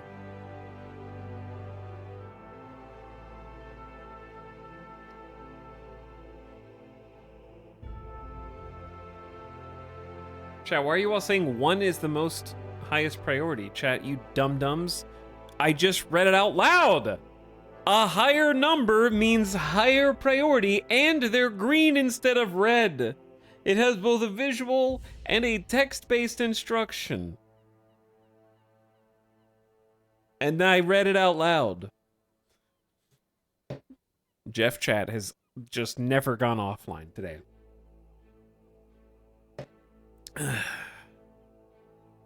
This one goes up to 11. You turn it up to 11. All right, here's the thing. Using the flat gun should probably be nobody's priority. We can just do that manually. Calming down. Calming down should probably always take priority over sleeping.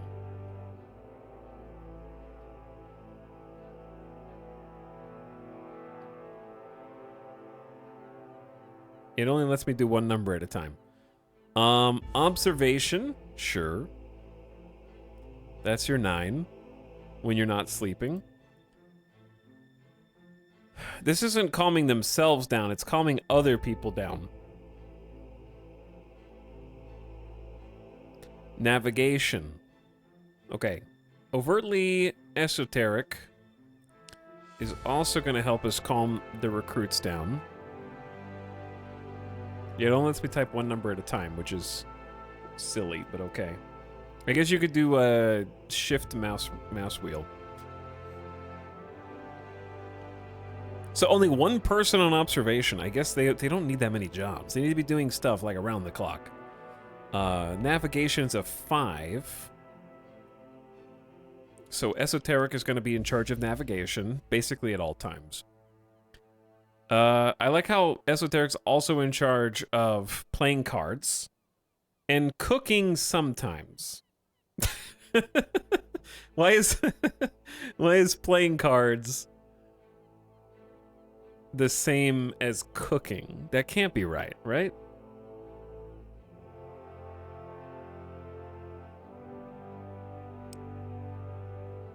The shift plus mouse scroll does not actually change anything. Okay, so cooking should be a higher priority. You calm people down, you do navigation, then you cook.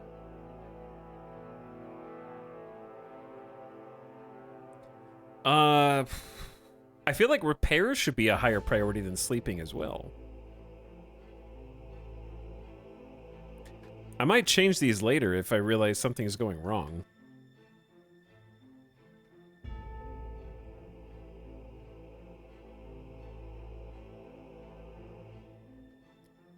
It's actually very hard to type these in. Okay, managing the diesel engines would be 9. Performing maintenance is Tenuith at an 8 when not loading torpedoes. Yeah, loading torpedoes should be very high.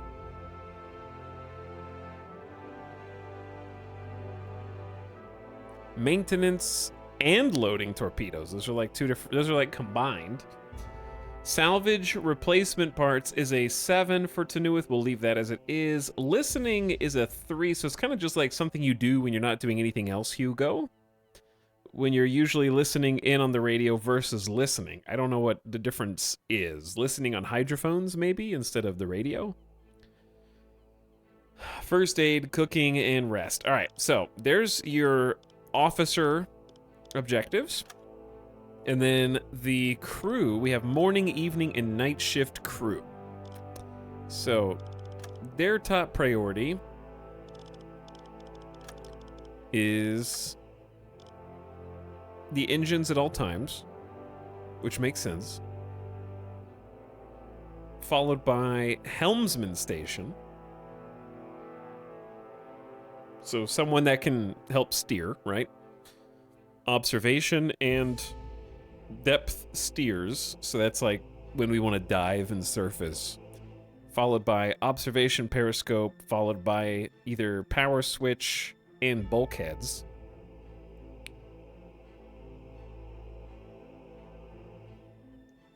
Radio room and the galley, and then the cleaning station. Okay, I mean, this seems reasonable. I don't really see anything here except Valves is empty.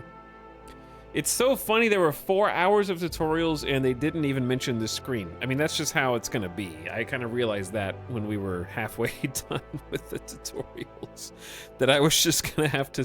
That's why I just took a very short break, because I didn't realize this was gonna be like an Omega learning stream, and my brain starts to get stressed when I am just in constant state of absorbing information. So I have to take quick... I have to surface for air every so often.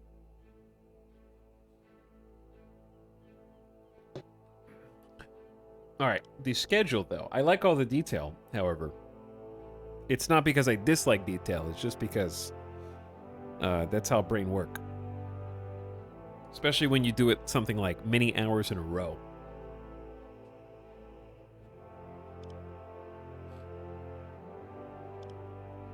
All right, so the schedule of the morning, evening, and night shift is 1, 2, 3, 4, 5, 6, 7, 8 hours. This is good information to know. because it gives you an idea. Like there might come sometimes where you want to change this. You need like an all hands on deck situation, right? Like if you are under attack, I'm sure there's an issue of too many cooks in the kitchen as well. Like you probably just don't have room for all the extra people to be awake at the same time, and you probably want them to be out of the way in their bunk when you really need them to be. However, like that's why the officers don't actually have scheduled time, which is interesting, because they just need to be available at various hours. I want, chat, do you think it's worth it though to just like give them some time too?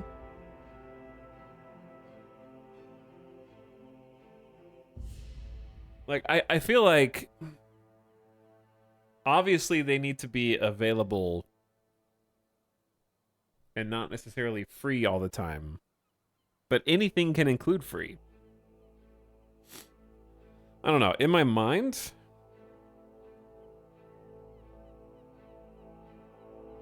the officers should be on... We're just going to make the RimWorld schedule.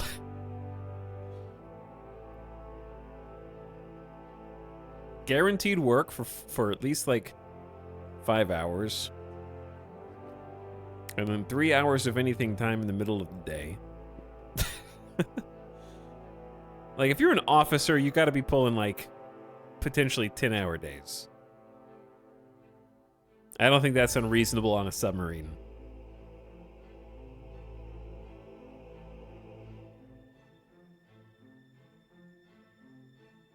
I'll come back and turn this back to anything when I realize I've made a huge mistake or something. Actually, we should have one leader. Who's the other leader? Jeff is a leader and overtly esoteric. They can be on opposite schedules.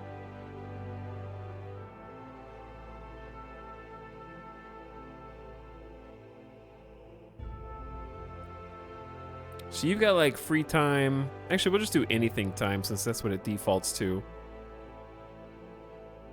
Well, I don't know. Jeff, you've got...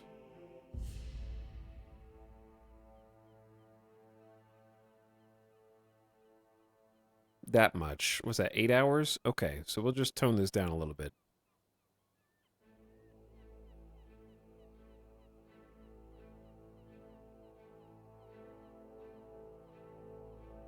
All right, so the two leaders are taking different shifts.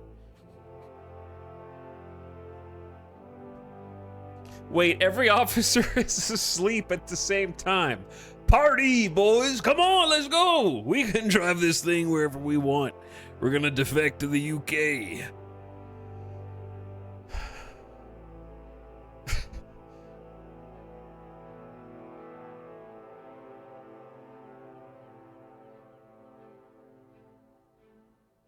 I don't know. All right, let's just try this and see what happens. What about squads? We already got 8 sailors per squad. Officers in control of multiple teams. Yeah, is that what this page is for? To have like certain people report to Jeff and certain people report to overtly esoteric? Or how does this work? I don't really know what this screen is for. Allows you to set up which and how many sailors should be assigned to a shift or officer. I don't know if I want to assign them to an officer because I don't know what kind of downside that has, potentially.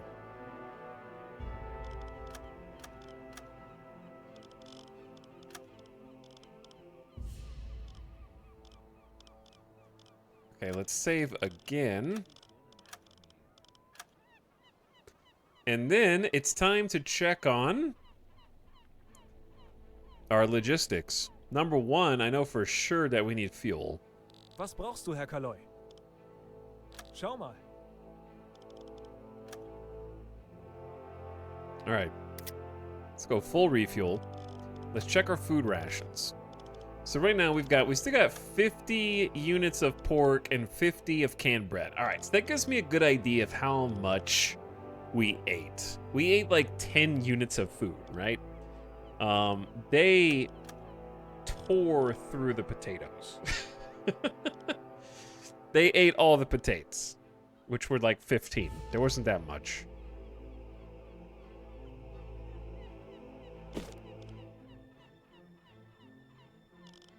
I'm gonna get like 10 of sausage. Oh, that's like 300. It's a lot. Can't resist. Yay, the potatoes are too much. You know what? I believe in my crew, so I'm getting them the fancy stuff. We're gonna eat well here. We're gonna get like 10 units of exotic fruits. And then, I don't know if we should even leave anything open. I guess we'll leave something open here. We need a new first aid.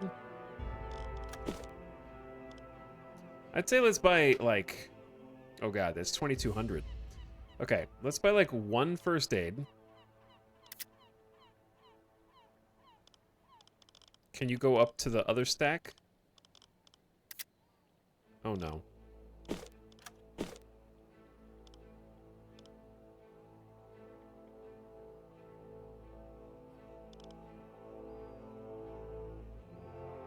Where did that go?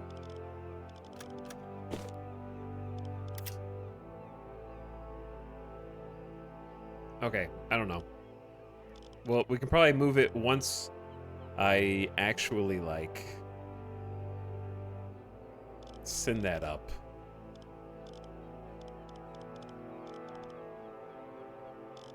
We need some spare parts too, don't we? But I don't think I can buy right now. All right, whatever. Just wait a sec.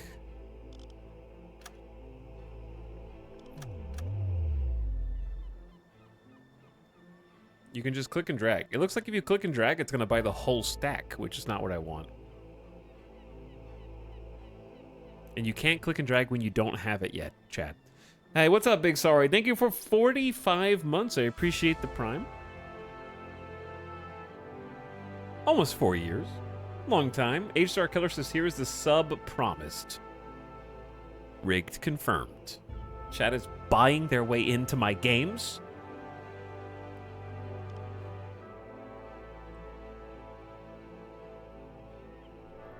Okay, they're off duty 6 hours. I'm assuming that's how long it's going to take to load.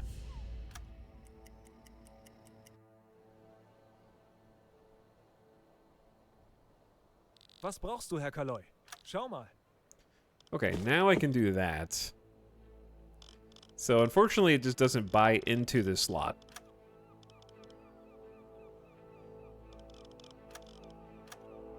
So having a variety of food is bad because you only have so many slots to play with. That makes sense. However, does it say it's going to take 4 minutes to load? Is that real-time minutes, I guess, probably? There's food is good. What about ammo?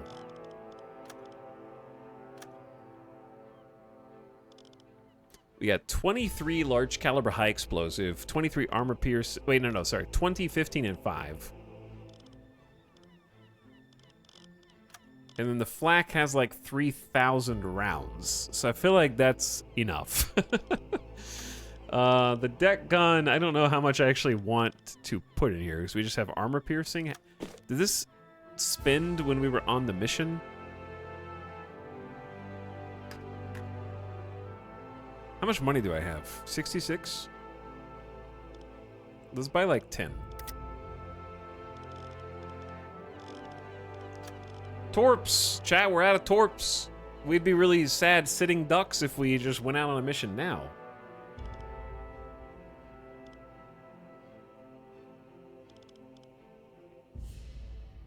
Alright, so all we have is one electric Kriegsmarine torpedo. The PI-1 pistol. So we want, like, at least a few of those. These are the quote-unquote stealthier. These ones are free. And we have bow and stern torpedo storage. Then we have the faster but more surface visible T1s that cost us 300 marks. I feel like half and half is very reasonable. And then stern torpedo storage just has one. I'll just get a another freebie.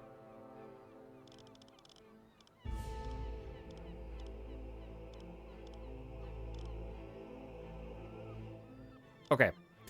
We got fuel. We got some ammo, and we got food, and we've got some replacement equipment.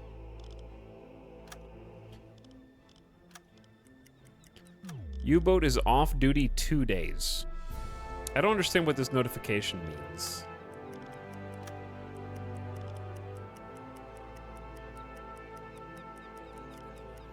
Because it shouldn't take 2 days to load all that onto the U-boat, does it?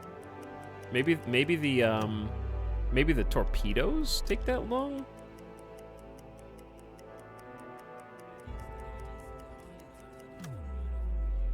Well, while we're here, it shouldn't take that long to load this stuff. Yeah, that loads in just minutes.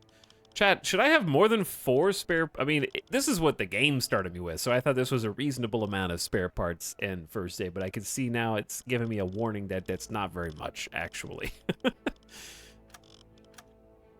Yeah, it has to move all 10 of those, too.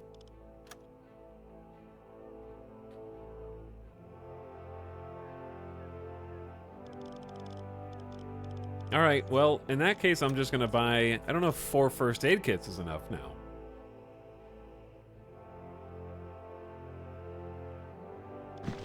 So let's buy at least 1 more, because we don't really have that much space.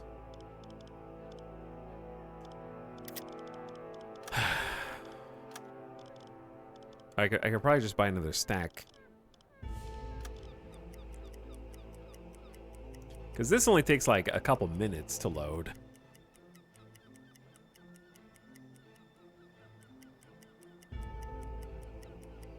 Was brauchst du, Herr Kalot? Schau mal. Well, so I thought.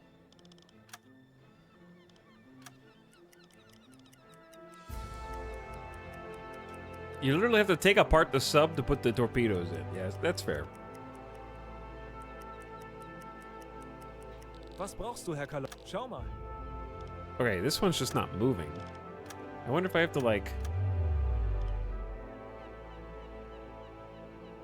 Because I just did this a second ago. Doesn't give you an estimate. Alright, let's just skip the days for the torpedoes. Was brauchst du, Herr Kalot? Schau mal.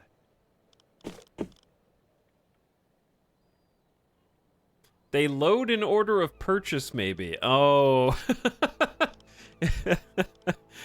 Kriegsmarine efficiency. Oh my god.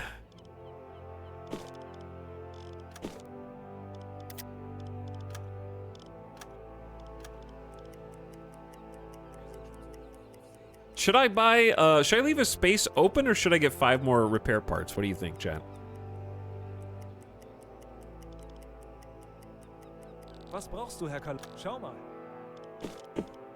I think you can only have like 5 of these in a stack. Stack limit 5 at the bottom right. So I could get another stack of 5 parts. Is it? Why does it say 4? You can only buy 4 at a time, even though the stack limit's 5. What?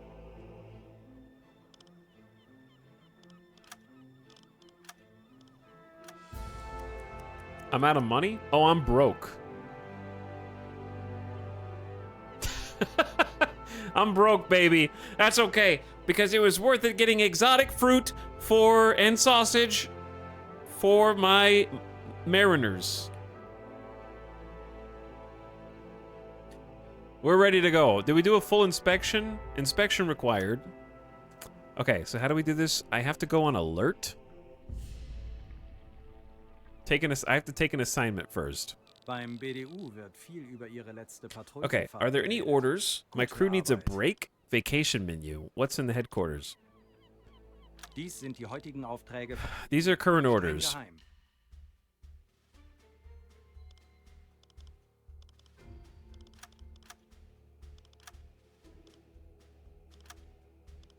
Why are these ones orange and this one's not orange, and then these ones are orange?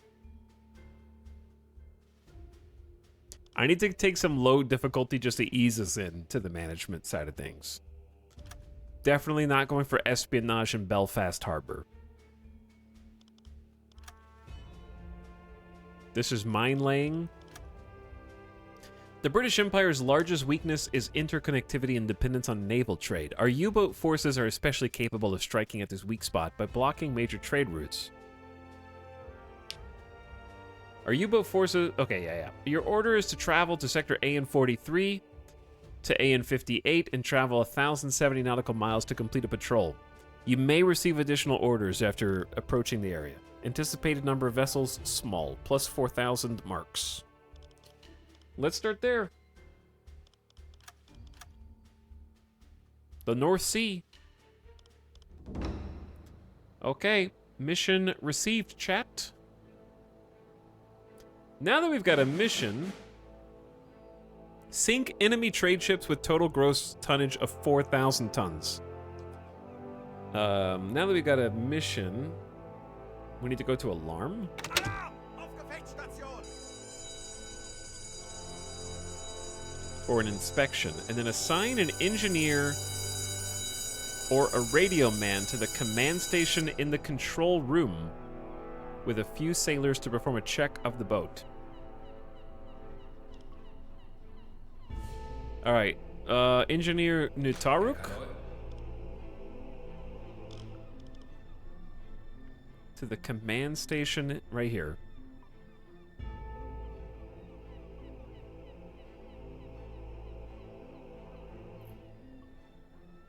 Officers present here provide various ship-wide benefits depending on their commanding skills and a number of assigned sailors. Only available during an alarm. Overtly esoteric to Nuith and Nutaruk can handle this. Okay, so Nutaruk is here.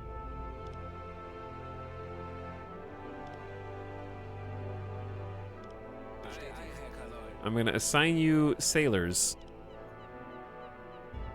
Sailors search for hidden...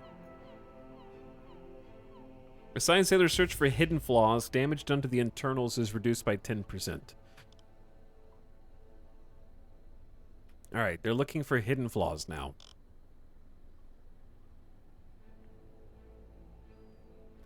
Oh, look at the crew!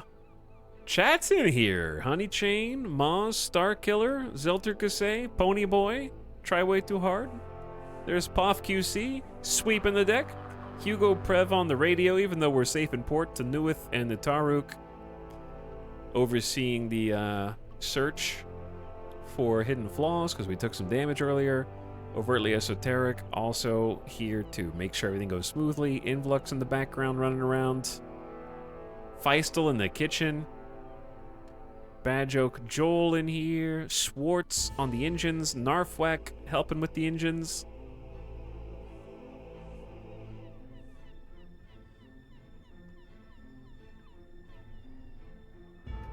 Alright, now my question though is how long do you have to wait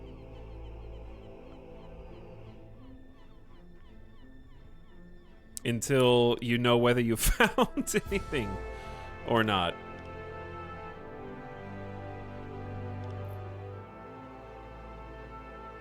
It's the green progress bar. The green... There's 1,000 green progress bars on the screen. Which one?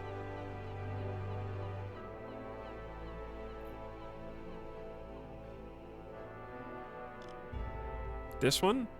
Right here? Because these are all green progress bars too.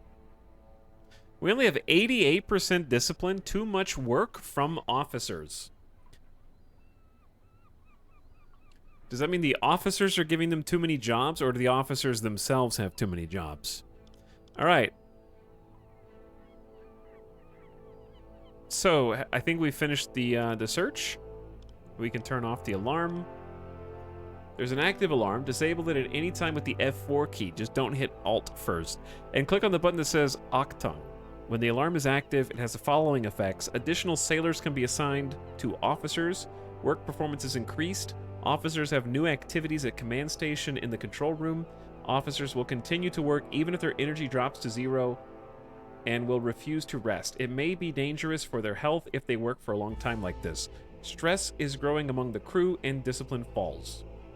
For the last reason, alarms are not sustainable for long period influx. What are you doing, dude?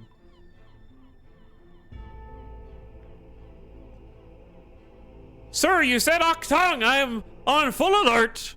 This is my alarm posture. I'm running over your shoulder, Nataruk.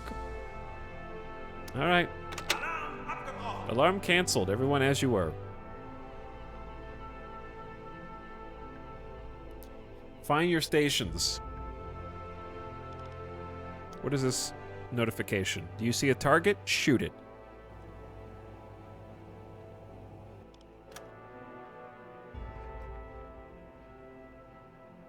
What, chat? You didn't know there was a first-person mode in this game? I can play as Captain Etal?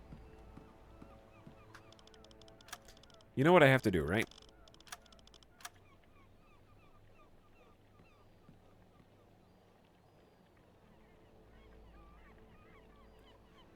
I'm defecting to the British Isles!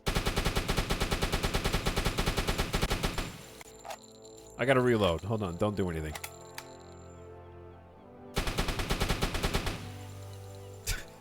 And I'm taking your little oxygen tanks with me. You have to reload this gun a lot. Okay, anyways, now that I just spent like 200 marks. Oh, you can even aim down sights. Fancy.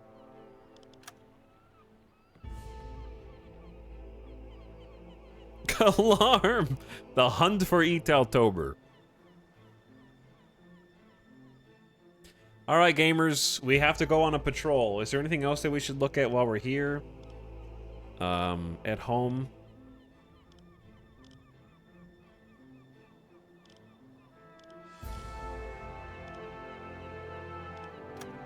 I can remove the sailors from Nataruk. That's another thing I need to do. I need to figure out when it's good to give them extra help. Like, we can do that while we're in the water, so let's go ahead and at least, like, set a course.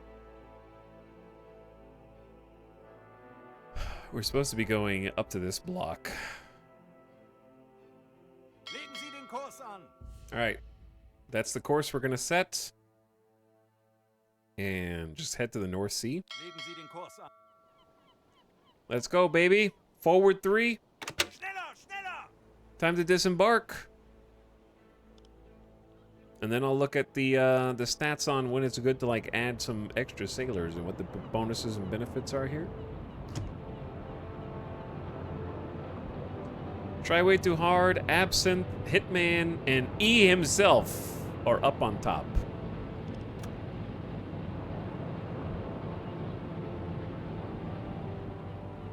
As we leave port for the first time on our own, with just a mission, no tutorial to guide us. Just our own wits. This is supposed to be low difficulty mission though, but you never know when it's gonna spiral out of control.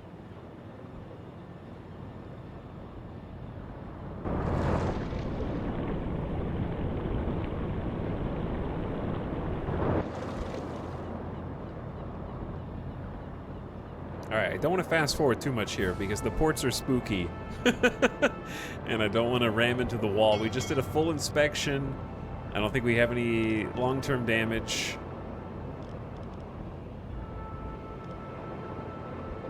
I need to figure out how to ping for shallows.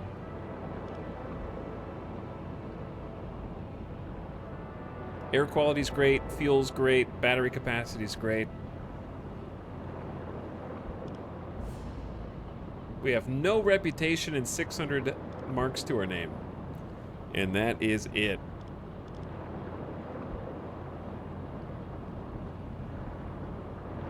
But yeah, it's very, very nice visual aesthetic. I want to scroll with my left mouse, but it's faster. It's better just to use WASD. It's almost a little too fast that way. What's up, Skewer? Thank you for the 26 months. I appreciate this sub. Welcome to U-Boat Stream.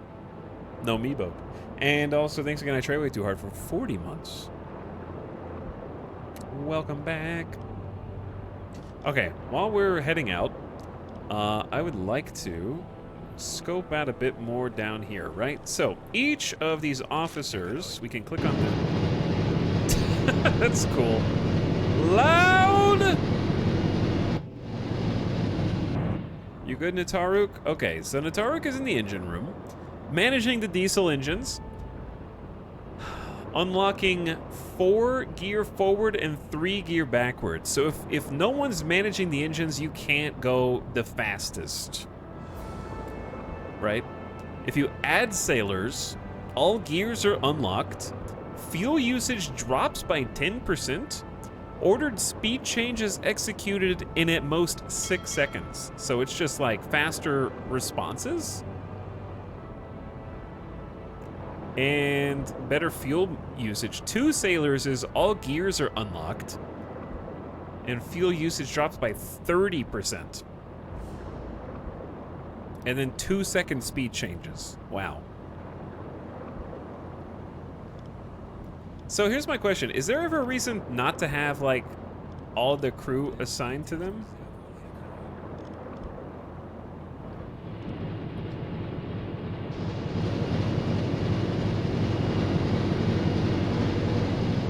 Who is that? Depends on if you're sailing or fighting. Okay, but my question, I guess my question is, what does the crew, what am I keeping them from doing? Because it looks like, obviously, we're just traveling right now, but like, the officers are doing important things, and the crew's kind of just sitting in their bunks.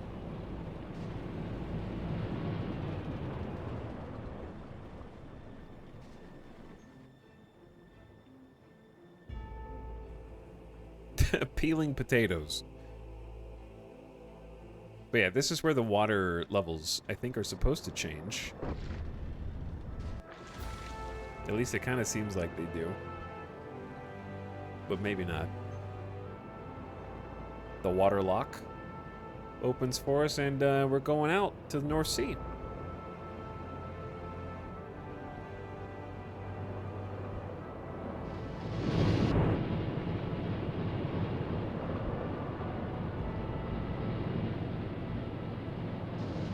They're getting food. How do I see their crew member names again? Kapitän? There we go.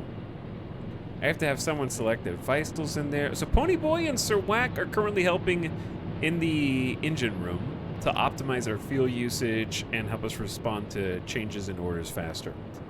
So traveling faster has more of an impact on the fuel total usage. More red arrows up here equals faster consumption of fuel. That part makes sense. Okay, let's take a look at the other jobs. Esoteric can't have anybody because they're resting right now. Hugo is listening in on the radio. Officer scans frequencies for new transmissions. If ordered, he can decode incoming messages. And he'll let me know when he has some to decode. Additional sailors. 1 sailor receiving range increases by 20%. Time needed to receive and send messages is shortened by a factor of 2. So you can just, like, assign somebody to that as well for more radio range. Herr Kaloy? And they'll kind of work in here in tandem. You can request resupply, play music. Boost the crew's morale.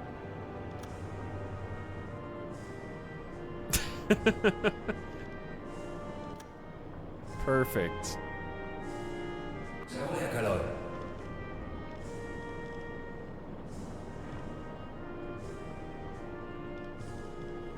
Herr Kaloy?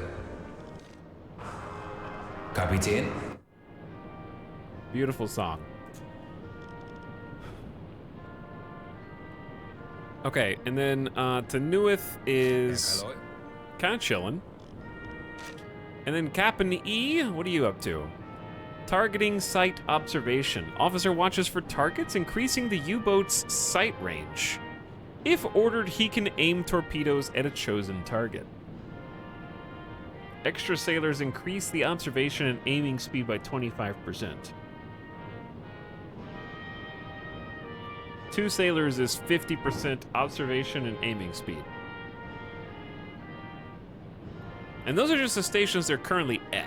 Like, Tenuith is now at torpedo maintenance. Officers performing maintenance on the torpedoes to eliminate the risk of a dud.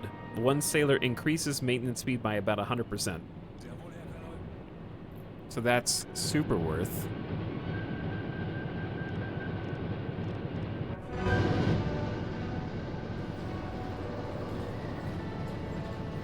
Now we're gaming. Look at that beauty coming out. That's some detail.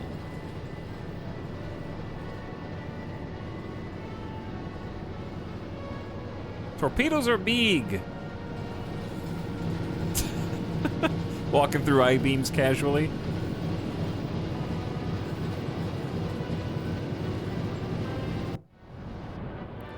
So that's basically what this portion is for, right? Like the squads, where you just assign sailors to help. Where they all, is there any reason not to give them all at least 1 sailor? We have 18 sailors.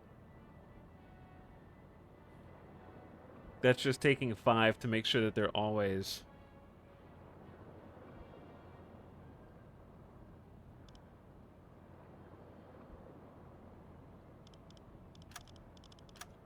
following them around. Does an officer need a sailor when resting? Dude, I don't know how the game's programmed.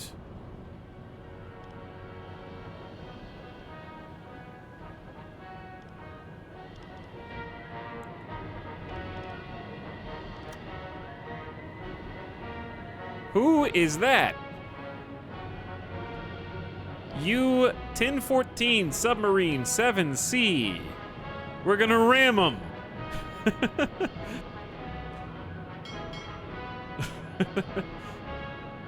Okay, here.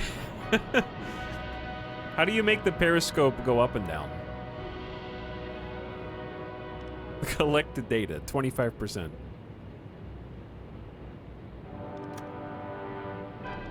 We have an identification book. Well, that's cool.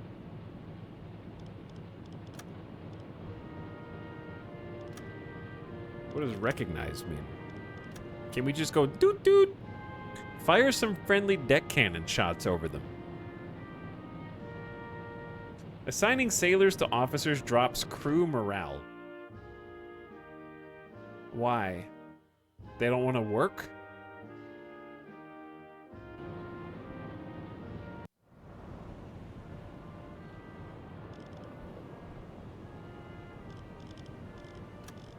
Did you just make... Are you sure you didn't just make that up? I mean, I'm gonna assign them anyways. We'll whip them into shape. Because we gotta save on fuel, for sure.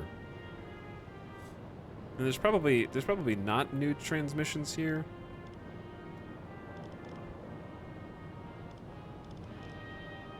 We don't really need that much sight range. Okay, gamers, let's fast forward a bit. We've successfully left the port, and we got a long way to go. So, we avoided ramming the other. Oof, we are cool time-lapse video. Okay, actually, shallow area. That's a great question. How do we ping for the shallows?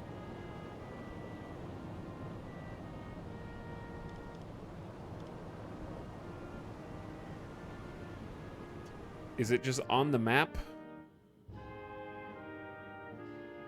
Someone said there's a map and also there's a way to ping it.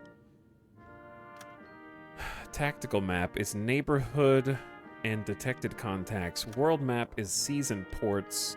Full map is merge both.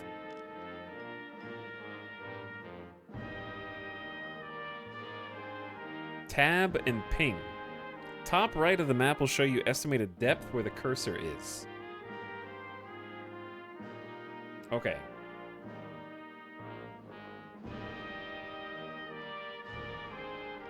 So when this says 0 meters, that's just like, don't go there. We're taking a course of like at most -6 meters, which is a bit scary.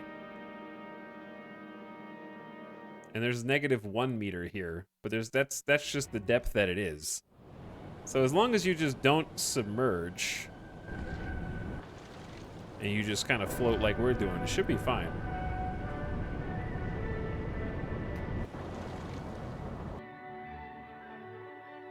Okay, chat says tab. Oh man.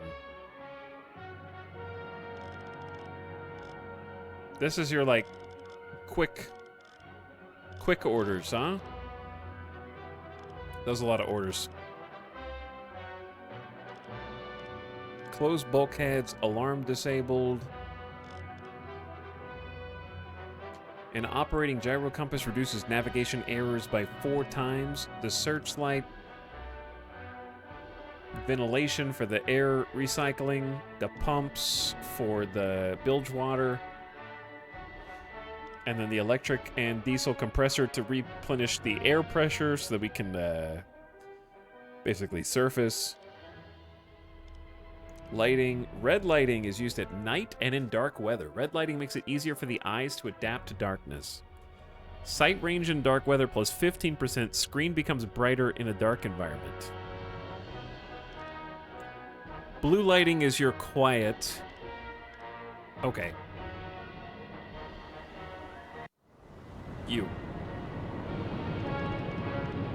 Kapitän? You.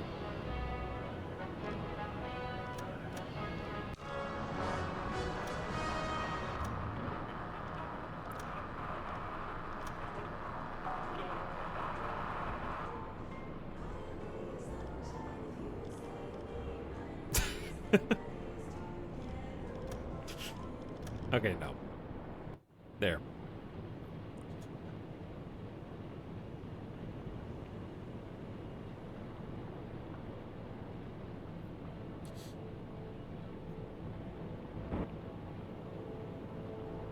What's up, Mary Skipper Mod Squad?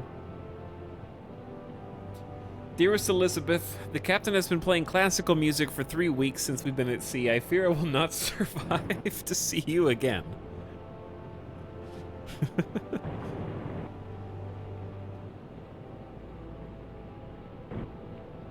There's a depth check near the pump. Can't remember it being in the tab. Someone in chat said tab menu. They lied! There's also a workshop. We have no scrap metal. I'm just gonna look at what all these things say. Like, I know what the diesel and electric compressors are for, and the torpedo tube. And ventilation for the air recycling. Storage room to check on how much food is left. Oh, there's potatoes in the galley. Oh, can I just transfer stuff to the galley storage? Oh, that's a great idea. They didn't even eat all the potatoes. Yep, but they will eat it. That's why we have food, right? The food is there to be eaten, yes? Throw it all overboard.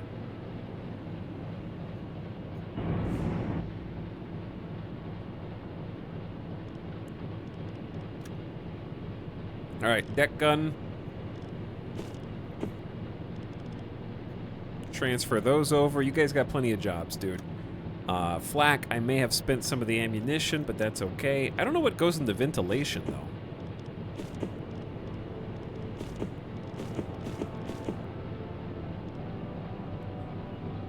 All right, very cool. And then the galley itself, yeah, that's just showing me the galley storage. Close the bulkheads manually or have them do it. How much water is in a compartment? Like leaking?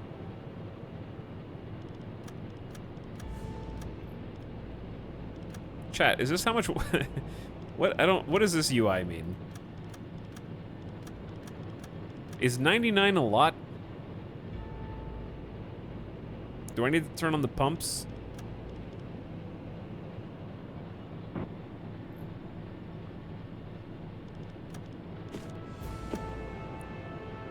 Measured in drops of water.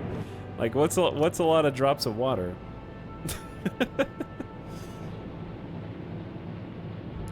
All right, where's the pump visually again? I know where it is in the tab menu.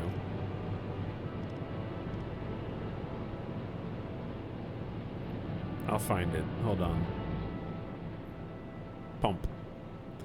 All right, is anybody like not doing anything important? Tanuith is carrying stuff. Where the heck? Cool cinematic view, dude.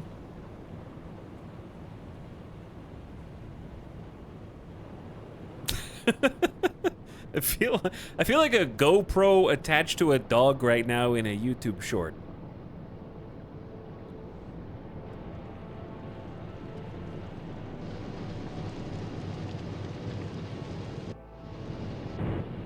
Alright, Tanuith, can you try turning on the pumps?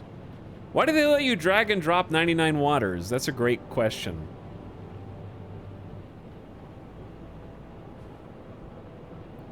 An die Station. If you hover over the pumps, it might tell you 2 cubic meters of water remain in the compartments. I don't know what's a lot, though. Like, it says that, but they're green. Does that mean, like, they're healthy, I'm assuming? I don't know when that's too much water. Because now it just says 1.3. Did somebody turn on the pump already? I'm assuming they already turned on the pump. Okay, anyway, continue my investigation. We got the gyro compass, which is disabled. When does that need to be enabled?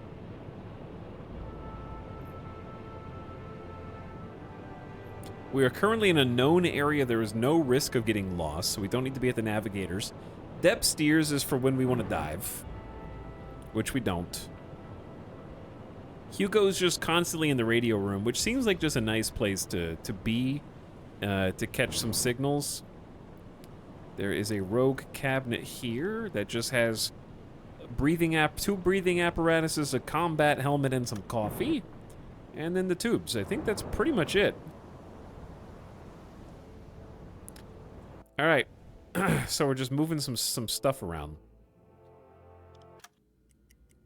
Let's continue. We're going on our first patrol, officially, not the tutorial patrol.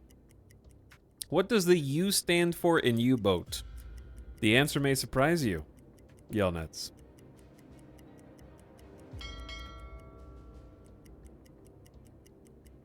What do you think it stands for?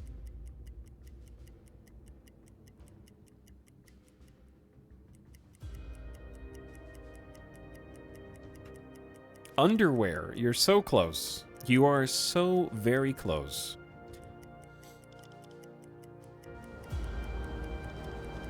All right, before the sun sets, let's do the ping. So chat says that the ping is in this room?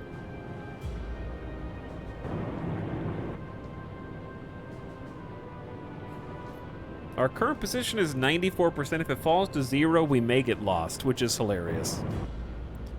Do I need to have somebody on the navigator station? I guess they'll do it automatically. Ping is next to pump, a black dial. Diese Routine bringt mich um. Jeden Tag das Gleiche.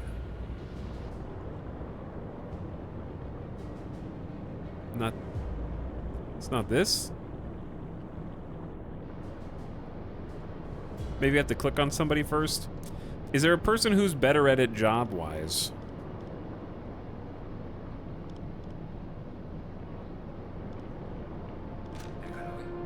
Oh, yeah, you have to click on somebody first. Okay, then it appears.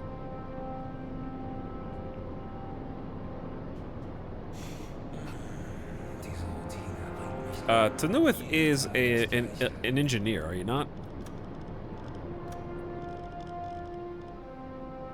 Engineer and English speaker. Specialist in the usage of devices on board, it says.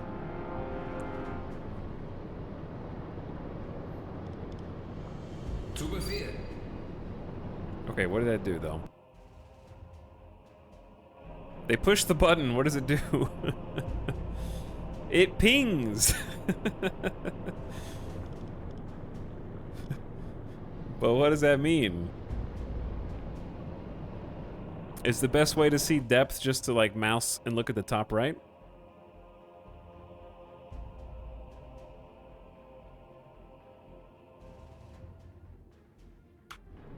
"10 meters of clearance below the keel." Where are you seeing that information?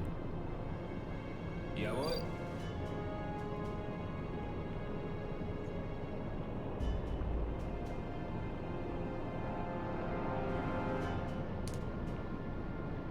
It's above the device. Jawohl. Okay. Oh, right here, right here, right here. Okay. Gotcha. Good evening. Hello, Lightly Salted. What's up? Zu Befehl.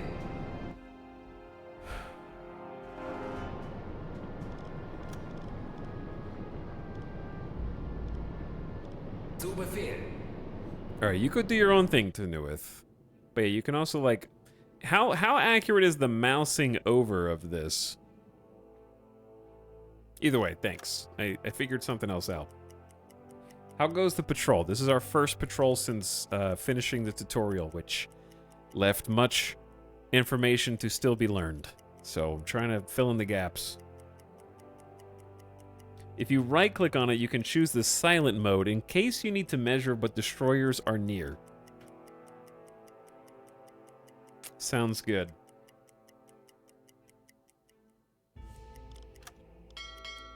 All right, let's fast forward. It's nighttime, and chat decided to pick realistic night, which means this is all you get, chat.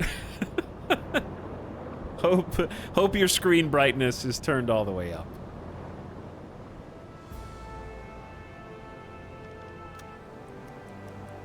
I live through realistic night every night.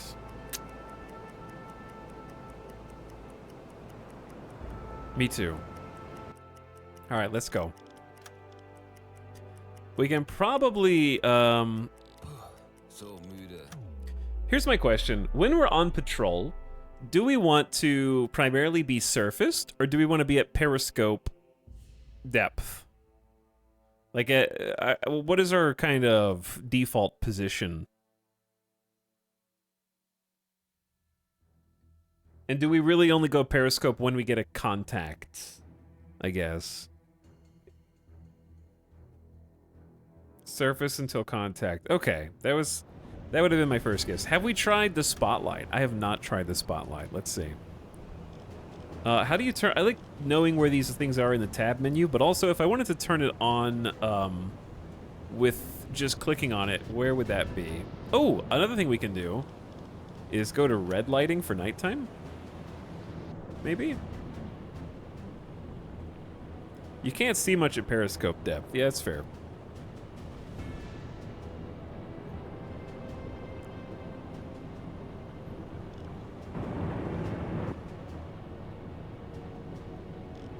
There's the red light. Nice. Easier on the eyes.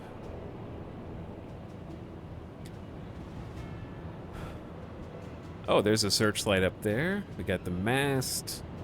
MG. Yeah, I didn't look over here. Yeah, I saw the attack periscope, though.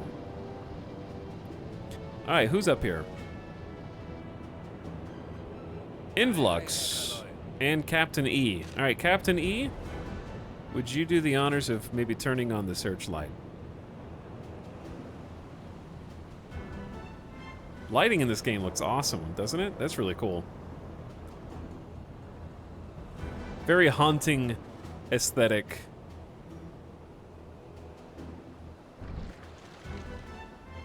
I love all the effects.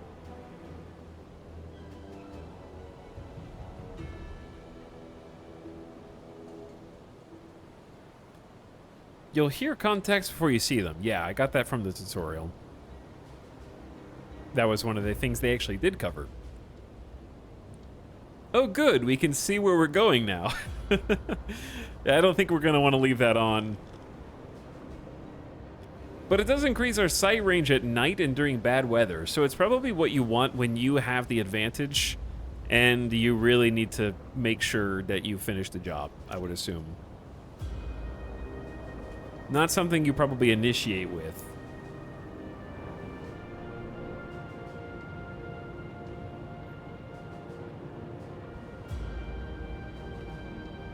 Yeah, I did read the tooltips for the different lighting conditions, which is cool. So blue lighting is our go silent.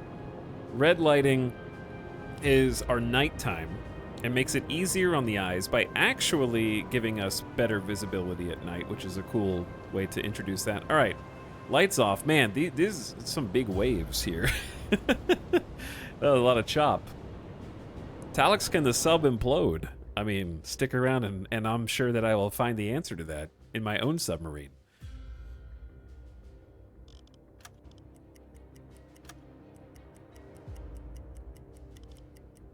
But yeah, I'm kind of just winging it as far as having their schedule be different and their orders and whatnot. I'm not sure which is I'm not really interested in being optimal right now. Just experimenting a bit. Like, I'm attempting to, I don't know, there's not really a way to make them sleep. You just give them free time. Tenuith is... Captain? Tenuith is asleep. We have some contacts here, I guess. When this is like a number 3, is that just 3 buttons you can click? It's not contacts. I thought they had 3 new things to tell me. But that's not the case. I say we go ahead and put an extra sailor on the radio.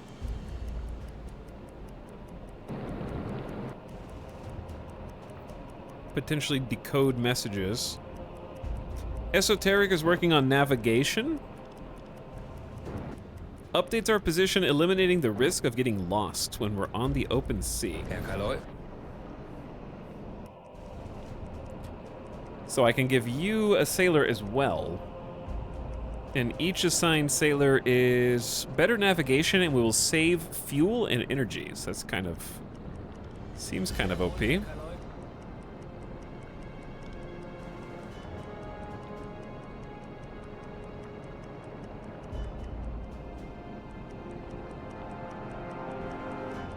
So is discipline morale, or are those 2 different things?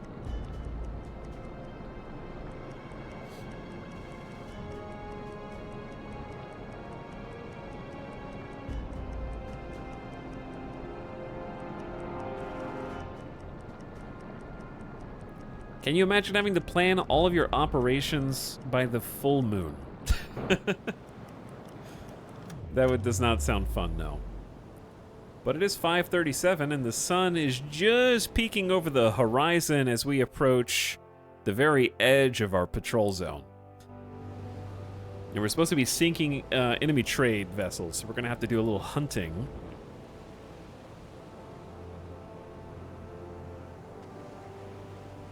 Thing is getting very wet. Okay, I was gonna do something. It's probably good to have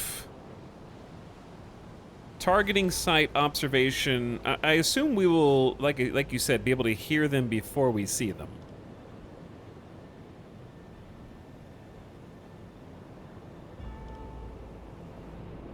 I guess we can go ahead and go back to normal lighting. Why did I sign up for this when I get seasick?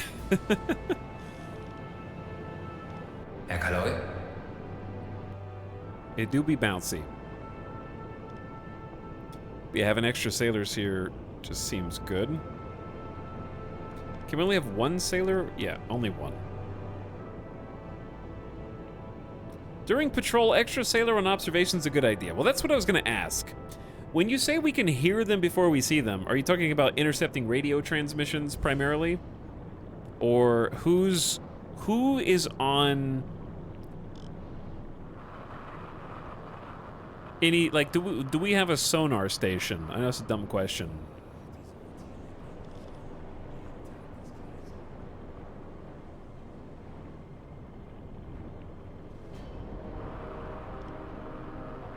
Watching this makes you want to play it, especially with all the tooltips. Yeah, it's been fun so far. Okay, I had to be submerged. So basically, chat kind of said we want to go to, like, different places on patrol.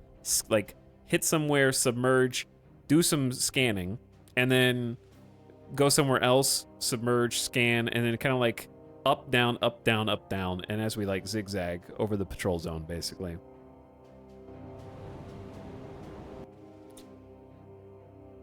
All right, so we'll do that once we get like into our zone of control.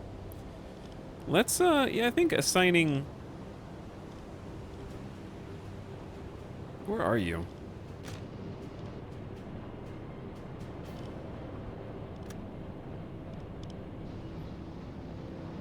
Oh, he's just up here. He's on full-time lookout. So how do I assign sailors to help in targeting observation?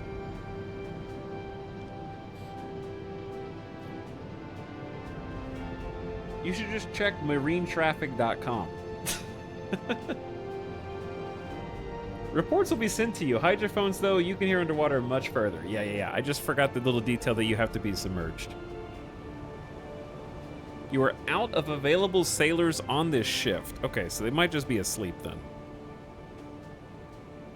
So, for example, I could try and pick things that aren't as necessary, like polishing the, torpedoes, and assign them to things like extra visibility. And then they'll go up. Yeah, they'll go up. So there's Influx. Maz is up here. Somebody else is up here. Prime's coming up. Zeltergase is on the top. There we go. Okay, cool. And that'll affect our maximum visible range by 50%. So we have clear sight in this bubble, and then maximum range is this far. Okay, cool.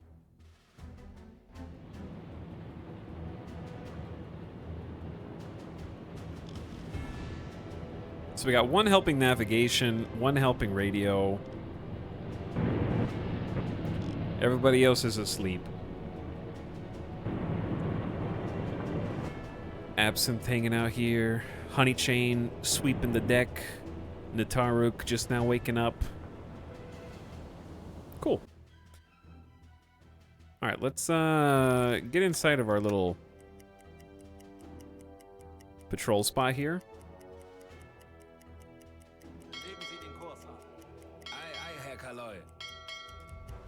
I'm gonna say we're not gonna find anybody on this bottom right corner. We've reached our objective area. Travel 1,070 nautical miles and sink enemy trade ships with a gross tonnage of 4,000 tons. For instance, you have 2 sailors assigned to the mechanic, but he's sleeping. Okay, see, I kind of just assumed the game would automatically free up sailors who were assigned to people who were resting, because that would be fairly intuitive. Kapitän?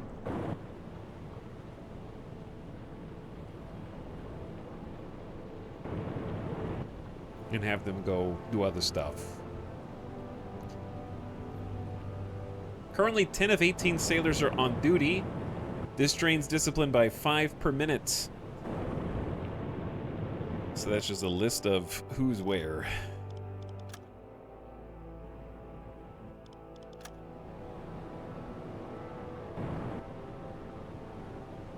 So when this says 5 out of 6,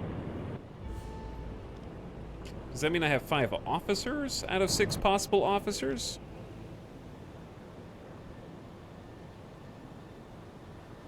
We're attacking civilians. We're not attacking civilians. We're attacking boats, silly. Just because those civilians happen to be on the boats, that's just a coincidence.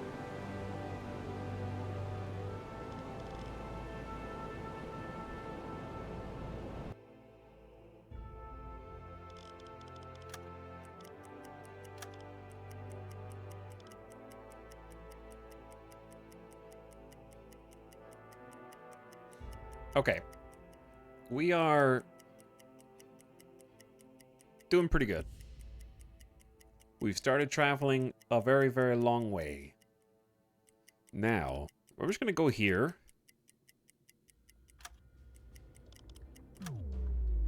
Okay, we're going to start setting a course that is just, it's supposed to be what, 1,070 nautical miles. So why don't we try and divide that into like 4 sweeping Kurs zigs. auf diese Koordinaten setzen. It'll have to be a little extra. Kurs setzen. I'm sure there's a better way to do this, but Kurs auf diese Koordinaten we're setzen. really focused on the right-hand side. Less on the left. To be fair, it's pretty close to the coast of the UK.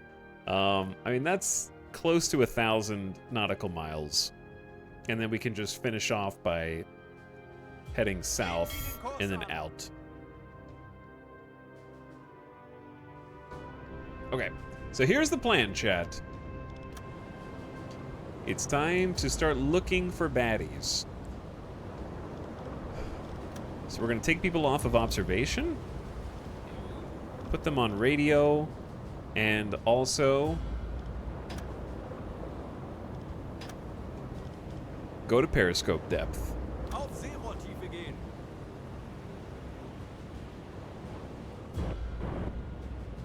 So they are all queued to go down the ladder.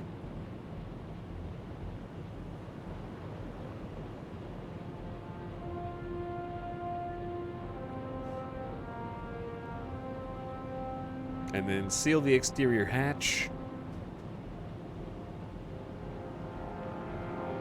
And then we'll take a little dive. All right. I love watching it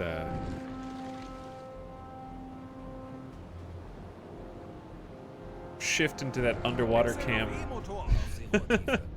Switching to electric engines, going to periscope depth. Looking good. So Captain is on the attack periscope observation, watching for targets, increasing your sight range. If ordered, he can aim torpedoes. Extra sailors will operate a torpedo data computer, allowing the officer to focus on observation. The range of observation increases by 15% and aiming speed by 25%. And then a second sailor supports the officer with the observation periscope, increasing sight range by 20% and aiming speed by 20%. Okay, cool.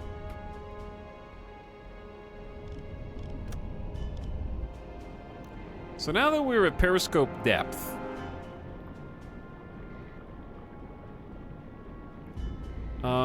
where is the station for hydrophones? And do I have to click someone to reveal it? You can even turn off the lights manually? That's really cool.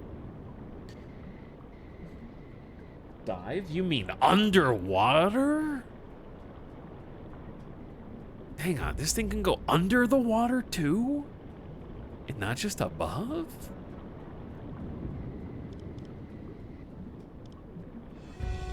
Who's this? Why didn't... Oh, they didn't get renamed. Huh. That's sort of unfortunate. They don't take on the name that you rename them to. That's probably a bug. Sorry, chat. They tried to erase you.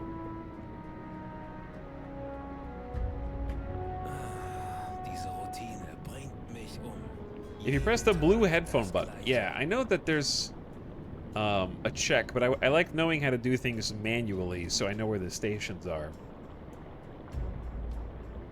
Send the radio operator to the listening post. Herr Kaloi? Oh, it's next door. Okay, Zu yeah. Befehl. I just assumed these were both part of the radio room, but that makes sense. Jawohl.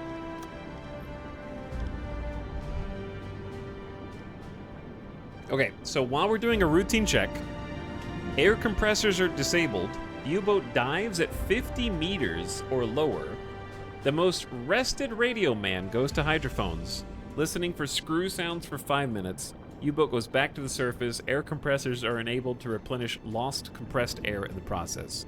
Do I have to manually disable air compressors? They're probably like if I tell them to dive, I can just say, hey, go to 50 Tauchen auf meters. 50 Meter.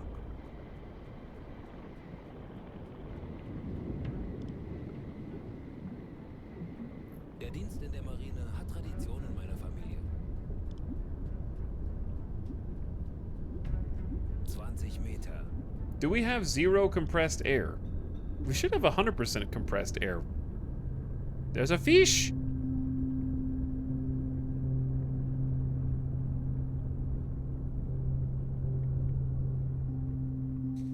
Okay, 40. so that's 40 meters already. We're already on hydrophones. I don't think I need to disable air compressors. They're not on. Listen for 5 minutes, then go back to the surface. Air compressors are enabled. Okay. So we just chill down here for 5 minutes, but we don't have to do real-time minutes. We can just speed up. So we're it's 8:05. So at 8:10. Hat Tradition in meiner Familie. Der Dienst in der Marine hat We will go Tradition back. in meiner Familie.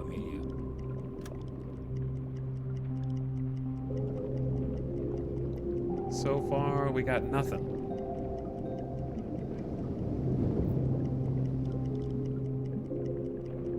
There we go.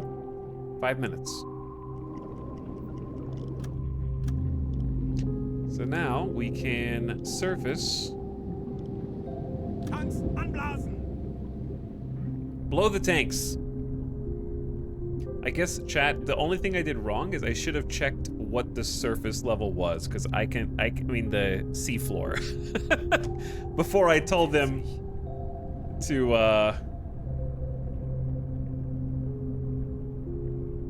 dive 50 meters without checking where the seafloor was. All right, we're learning, 20 Meter.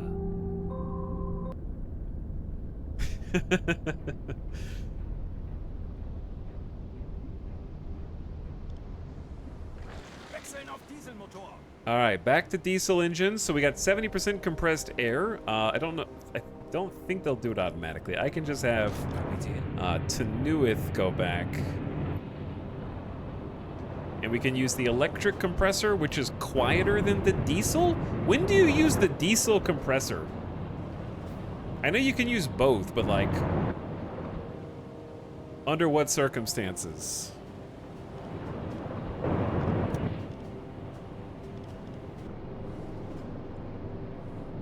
Oh wait, oh no. Chat, I know it's faster, but when do you need fast? Excuse me. I'm coming in to do this myself. Alright, electric compressor's on.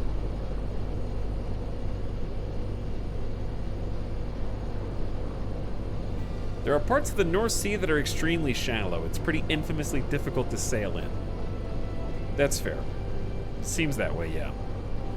But yeah, when do we really need, like, compressed air extremely fast?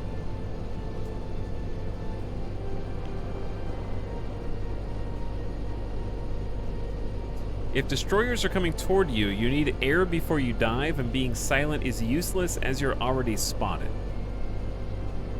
So, like, right now, there's no reason not to use both.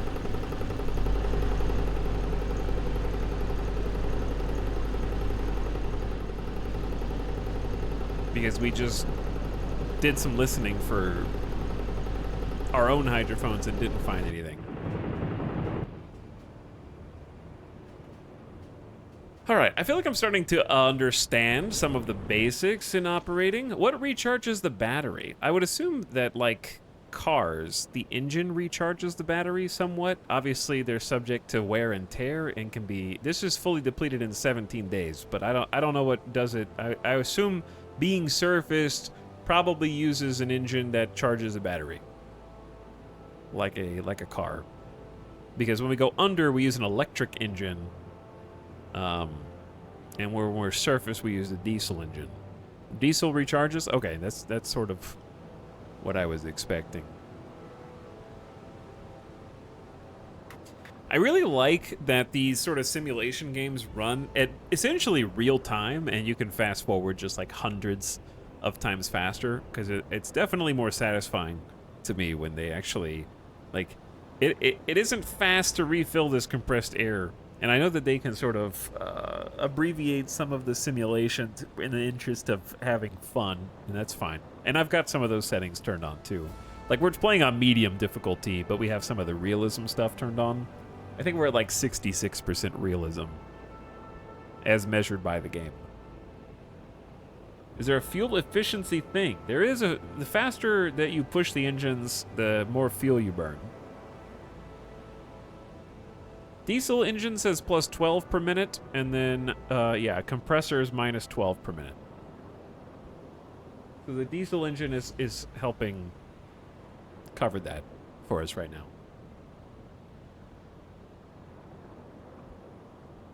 And then when the O2 is done filling, it'll automatically turn off here. All right, here's the question, though. How frequently should we do routine checks when we're on patrol? I'm feeling like... Well, here's a better question. How far can hydrophones hear? That's a very important number, because that will determine how frequently I stop to listen.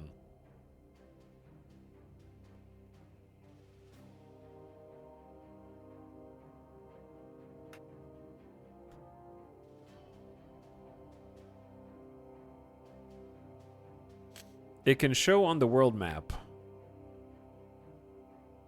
Well, I don't see anything. So now that we're surface, I need to do this. We need to take Hugo and move you back over. Try way too hard's on radio, which is cool, but we're gonna move the officer over. There we go. Do the hydrophone check while watching the map. Okay. We'll do that at the next one. I'd say let's stop like somewhere over here and check again. Like halfway. This is 235 nautical miles. Like, that's kind of a lot. Maybe like here and do a check.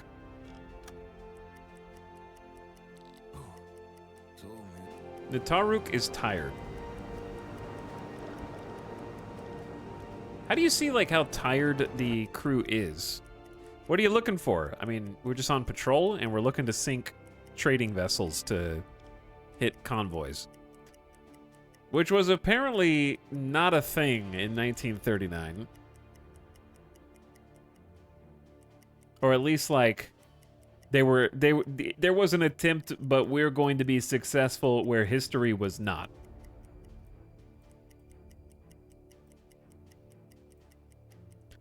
But we're effectively looking for convoys.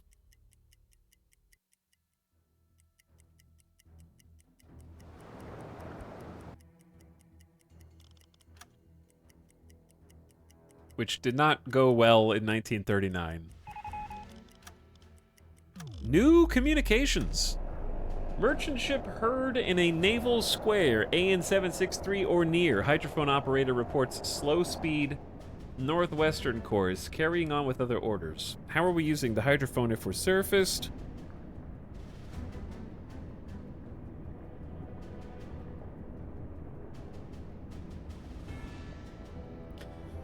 Why would there be allied convoys? Because they're allies of Poland. They're invading Poland.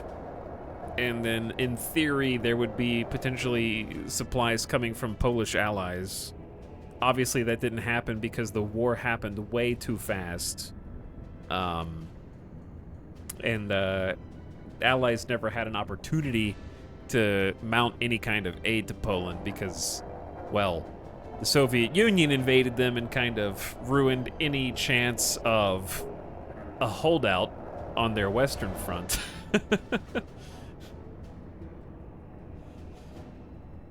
But in a hypothetical world where the Soviet Union doesn't invade, they may have been able to hold out just long enough with only one front to receive aid from Western allies.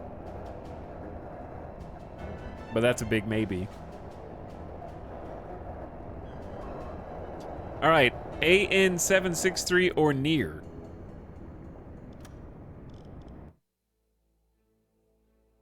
That is nowhere close to us, is it?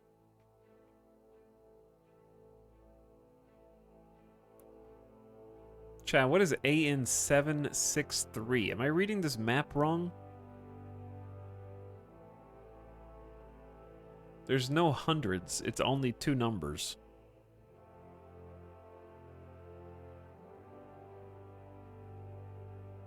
How do you read past messages? Oh, you zoom in more. Hang on, I figured it out before chat did. I figured it out first. It's just a delay. You have to believe me. There's more numbers. What do they mean?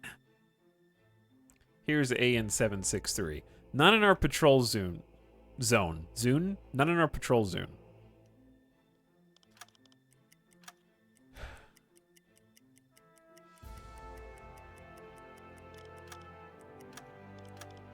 All right, I'm gonna stop here and do another one. Let's do another. I'm gonna try to do another manual routine check. Okay, so we got 100% air. We need to dive to 50 meters. So let's start the dive order. Hang on, no, up, hey, hold on. Better idea. Let's send somebody who's not busy, like Tenuith, to do an echo sounder ping.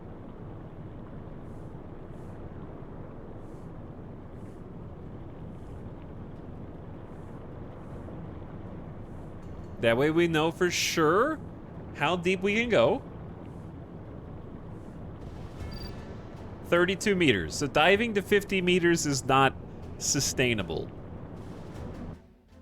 Good thing we checked, huh? Okay, and then it gets down to like 22 meters. So I'm gonna say like 15 meters is probably the reasonable dive distance here.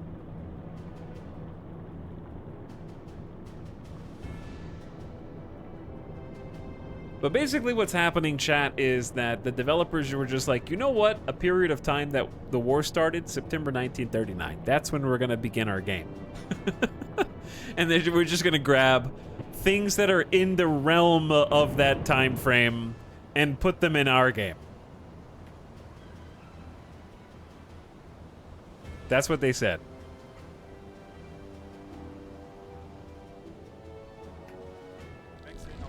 Auf Seerohrtiefe.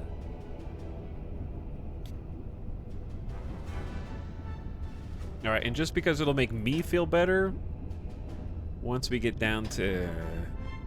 We're already at 15 meters. We're gonna come to a stop because I want to. 20 Meter. Yeah, this is like based on a true story instead of being a true story, if that makes sense.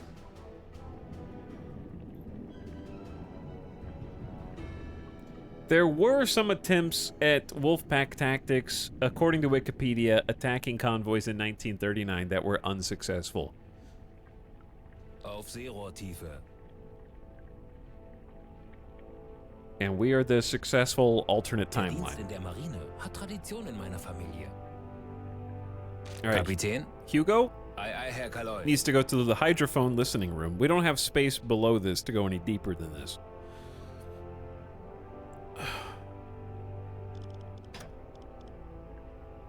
Zwanzig Meter. Don't go to 20 meters. We were supposed to only be at 15, bro.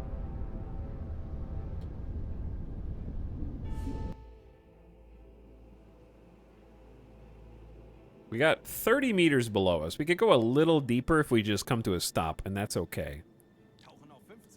Now, if the engine's off, you can still dive because of the taking on water and using the compressor to blow it out, right? Or does the engine have to be going for that? Yeah, you're good. When they flush, does the sub get pushed sideways? I don't know, dude. Do they flush on one side or the other? I don't know.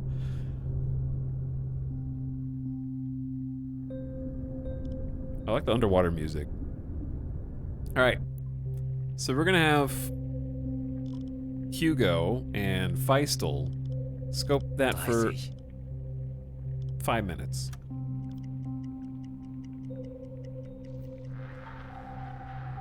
Blurry.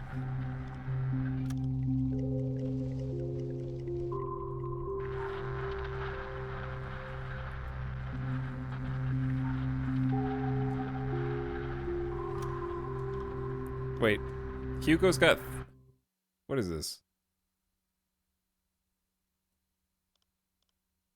Why is this so, why did all the music stop? There's a number 3 next to this, but I'm not really sure. Oh my god. What do these do?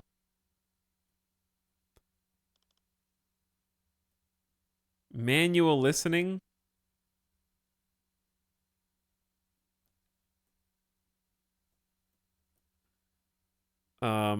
What is it? Low, medium, high, I'm assuming.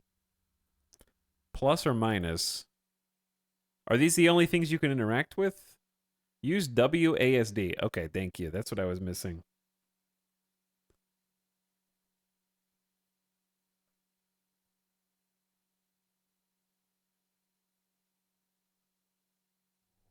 How do I know if I'm doing anything right or wrong? Wait. Oh, I think that's just everyone else. Who's speaking?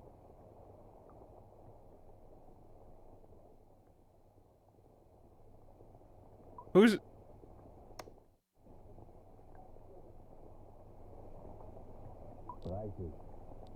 I'm listening in on yourself. What's that like? Ping. Ping.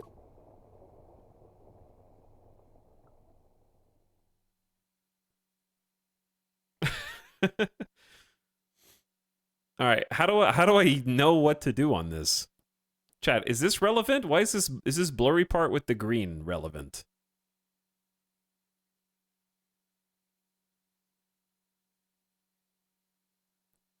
I don't know what the heck is going on here, dude.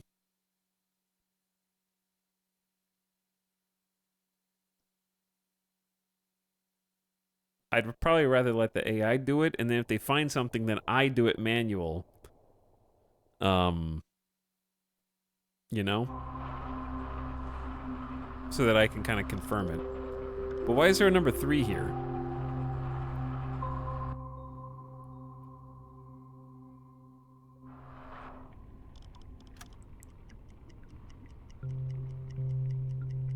We do be listening, though.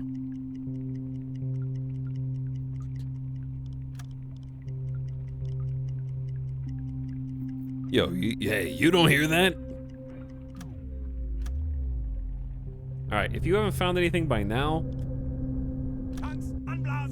blow the tanks, surface the ship, Hugo, back to the room.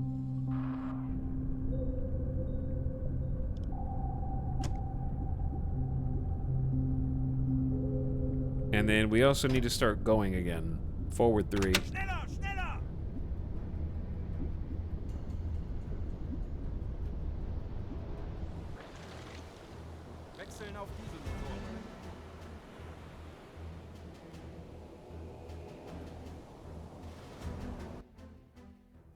Alright, on we go. I think this little red 3, the white 3 and the red circle is just bugged or something. We're gonna need compressed air.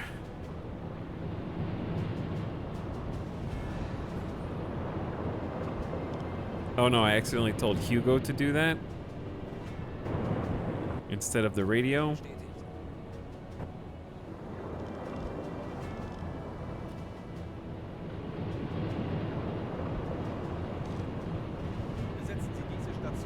Because if I select nobody, then somebody else will come in who's not busy and do it, right? Alright, let's add sailors to visual lookout while we are on the surface. Let's add a sailor to take care of the torpedoes. We're about to have to use them, so torpedo maintenance seems like a good idea. Esoteric and Nutarik are sleeping. Sink anything yet? In the tutorial we did, but not... This is our first mission outside the tutorial. The tutorial took us a few hours. It was a lot to chew on. As you can tell, it's just a big game.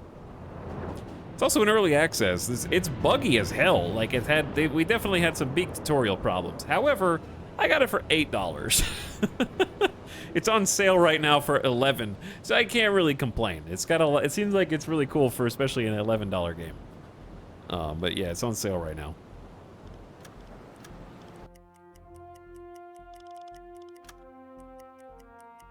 All right, let's go to like here and try again. Im Dienst. The Taruk is awake and on duty, managing the diesel engines.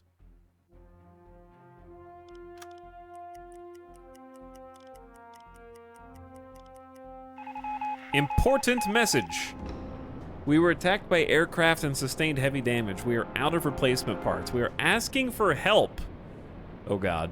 Meeting point, 5662 north, 4.12 east. We will stay there by 28 September 1939, 6:58 p.m.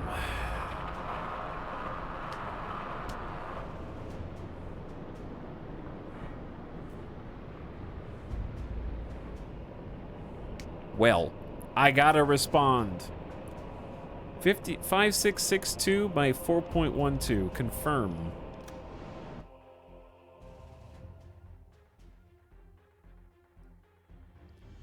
Chat, I'm going. Kurs auf diese Koordinaten setzen. Set a course. Bestätigt. Now. While we set a course for that direction, I am going to do a ping.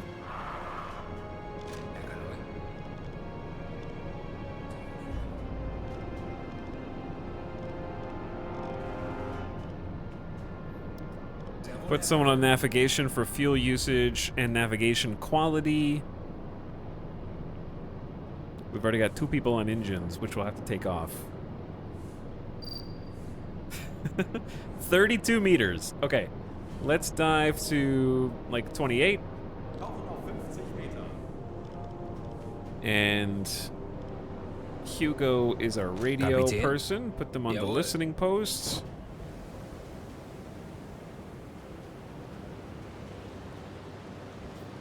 How could an Allied aircraft bomb a U-boat there?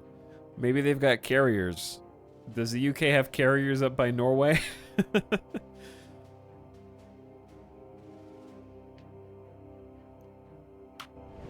Wechseln auf E-Motor. All right, it's dark and spooky down here. Let's slow it down to a forward 1.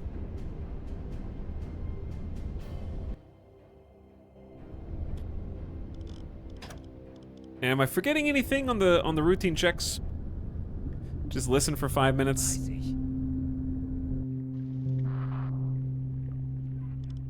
So it's 1855. Let's go to 1900 or 7 p.m. Wir sind schon so lange auf See. Diese Routine bringt mich um. Jeden Tag das Gleiche. 20 Meter.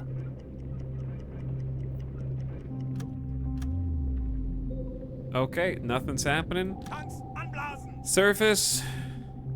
Zu Befehl. Hugo back to the radio.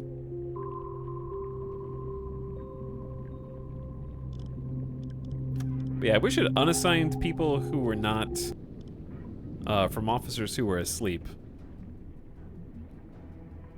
That'd be cool. Auf Seerohrtiefe.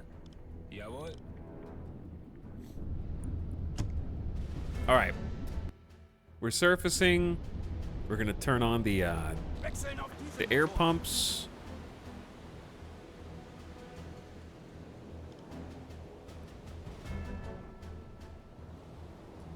Nobody should be there. Besetzen Sie an die Station.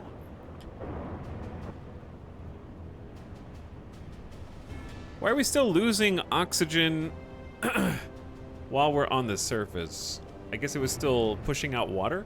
Oh, I need to check on how much water is actually here. How did I do that again?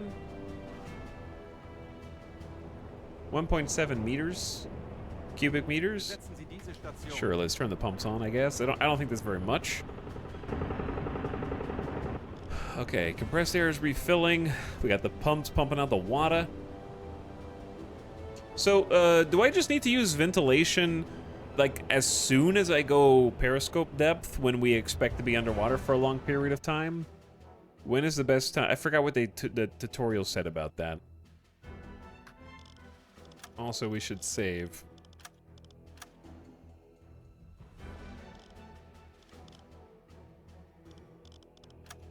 All right, they said they'll be there for 3 days. So it's the 25th of September right now. So we have until the 28th to get there. And at this rate, we're going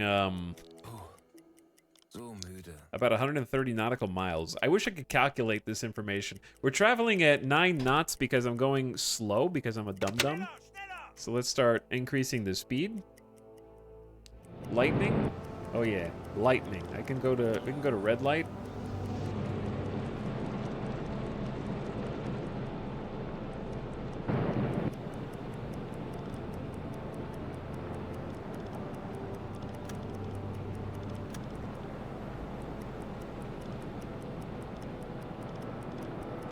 Free up a couple people to do some stuff.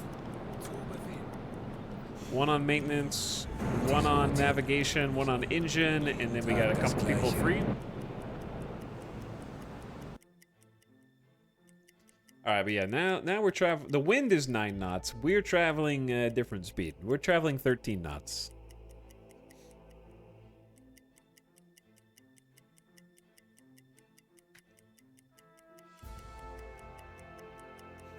Okay. Ventilation is always good, but is very noisy, so bad for stealth. Only when air is starting to get low. Okay. Let's, gotta go fast.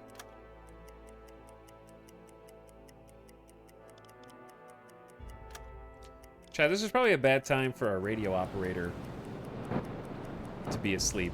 That being said, Maz is still on the radio. They're just not the default operator. So we still have somebody there, but it is nighttime, so they're asleep mostly.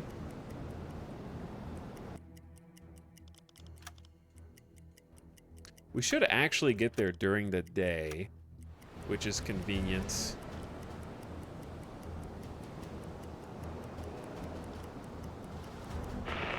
Uh-oh. Incoming U-997.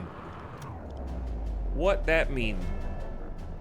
Active radio transmissions. Assign radioman officer to the radio room to receive. Hugo, it's time to wakey wakey. Zu Befehl. I don't know how to tell how tired you are.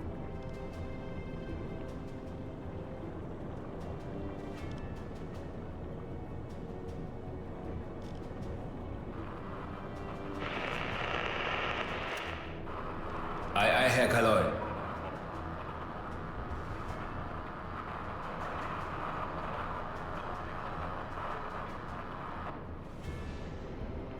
Smoke cloud spotted in a naval square AN 812, slow speed, northeastern course. We are currently performing surface repairs and will not intercept. Smoke cloud in AN 812.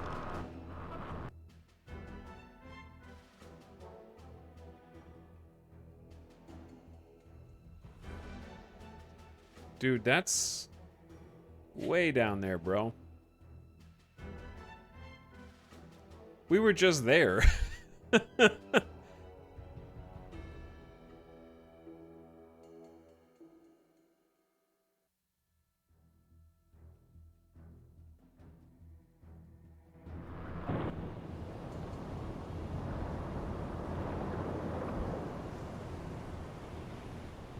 They're headed northeast. They might come close. Yeah, they might come close. You think I know how to win? This is supposed to be a low-risk operation, by the way. Nothing's ever low risk. Okay, we're 50 nautical miles away. I'm gonna put a couple people on. Should I probably like submerge here? I think it's better safe than sorry. Let's go ahead and take some people off. I've proven that I know how to do this myself, so let's just do a routine check.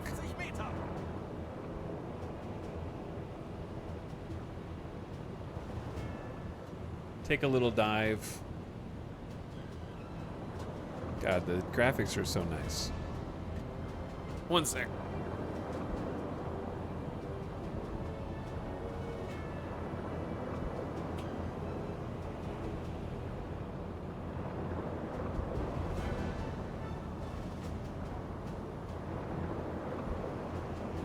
Okay. Doggy getting restless.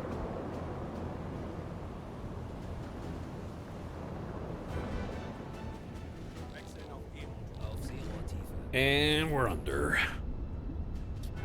But it's cool that they have like an automated way to do the routine check. I like being able to do it manually also.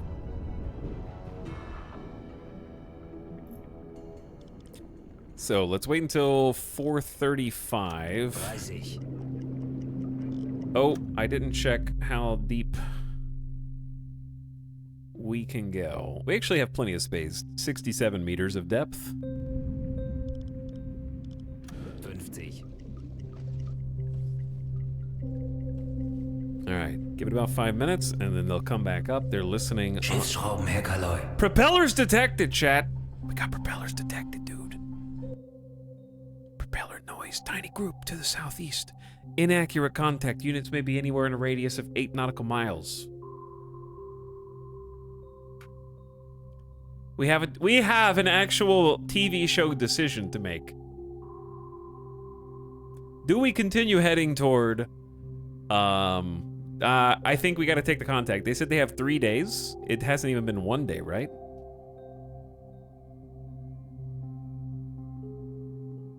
We know where they are. We should take the contact first. We're closer. Oh my god, the interception. But there's smoke from here heading northeast. So we're kind of heading in between the propeller noise and the smoke, which is scary, right?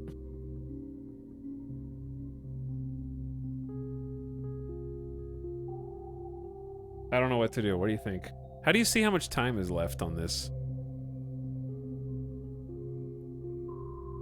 Is there a way to view, like, old emails? So I can see how much time they have, supposedly? What's up, Armor Moon?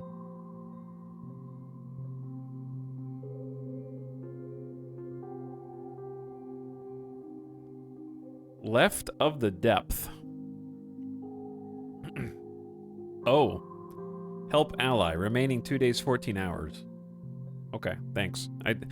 Sometimes in games like this, even when something's on the screen, when there's so much information, you have to, like, this is the Hearts of Iron problem. People are like, how do you play Hearts of Iron? It looks like just a jumble of numbers and letters. You just have to train your eyes, like, what information is where, and what to ignore, and what to, like, parse.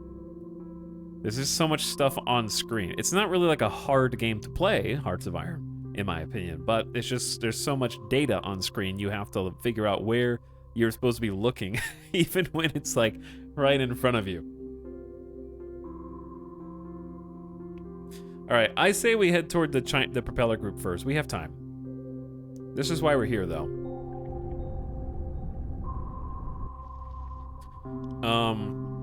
So we're setting a course for that. Let's give it.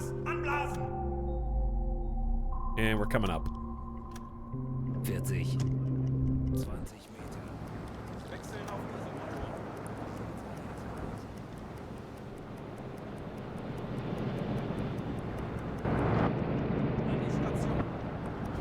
So let's pop the electric compressor. Now that we have contacts, we don't want to be too noisy. So I'm going to stay with just the electric for now. Let's put 2 people on observation. Take 1 off the radio help. We shouldn't need the radio contacts, but we do need people, like, up on top here. Looking for somebody on the surface eventually, you know? We don't want to be caught unawares by that.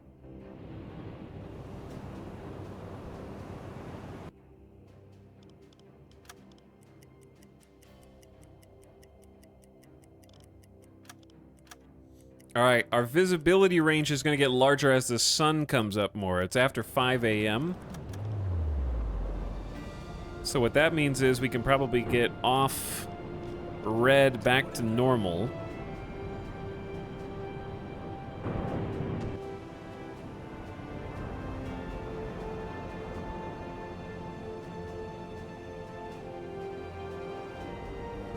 There we go. I also want to make a save in case I royally screw this up. Because I'd like to be able to learn and not play insta-permadeath. Even though I wouldn't mind, like, getting my butt kicked a little bit. I guess my question is, at what point do we go to periscope depth? Do we want to have a visual contact before we go to periscope? Now it's actually quite good visibility today. There's the sun in the distance.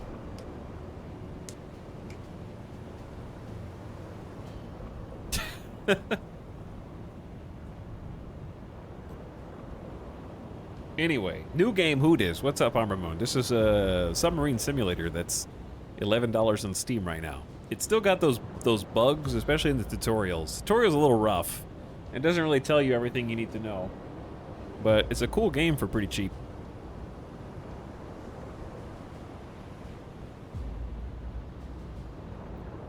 This is actually our first mission. We're doing a routine patrol trying to find some convoys to sink, and we got a contact over here. We could probably like resubmerge. I think that actually is a great idea right now since we're getting close to our maximum site where we anticipate. Maybe we go down for another check.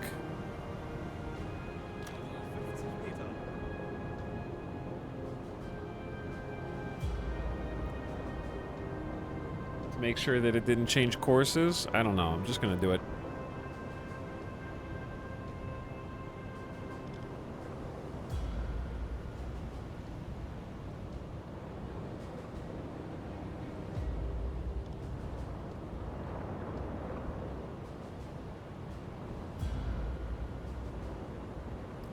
I see something under the cloud to the right of the sun. It's time to clean your monitor. I'm just kidding. There actually is something over there. But how can I see that before the people who are up on top can see it? Eagle eyes. Yeah, how do you see that on stream as well? Wechseln auf E-Motor. Schiffsschrauben, Herr Kaloy. Propellers detected immediately. Abfangkurs berechnen. All right, we're gonna adjust our interception course.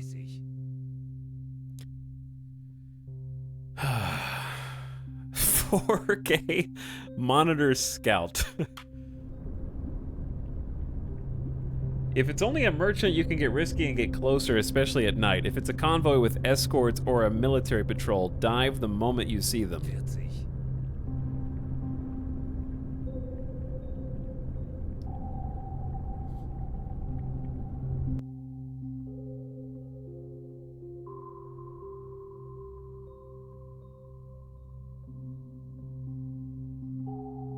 I think you are too optimistic with the diving depth. I don't know what that phrase means when put into Twitch chat and Interpressed.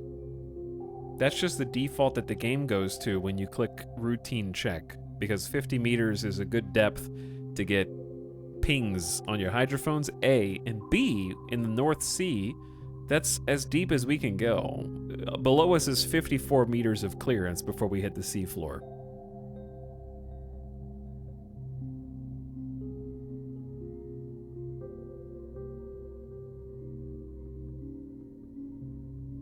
Our maximum depth, according to the game, is about 120 meters.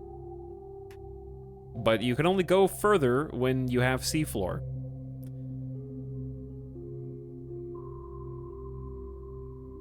Which we don't. Alright, but we got contacts. Hugo Prev knows what's up. So, when you're assuming, like, battle stations and whatnot, right? Do we want Hugo to be back on radio? Or stay on hydrophones to see if there are... I guess when we're submerged, maybe hydrophones to see if there's any other propeller contacts incoming. That way we sort of just stay alert.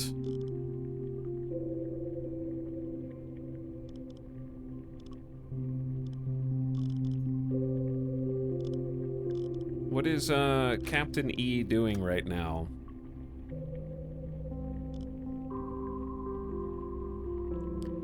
Captain E is at the helmsman station. No, that's Anxiety Prime. Where are you, Captain E? Let's try way too hard. Zelter Gassay. Oh, you're just standing in the back. We can go to attack periscope depth once we get up.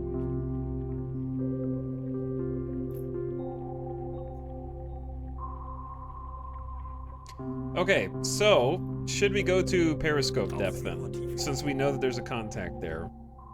And we don't think that there's any other contacts.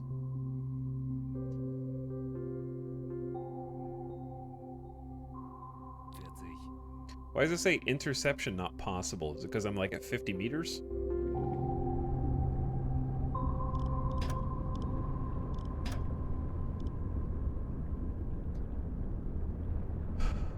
Well, we're coming up now. 20 Meter.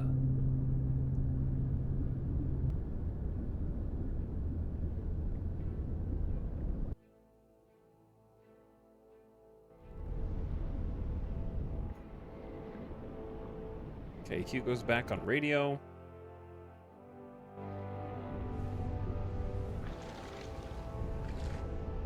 Captain's on attack periscope observation. I'm just gonna surface. Tanks anblasen!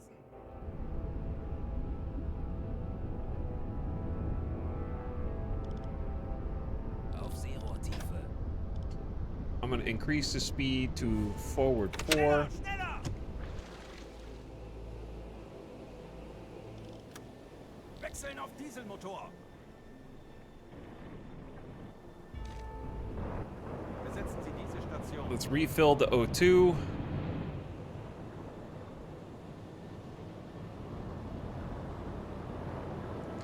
Alright, Captain's on top. We've got definitely something that way. Kurs auf diese Koordinaten setzen. Ei, ei, Herr Kaloy.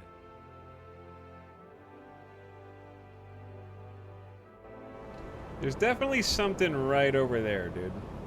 Kurs auf diese Koordinaten setzen. Sink that pixel. Right there. Is it worth going to speed 5 right now? Like forward 5, or is that just too crazy? When is that like, I don't want to overdrive and the engines get like worn out or something great, something stupid.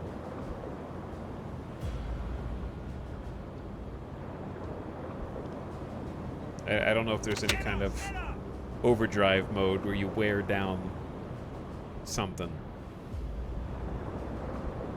I think the only problem is poor fuel efficiency.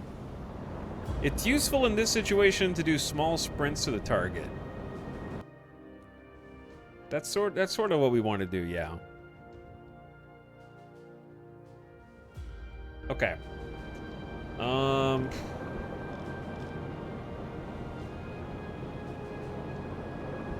I guess we just want to like fast forward.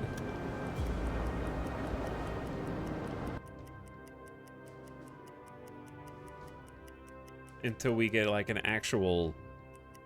It's so funny that we can see it before they can. Smoke over horizon. They just saw the smoke, funnel smoke over the horizon. All right, we think that they're heading like southwest, so we're gonna set an intercept course.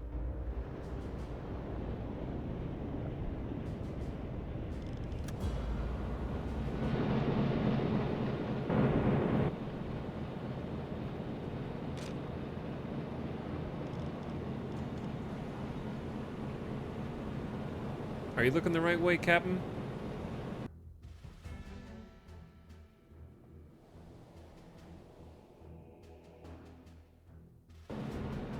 Looks like you're looking backwards, sir.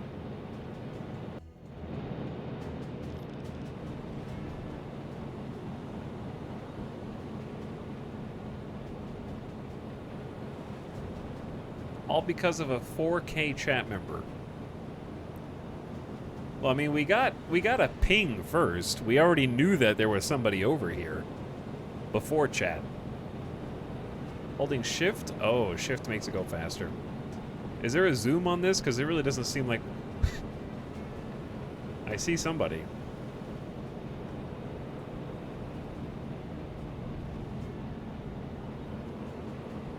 All right, should we be periscope depth now?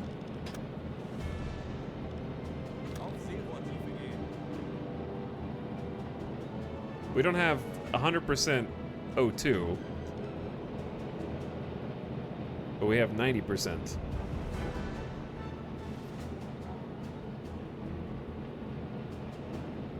Or we should have 90% by the time everybody gets down here.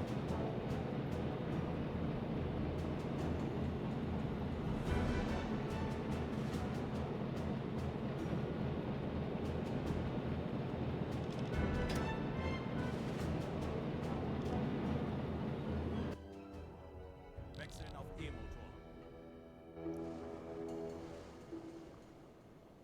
You're slower under? I know, but I wanted to see how much slower.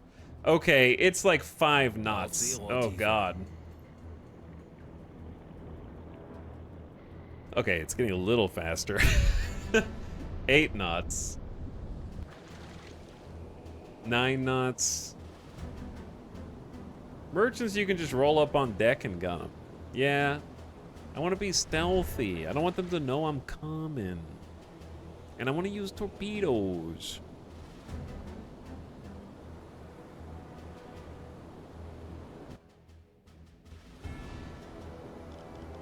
Okay, so it's about 10 knots is our top speed, roughly underwater, in a straight line. It's good to know. Tanks anblasen.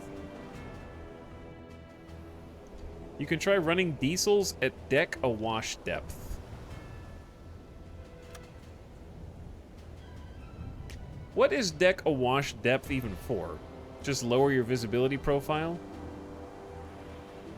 Wechseln auf Dieselmotor.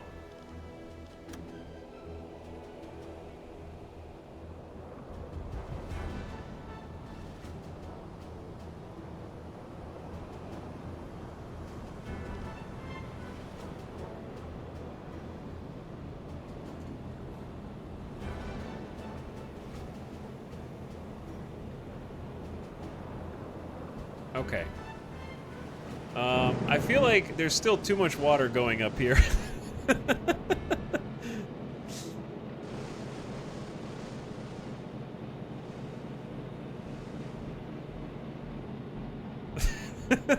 They're gonna get flooded. That's so funny. An die Station.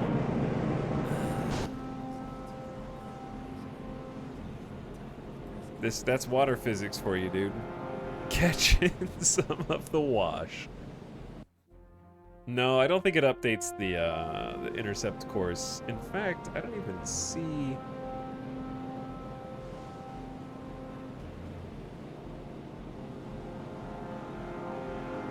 Oh yeah, they're right there.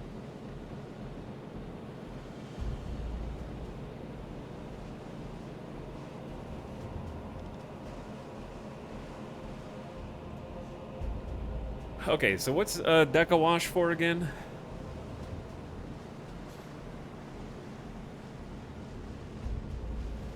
Other than it washes, don't say it washes the deck. I guess we get more speed while lowering visibility. So we're at 13 knots. 14 knots. We were peaking at like 15-ish when we were fully surfaced, and now we're at more like 13.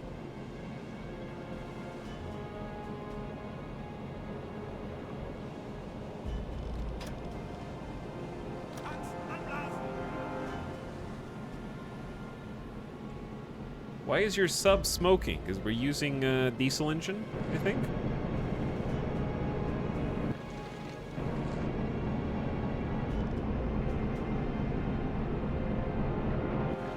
I feel like we're... Okay. There we go. Just checking. We had to change the buoyancy. Our boat has positive buoyancy at this time and will float. The displacement is too low to walk on the upper deck. There it goes. Now it's 70%.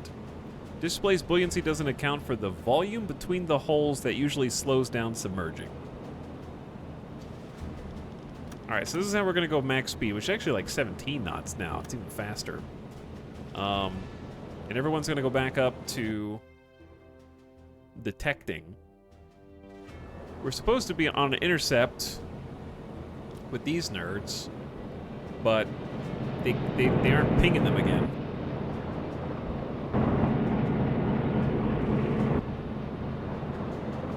I believe our electric compressor is already on.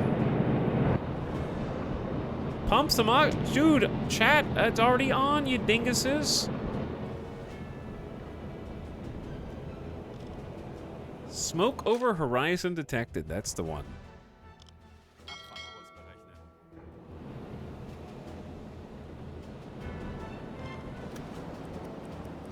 Alright, we're just gonna stay surface for this. We've got an intercept course. We're going 18 knots.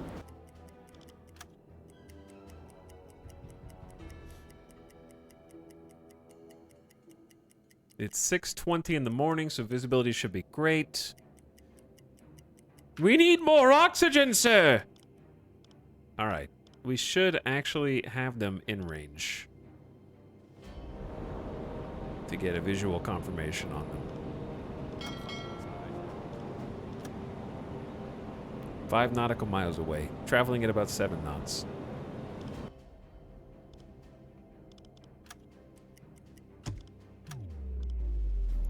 Unknown ship. Alarm! There's a ship!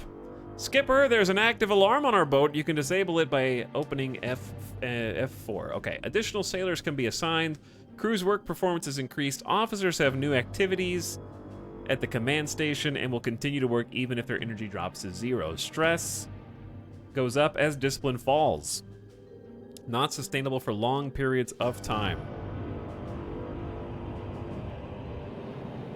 How do you zoom in with this?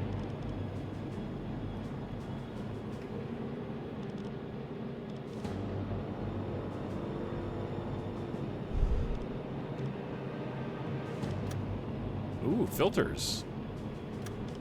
Yo, that's cool. Okay, that's forward.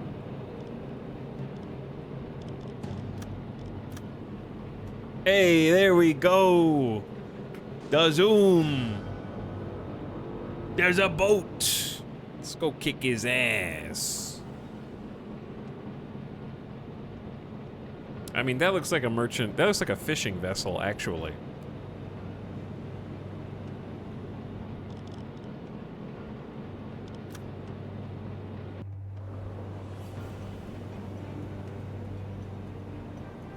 Blow it up. All right.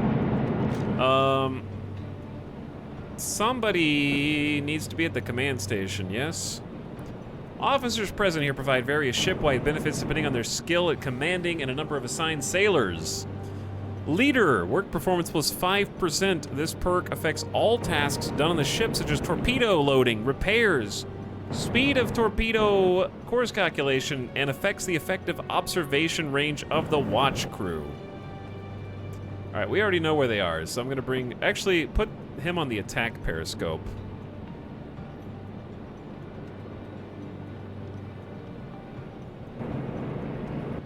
Officer watches for targets.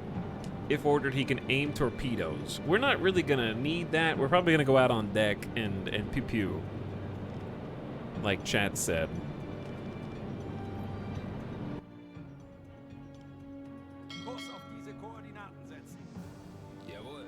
So do we really need to, like, intercept at this point? I mean, that's gonna be like a intercept course at this rate.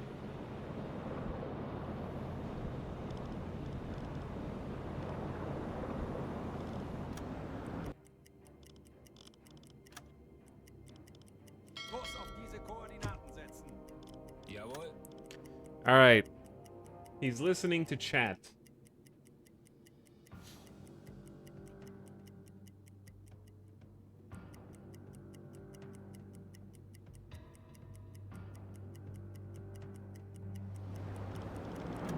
It's just a transport.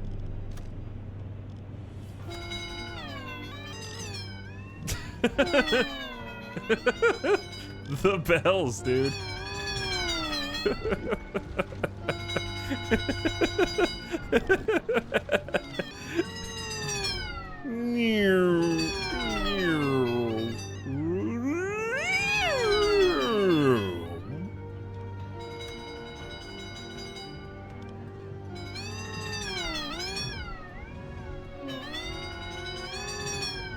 The toppler. Oh my god. Alright, so they have no guns on this deck for sure, right?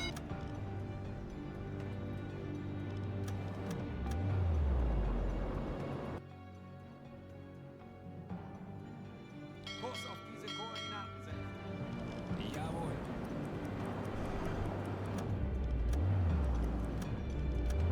Alright, chat, these guys are doomed. Kurs auf diese Koordinaten setzen. I guess the course doesn't... Befehl. They definitely know that we're here now. Kurs auf diese Koordinaten setzen. But Sehr wohl, Herr does it Kommandeur. matter? Oh yeah.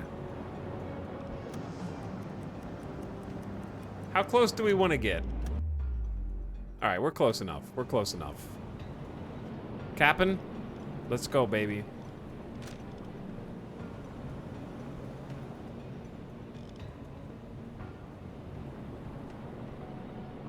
How do you... Okay. Cap'n and friends, it's time to man the deck gun. Three sailors can be added. Increases rate of fire by 100%, recoil recovery by 60%. I'm gonna try and do this one myself. Cap'n E, let's go. Let's slow the boat down also.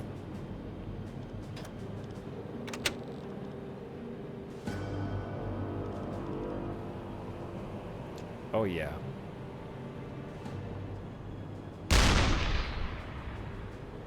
Chat, where did that go? Did that go over? What's the drop on this thing? Do we want to use, we only have 14 armor piercing. Do we want a high explosive? We have 40 high explosive.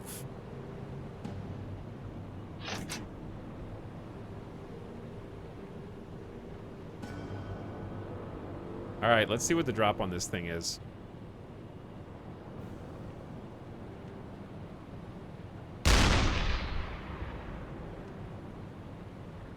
I'm not seeing any indication of where the rounds are laying.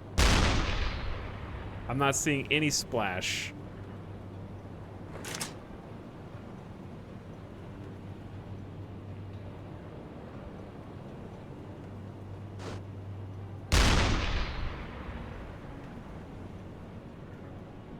It just goes forever until the end of the universe. He's firing blanks. Oh, I actually saw black smoke. I think that was a hit. Or it's hitting water. I can't tell which. Maybe both.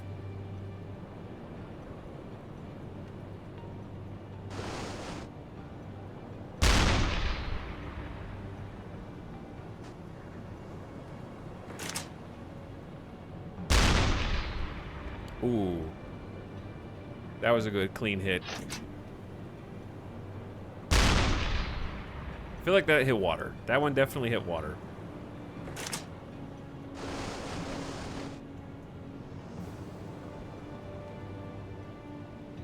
Chat, what happens if we accidentally ram it? Hit the base of the smokestack.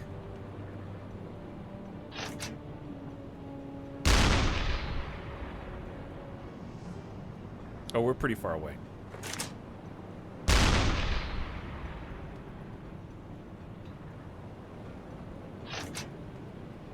Is it sinking?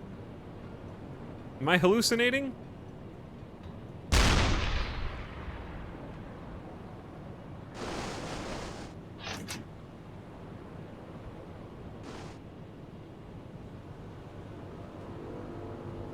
The timing is everything here. It's all about the timing, chat. Alright, that was water. Bad timing.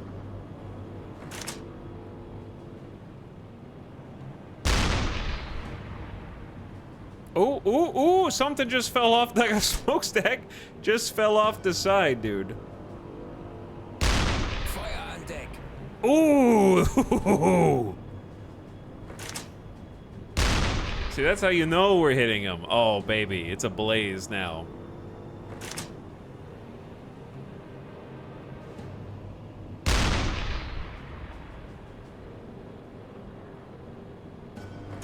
All right, one more shot, one more shot, one more shot.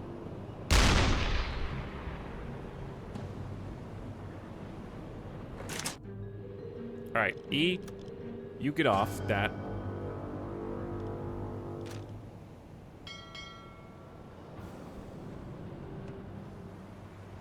All right, that's canceled. Kurs auf diese Koordinaten setzen. All right, how do I, oh my God, look at it, dude. Is Etal gonna pick up the survivors? Now drive by, roll down the windows, and laugh at them.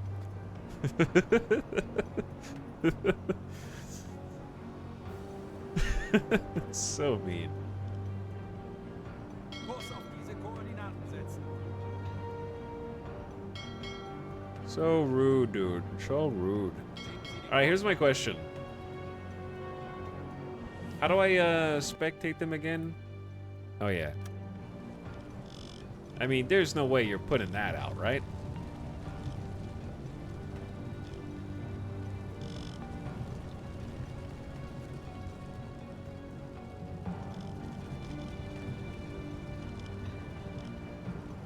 HP is like full? What? They just put the fire out.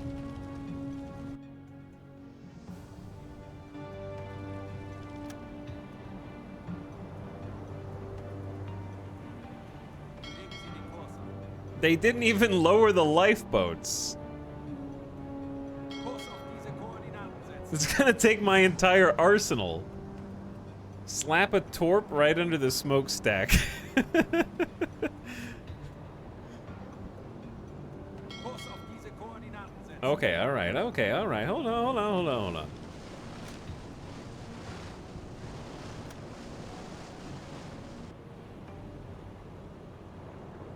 Put some armor piercing right below the water line.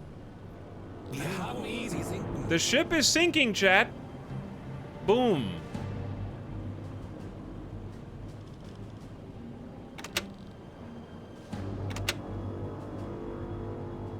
Easy. There's lifeboats.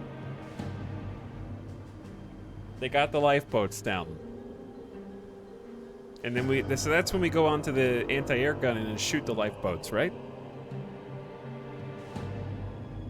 No? Kurs setzen.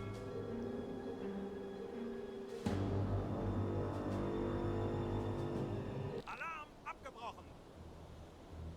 Schneller, schneller.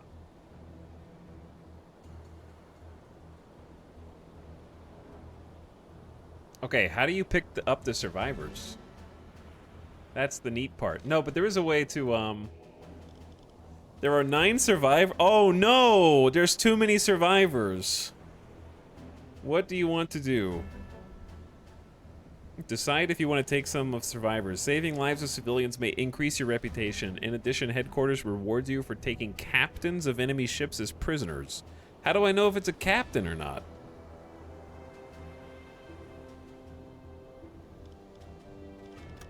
Okay. These are just regular sailors then.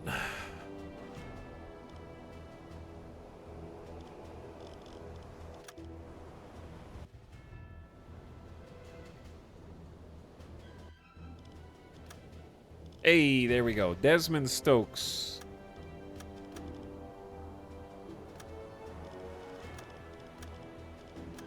All right, all 5 of you are getting saved.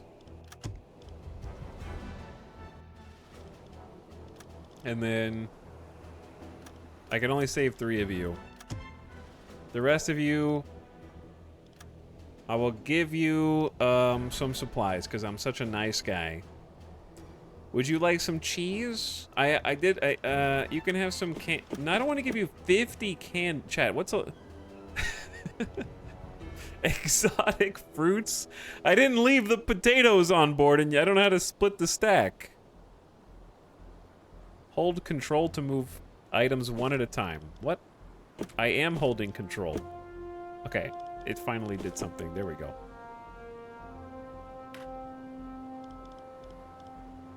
Chat, what about 10 canned bread? Is that too much food?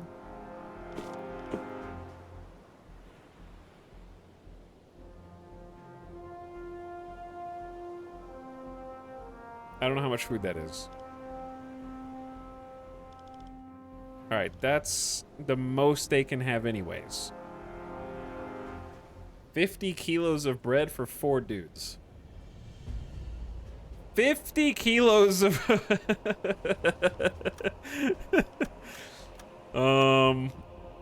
I can't... No take backsies. No take backsies. Don't give them a can opener. Reputation plus 10%. Sailors on board are both surprised and grateful for the supplies. Plus 10% reputation. You're welcome. Okay, send the messages back. Use the radio. Alright, we're sending a report.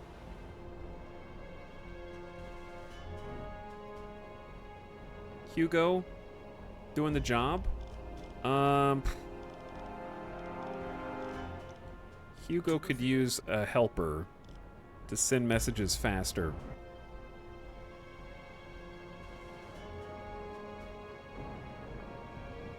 That was 2,800 tons? Wow. Well done, dude. Good job. We almost completed our total gross tonnage in one fell swoop. Now we gotta go help our ally. I think this was the right call.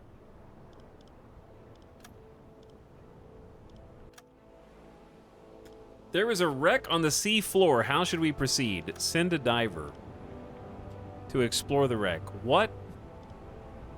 Good luck to Nuith. I wish you the best.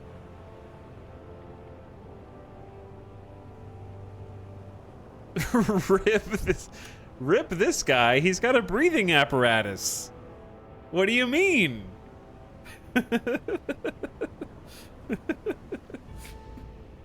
Just the helmet, some coffee, and a breathing apparatus. I don't understand what the problem is.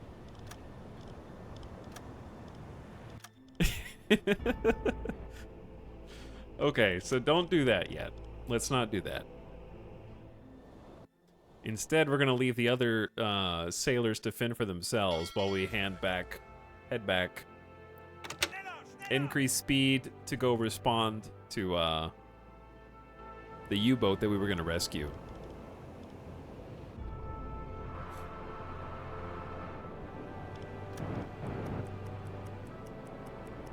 Four coffees should be enough. I think so too.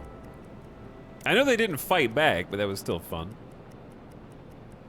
Wait, you can dive to ships you just sunk? Apparently, yeah. I just clicked on the button.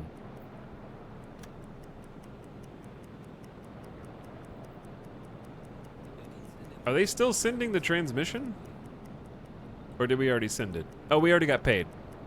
We already got paid. We just got paid like 2,200 marks for that. Good job.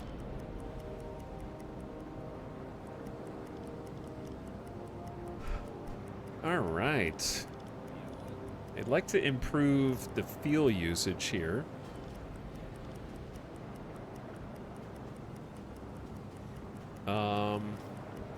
We got 8 survivors. Oh no, dude, we got 8 survivors. What are we gonna do when we get to our friendly ship that needs help? Where are we gonna take them on board? Can they all just ride on top of here? Dude, can we just give them parts? They just needed parts. Okay, they wanted parts. That's fair. Wreckage, lifeboat. Where is this? No, that's where we just came from, right?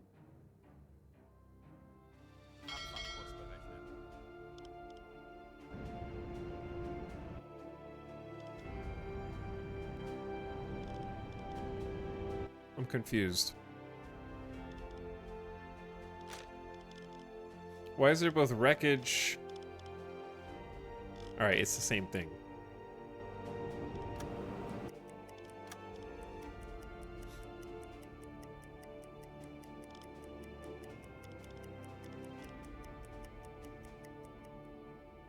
Off we go. Zeit für eine Pause. Okay, the Targ is going to take a break. We should probably, when we do get a little closer here, I'd say it'd be smart to do a routine check of the area, before getting, like, too danger close to them.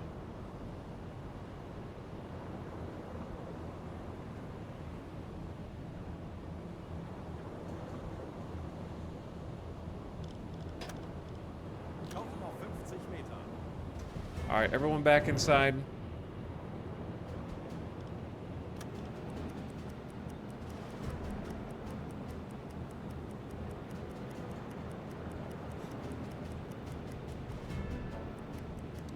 Let's double check the depth. Max depth right now is 70 meters.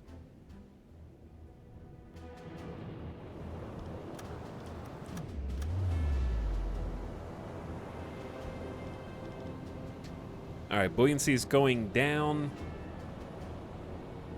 because we are trying to take a little dive. Submerge. 50 kilograms of freaking bread.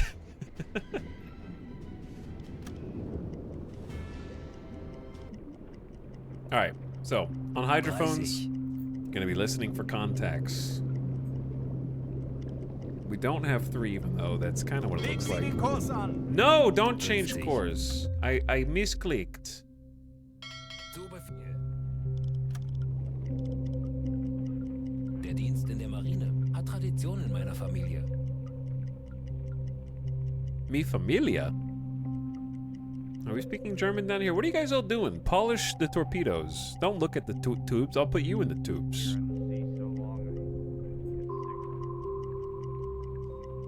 Sometimes I hear Simlish coming from back here. Something I get sick of it. Someone speaking English. Where are the prisoners? What? I mean, they're in the torpedo tubes. This is a spy. Honestly, it's these guys. 40. These are the prisoners. They're just standing around. 20 Meter. No beds. All right, we didn't detect anything, so I'm just gonna go ahead and go respond.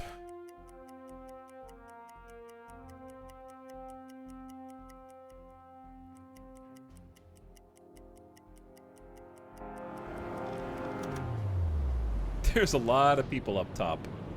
Hitman, Bad Joke Joel, Sirwhack, Cirquack. Wait, Cirquack? Cirquack? Zapperer, Angry Eddie, and E himself is here.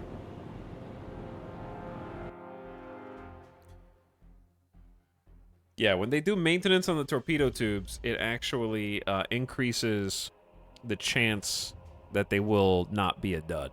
Or I guess decreases the chance they'll be a dud. So it does have its benefits.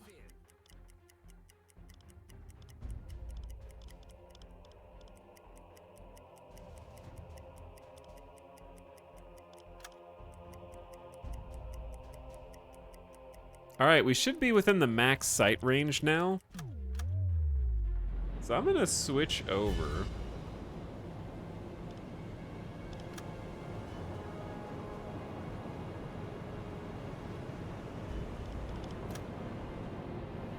And see if we can see anything.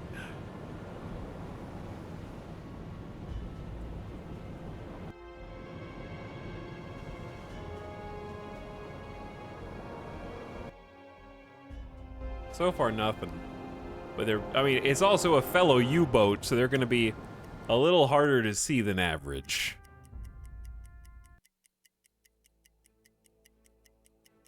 They keep a low profile.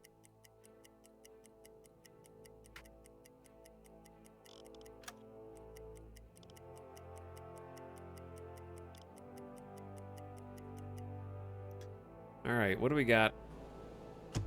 Kurs auf diese Koordinaten. More precise coordinates.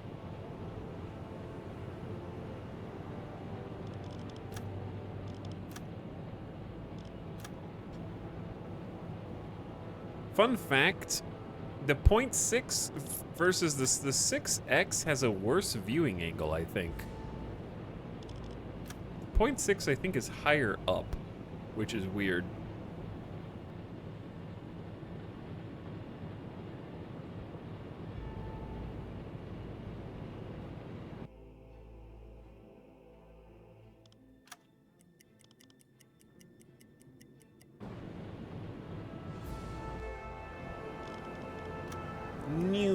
Alright, we're getting close though. I don't want to accidentally ram into them because I think that's probably what's going to happen. Kurs auf diese Koordinaten. So let's set the course for like next to them and not into them.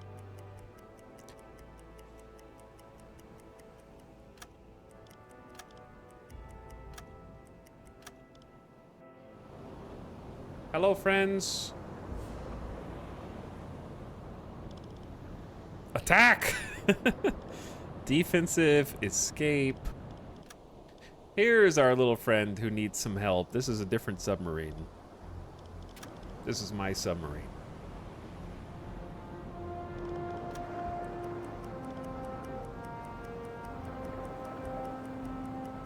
Kurs auf diese Koordinaten setzen.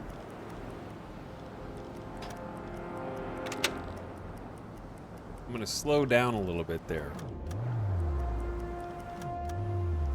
Okay, so how do I interact with you? This U-boat called for help. According to the message, they need replacement parts. We should probably take them with us before meeting their crew, assuming that we want to share. Send a team to investigate. A diver? I didn't know I had to have divers. Can we not just pull alongside and, like, hop over from one to the next? This is not gonna go well.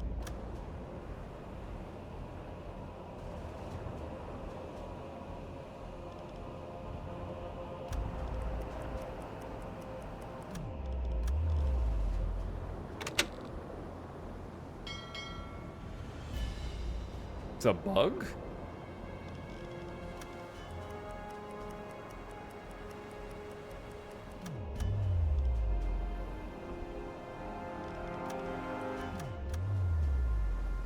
Okay, we're here. Come to a stop.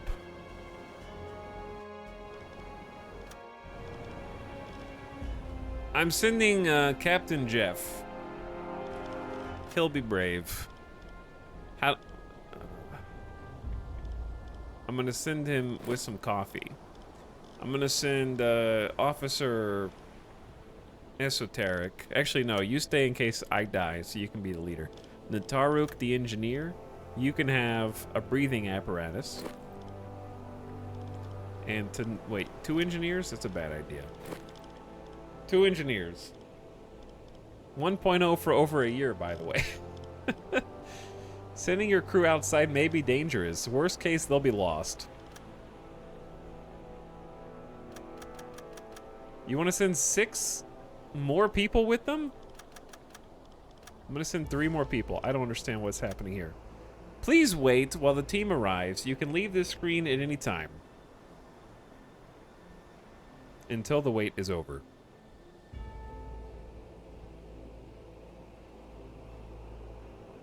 I mean, I see someone smoking a cigarette up at the top. Nataruk was welcomed by the skipper of this vessel. After a short exchange of courtesy, they got straight to the point, asking about the resources. Give them a replacement part. The skipper thanked us for the help and promised to nicely mention us in his report to HQ, plus 65% rep. We are glad to help. Huge rep. Chat, huge. Did you really need to send 10 guys? Tanuith and Nataruk are here. Everybody else waving goodbye. The good Samaritans of the sea. We help everyone here. We blow up your ships, we give you the bread. We blow up the ship, we give you the bread.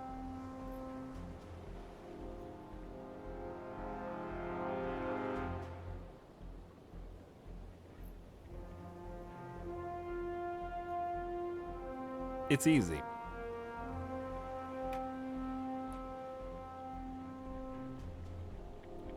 Okay, everybody's back to their stations.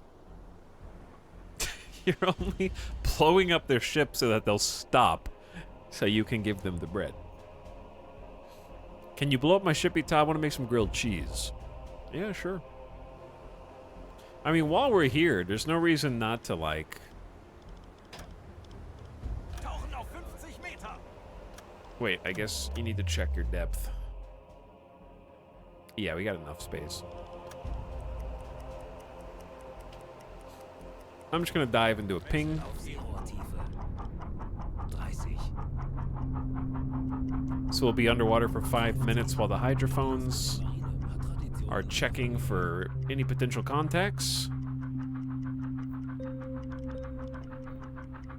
The only ship we detected is the one we know about already. Why are there... Oh, we got, yeah, the 8 rescues. Direkt über uns her. Ship propellers directly above us. What could it be, sir? Oh my god. That could be anybody. Attack immediately.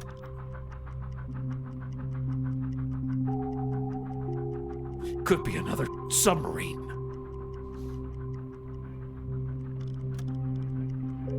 Der Dienst der Marine Anblasen. 20 Meter. Wechseln auf Dieselmotor. All right, back to the surface. Nice check. Camera, please. Besetzen Sie die Turn on the electric compressor for the air reserves. And it's time to change course. We knew that there was someone way in the southwest, but that was like a day ago. I say let's just go to this sort of like Sehr wohl, Herr Colonel. middle western area that we haven't really been to so far. We have to go speed up. Forward 3.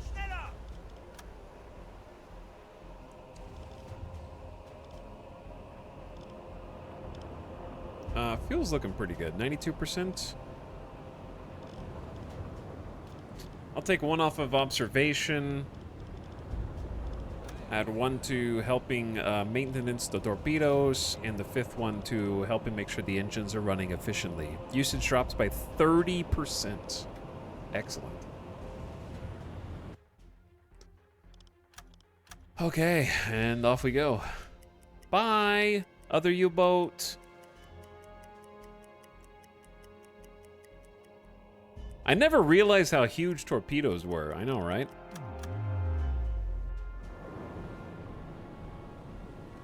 It's even cooler when they take them out and maintenance them. They're under the beds. Under the bunks.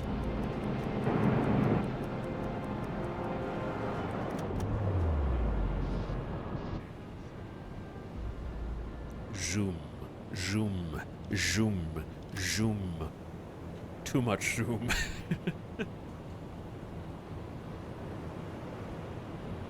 This is a vibe, though, isn't it?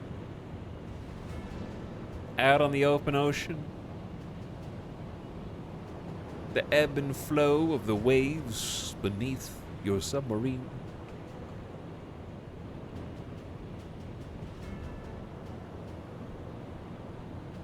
Targeting sight! There we go.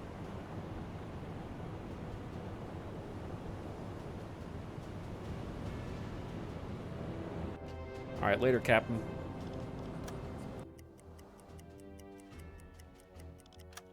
we're probably gonna need to fast forward more than 140. So I say let's go back to like here and then maybe go down and ping for hydrophones. I actually want to look and see what distance we cover this time.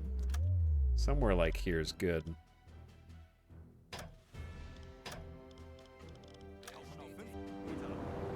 Sun's gonna be going down soon too, which is a little scary.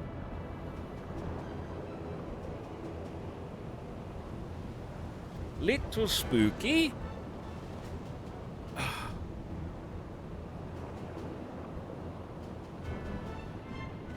Climbing down the ladders.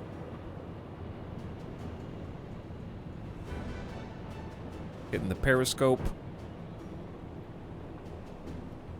Everybody's gathered in the torpedo tube hall to have a family meeting. Why are you guys all here? What are you doing here?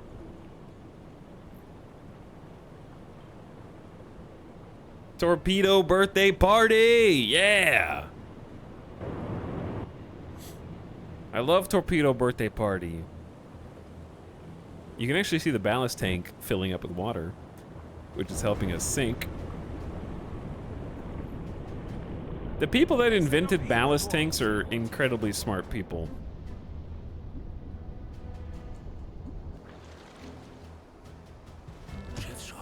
Propellers detected already, dude. Are you sure that's not just the other submarine, bro? That's the direction we just left, bro.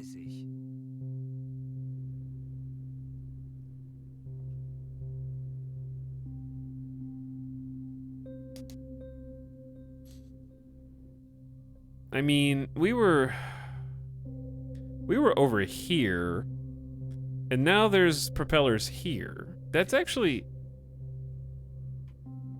might be somebody else. We did just zoom past this area. Chat, I'm confused about the hydrophones. The hydrophone distance is this far, but we're getting pings from this far.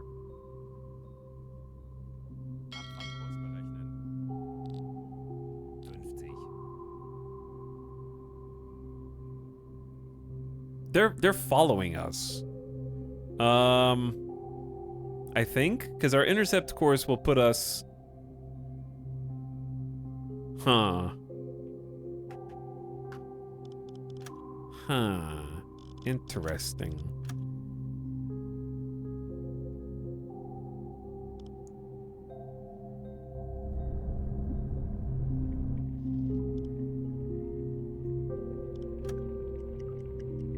But yeah, I'm a little I thought the map view is supposed to show the hydrophone range, but we're getting pings from way outside the hydrophone range.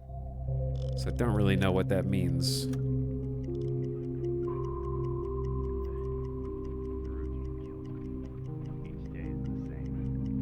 Zoom further out. Oh. So why does... Okay, so this is the minimum range. And then this is the max, so the maximum range is huge. Oh, okay. I mean, relative to our patrol area. I see. The closer it is to you, the operator can pinpoint and ID the ship. 20 Meter. Wechseln auf Dieselmotor. Don't right-click. Den Kurs an. Right-click. Oh my god, I lost the contact because I right-clicked. Kurs auf diese I mean, it was this way. Koordinaten setzen. Bad right-click. Bad.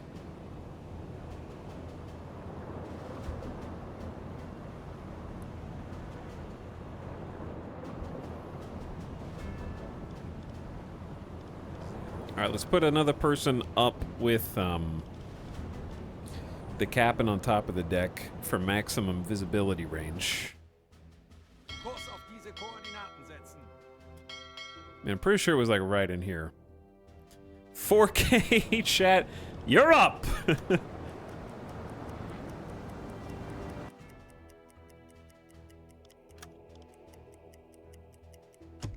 I've already got funnel smoke over the horizon.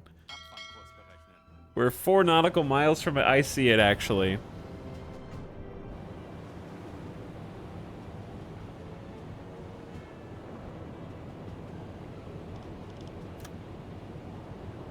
There it is.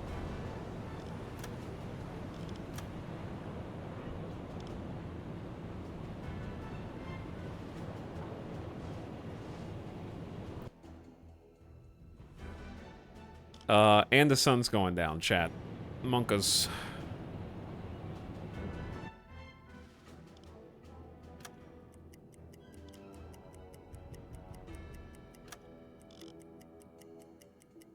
Abfahrkurs berechnen. 3 nautical miles from intercept? Am I reading that accurately?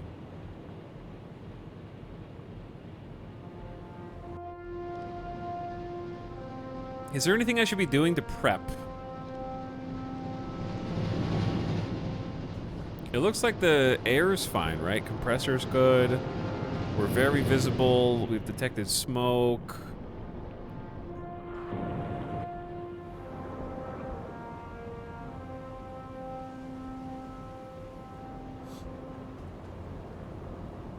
Do we want to... I guess we stay surface for now. I don't know.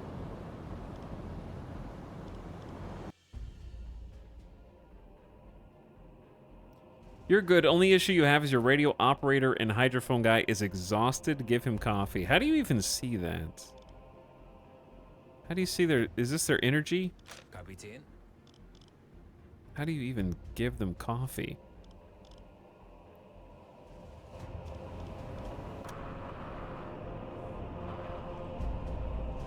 Sehr wohl, Herr Kalor. Oh wow, I figured it out. Because I'm a gamer. 20% energy. So we need more coffee is what you're saying.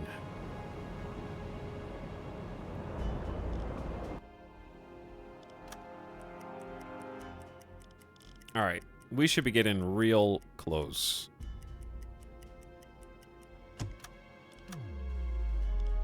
So we got an unknown ship. Well, we pretty much know it's just another transport ship. This is our target, actually. This is what we're looking for here. Alright, perfect. Chat, we gotta use some torpedoes, right? We haven't even used the torpedoes.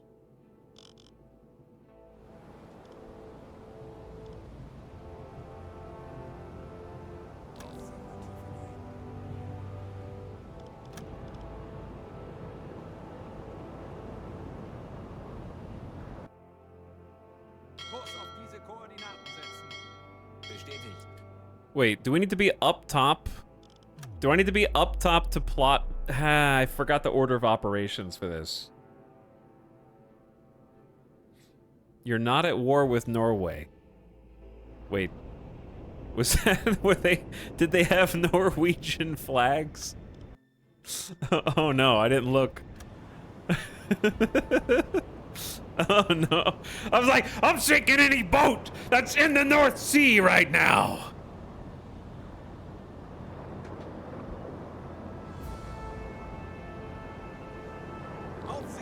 Chat, let him make his own mistakes. It's too late. We're gonna start a war with Norway. So basically, wait, chat. This is not the Norwegian flag, chat. Wechseln auf E-Motor. Auf Tanks Seerohrtiefe. anblasen.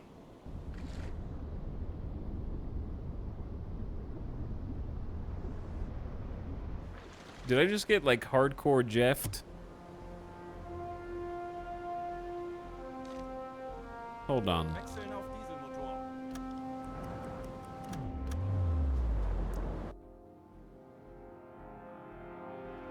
Give it a sec.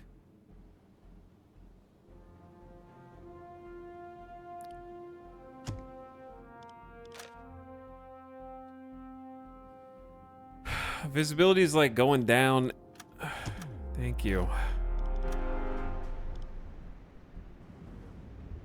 That is Norway's flag, though.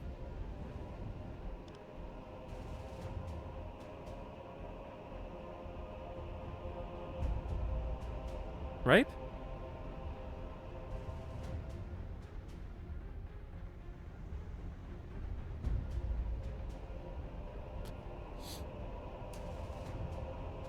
You can board it and see if it's really Norway's.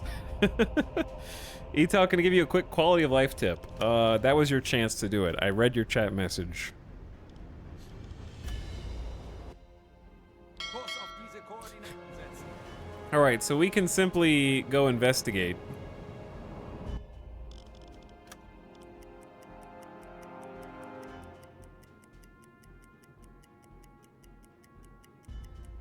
Legen Sie den Kurs an.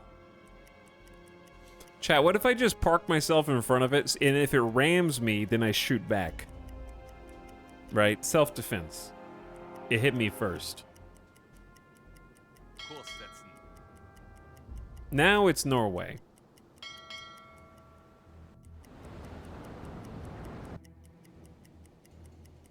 How close do I have to be to interact with it? Is sneaky stealth ship actually a thing in this game? It might be. Kurs auf diese Koordinaten setzen. Kurs auf diese Koordinaten setzen. Legen Sie den Kurs an. Okay, slow down. The freighter is unarmed, seems not to be escorted, and flies a neutral flag. The prize rules allows us to sink such ships only if we are certain that they're headed toward enemy ports. If we lack certainty, ideally we should investigate what it's carrying and verify its destination with an inspection. If we, however, have reasons to feel certain the ship is headed to an enemy port, we may communicate right away that we intend to sink it and proceed with the attack. Send a delegation has the highest chance of determining whether the ship is involved in the war effort. Also, hang on, oh, wait, we're still going.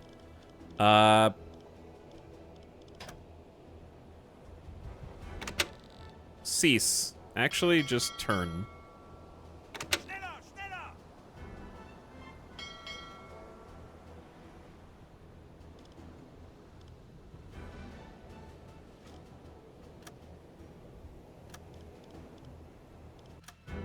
Okay, send a delegation. Overtly esoteric, you go to Newith, you go, and 4 officers. I'm gonna send you with a helmet, and you can bring a breathing apparatus as a gift. Good luck.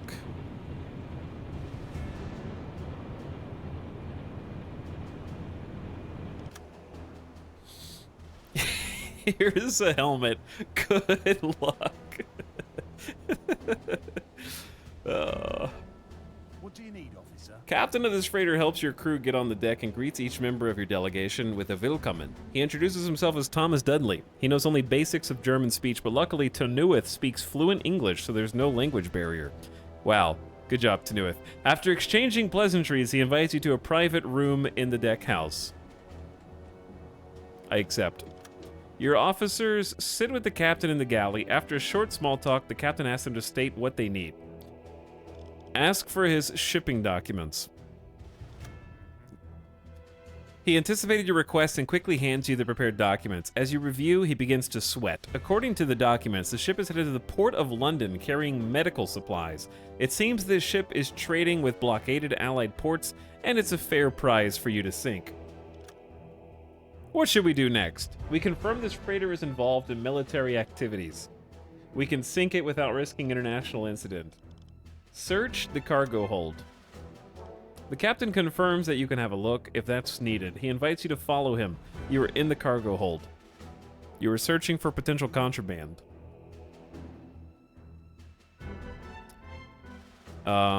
Question, how long... Oh god, Chad, this could take a while, huh? I don't know what our ship is doing in the background, though. Did it pause? Like, where is my, submarine while this is happening?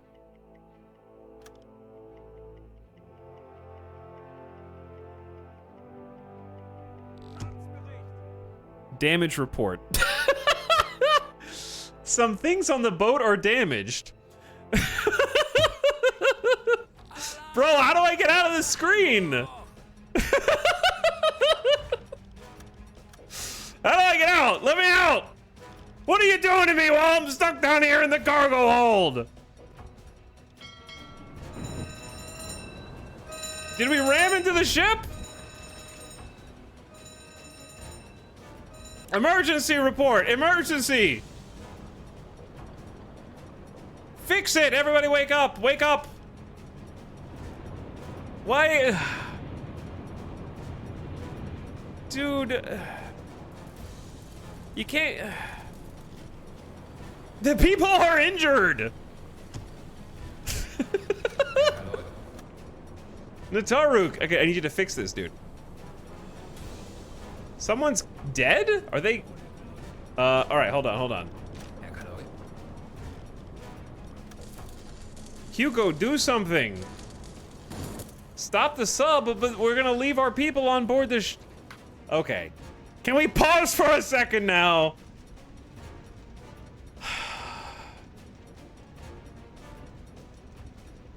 You can't leave the cargo screen.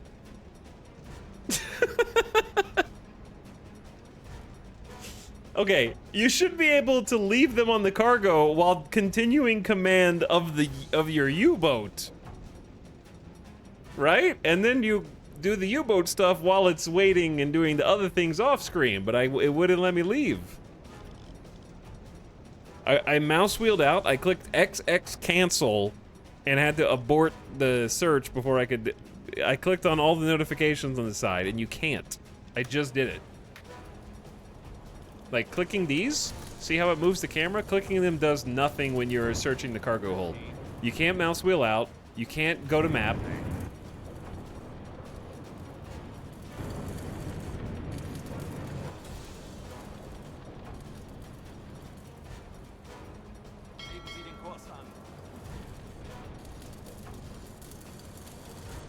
All right, two things. Number one, how much, goddamn, this stupid zoom out. Where's the pumps? Turn the pumps on right now. Nataruk is fixing the leaks. Kapitän. Hugo is doing first aid, I think, to Sir Whack. Erledigt. Schaden repariert. The rest of the crew is helping. Ponyboy is helping. Honeychain's helping. Erledigt. Absinthe is helping. Schaden repariert. They're keeping their cool under pressure.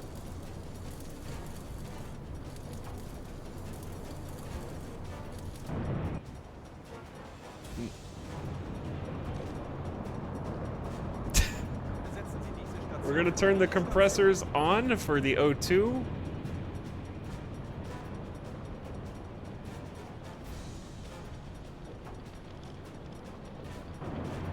Erledigt. Schaden repariert. All right, there's more. We gotta fix more.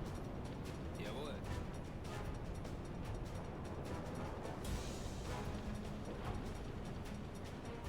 Oh my god.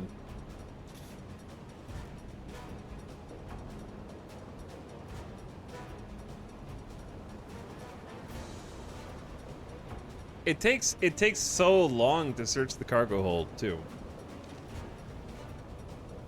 Alright, we're turning back around. The problem is, you can't order the ship to come to a stop. So their ship was still going when I entered the menu. And so I had my ship also going.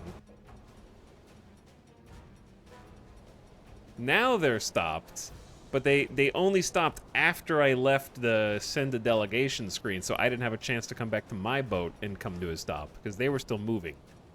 So I was just trying to stay close to them. I was only going forward 2.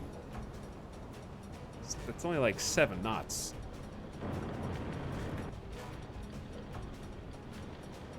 Erledigt. Schaden repariert.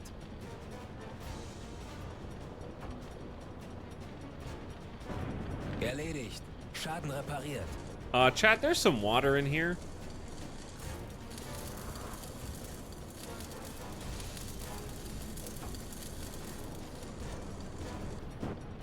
We're gonna need to close some of the hatches, bro. Erledigt. Schaden repariert.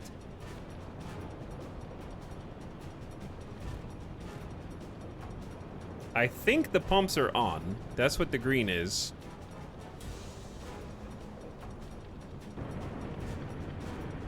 They're fixing the hole in the port side.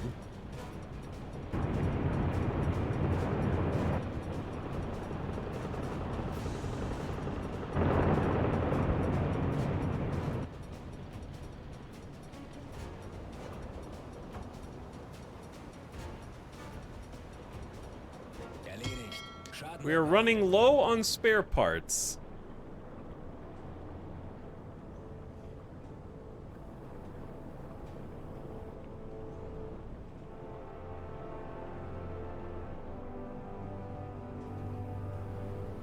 I'm gonna need you to shut the bulkheads, please.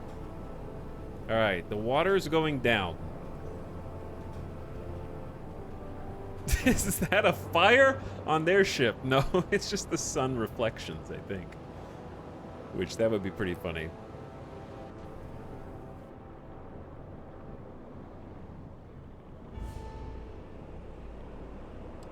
Let's wait until the pumps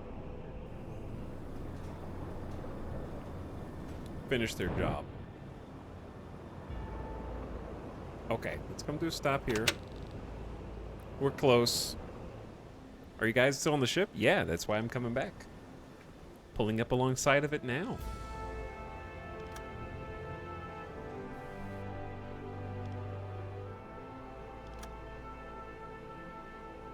So we still got damaged torpedo tubes. We're at 80% buoyancy, which was going down while water filled the ship. But the pumps are working. Alright, good lord, dude.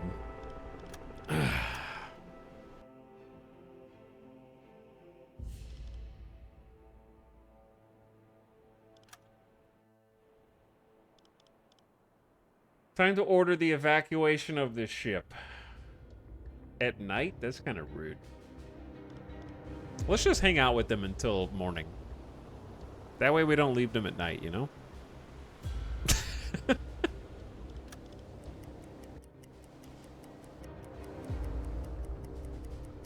Erledigt. Schaden repariert. So lange auf See. Ich halte nicht mehr aus. Because that would be sad. Apparently we did fix the torpedo tubes. How do you make sure that the bulkheads stay locked? Because they're just sort of like, I ordered them to be closed, and they just kind of went up and through them whenever they want.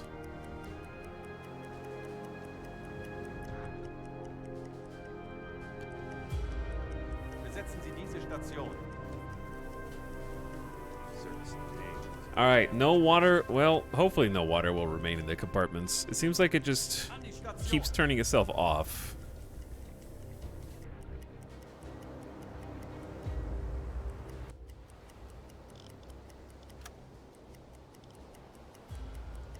Chat, this might not be viable because it won't let me go to 1800 while they're on the boat. We're gonna have to make them evacuate. I can't go to 1800 time compression while we're near this boat, unfortunately. So I can't RP that I don't want to kick them off right now. Unless we just wait. Are we having a sleepover? What's up, Var? Thanks, Sludge Puppies, for the 22 months. Hi, Sludge Puppies. You got here just in time for a bit of chaos. Why does it look like we're getting closer to them?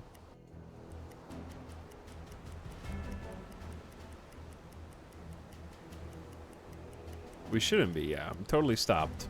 I know that the waves are still pushing us around a little bit.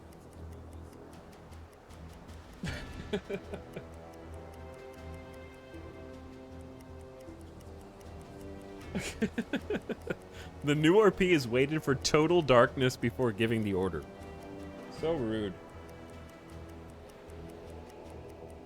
Incredibly mean. Could use that time to search the cargo hold. You're right. That's a great point. All right, let's go back. Search the cargo hold, bitches. I hope we find, well, my hope is that we find coffee and maybe a diving suit and a helmet would be cool. And some spare parts, you know? I'm sure we can find all those things easy.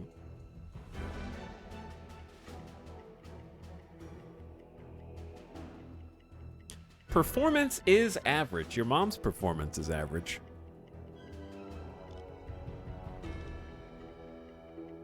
Don't say that about my crew.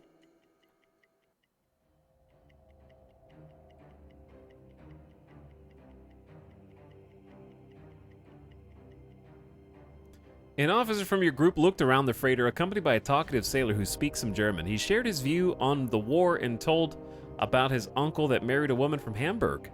Regarding the search, nothing suspicious was found. Officer looked at some cargo. Haven't found anything unusual. That is a lot of med kits. Can I borrow some of those? They shouldn't all go to waste. We just had to use a lot of them, actually.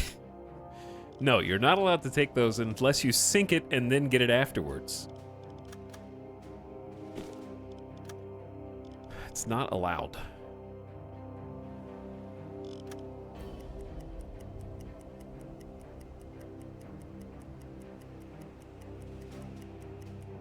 Chat, I'm actually going to wait this out, which is going to take too long because we need to wait until 5 a.m. and it's not even midnight in-game in the North Sea. So I think I'm just gonna say this is just a good stopping point to pause the stream for today because it's 11 here and I'm hungry. And then future me can deal with the time fast forward and finish this mission, which should be done after we sink this enemy vessel. But I'm going to be streaming again tomorrow. Tomorrow is Wednesday, the 13th. And we'll either be playing more of this or more variety. I want to do some more U-Boat, but it may or may not be back-to-back, depending on how we feel. I want to play some more of everything, dude.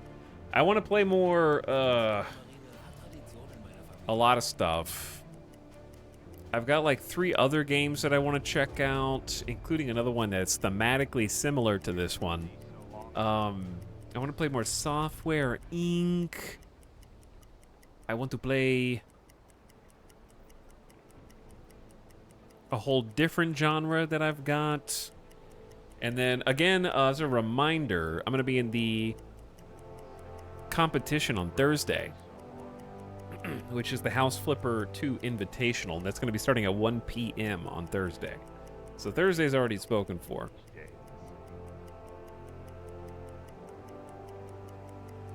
So we'll be doing that. But we'll probably play more U-Boat tomorrow. Get 2 streams out of it seems reasonable, because it seems like there's still stuff to do. Like, I gotta get in at least 1 good torpedo fight or something.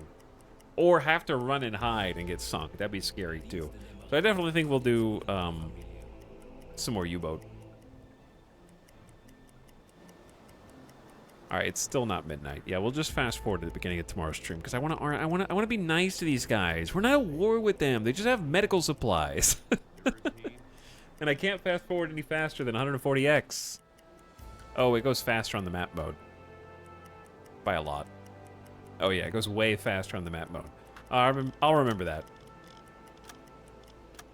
Alright, gamers. Game is saved. I had a lot of fun. I enjoyed checking out U-Boat. It was a good time. It's got some jank and it's got some chunk, but it is fun and it is cheap and it's on Steam and it's $11. Okay? So check it out if this is a genre that interests you. Because I had fun. Thanks for the help, by the way. There are a lot of nice, helpful people in chat who are guiding me through some of the basics. I feel like I've got a grasp on the basics on everything except for actual combat. I think, like, fighting another enemy is where I have the most left to learn. But just the moment-to-moment and the detection stuff, I think I've got a decent grasp of those basics. But I love those kind of games where you have to figure out all those details and how everything like works together is very satisfying. So chat, I am going to send you all on an end of stream raid. Let's go say what's up to... Ooh, Apic is streaming and playing some Eco, which I have been interested in but never played myself. So maybe I'll get to... Okay, I just tried to raid Eco, which doesn't work. Brain wires got crossed there. But I'm going to see you guys over there. Avic's an awesome broadcaster, good friend of the channel. Highly recommend you follow them. We've played some Carrier Command in the past, which this game reminded me of. If you have a co-op friend, highly recommend Carrier Command if you like that kind of simulation game. Really cool. But yeah, I've been interested in Eco. So let's go see what Eco's all about. Because I know they just had a new patch, a new update. But thanks for watching. You did great. Learning curve is steep. Yeah, it is pretty steep learning curve, but it's good. I had fun. Would recommend if you like submarines and World War II. Thanks, streamer. Nice mechanics plus jank game. Yeah, but I like ambitious games, and I understand that ambition comes with consequences when they take the form of bugs. So nothing that I thought was like too frustrating or insurmountable. All right, gamers. I'll see you guys again tomorrow. I'll try to be earlier tomorrow. We were like 30 minutes late today, so try to be earlier, at least on time for the 3 p.m. Maybe 2 p.m. if I can. I gotta get up earlier because Thursday starts at 1 p.m. for the returning second place gamer. Let's do it again. All right, see you over there on Avic's channel. Thanks again, Var and Sludge Puppies, for the in-stream subs. Good night, everybody. Have a good sleep.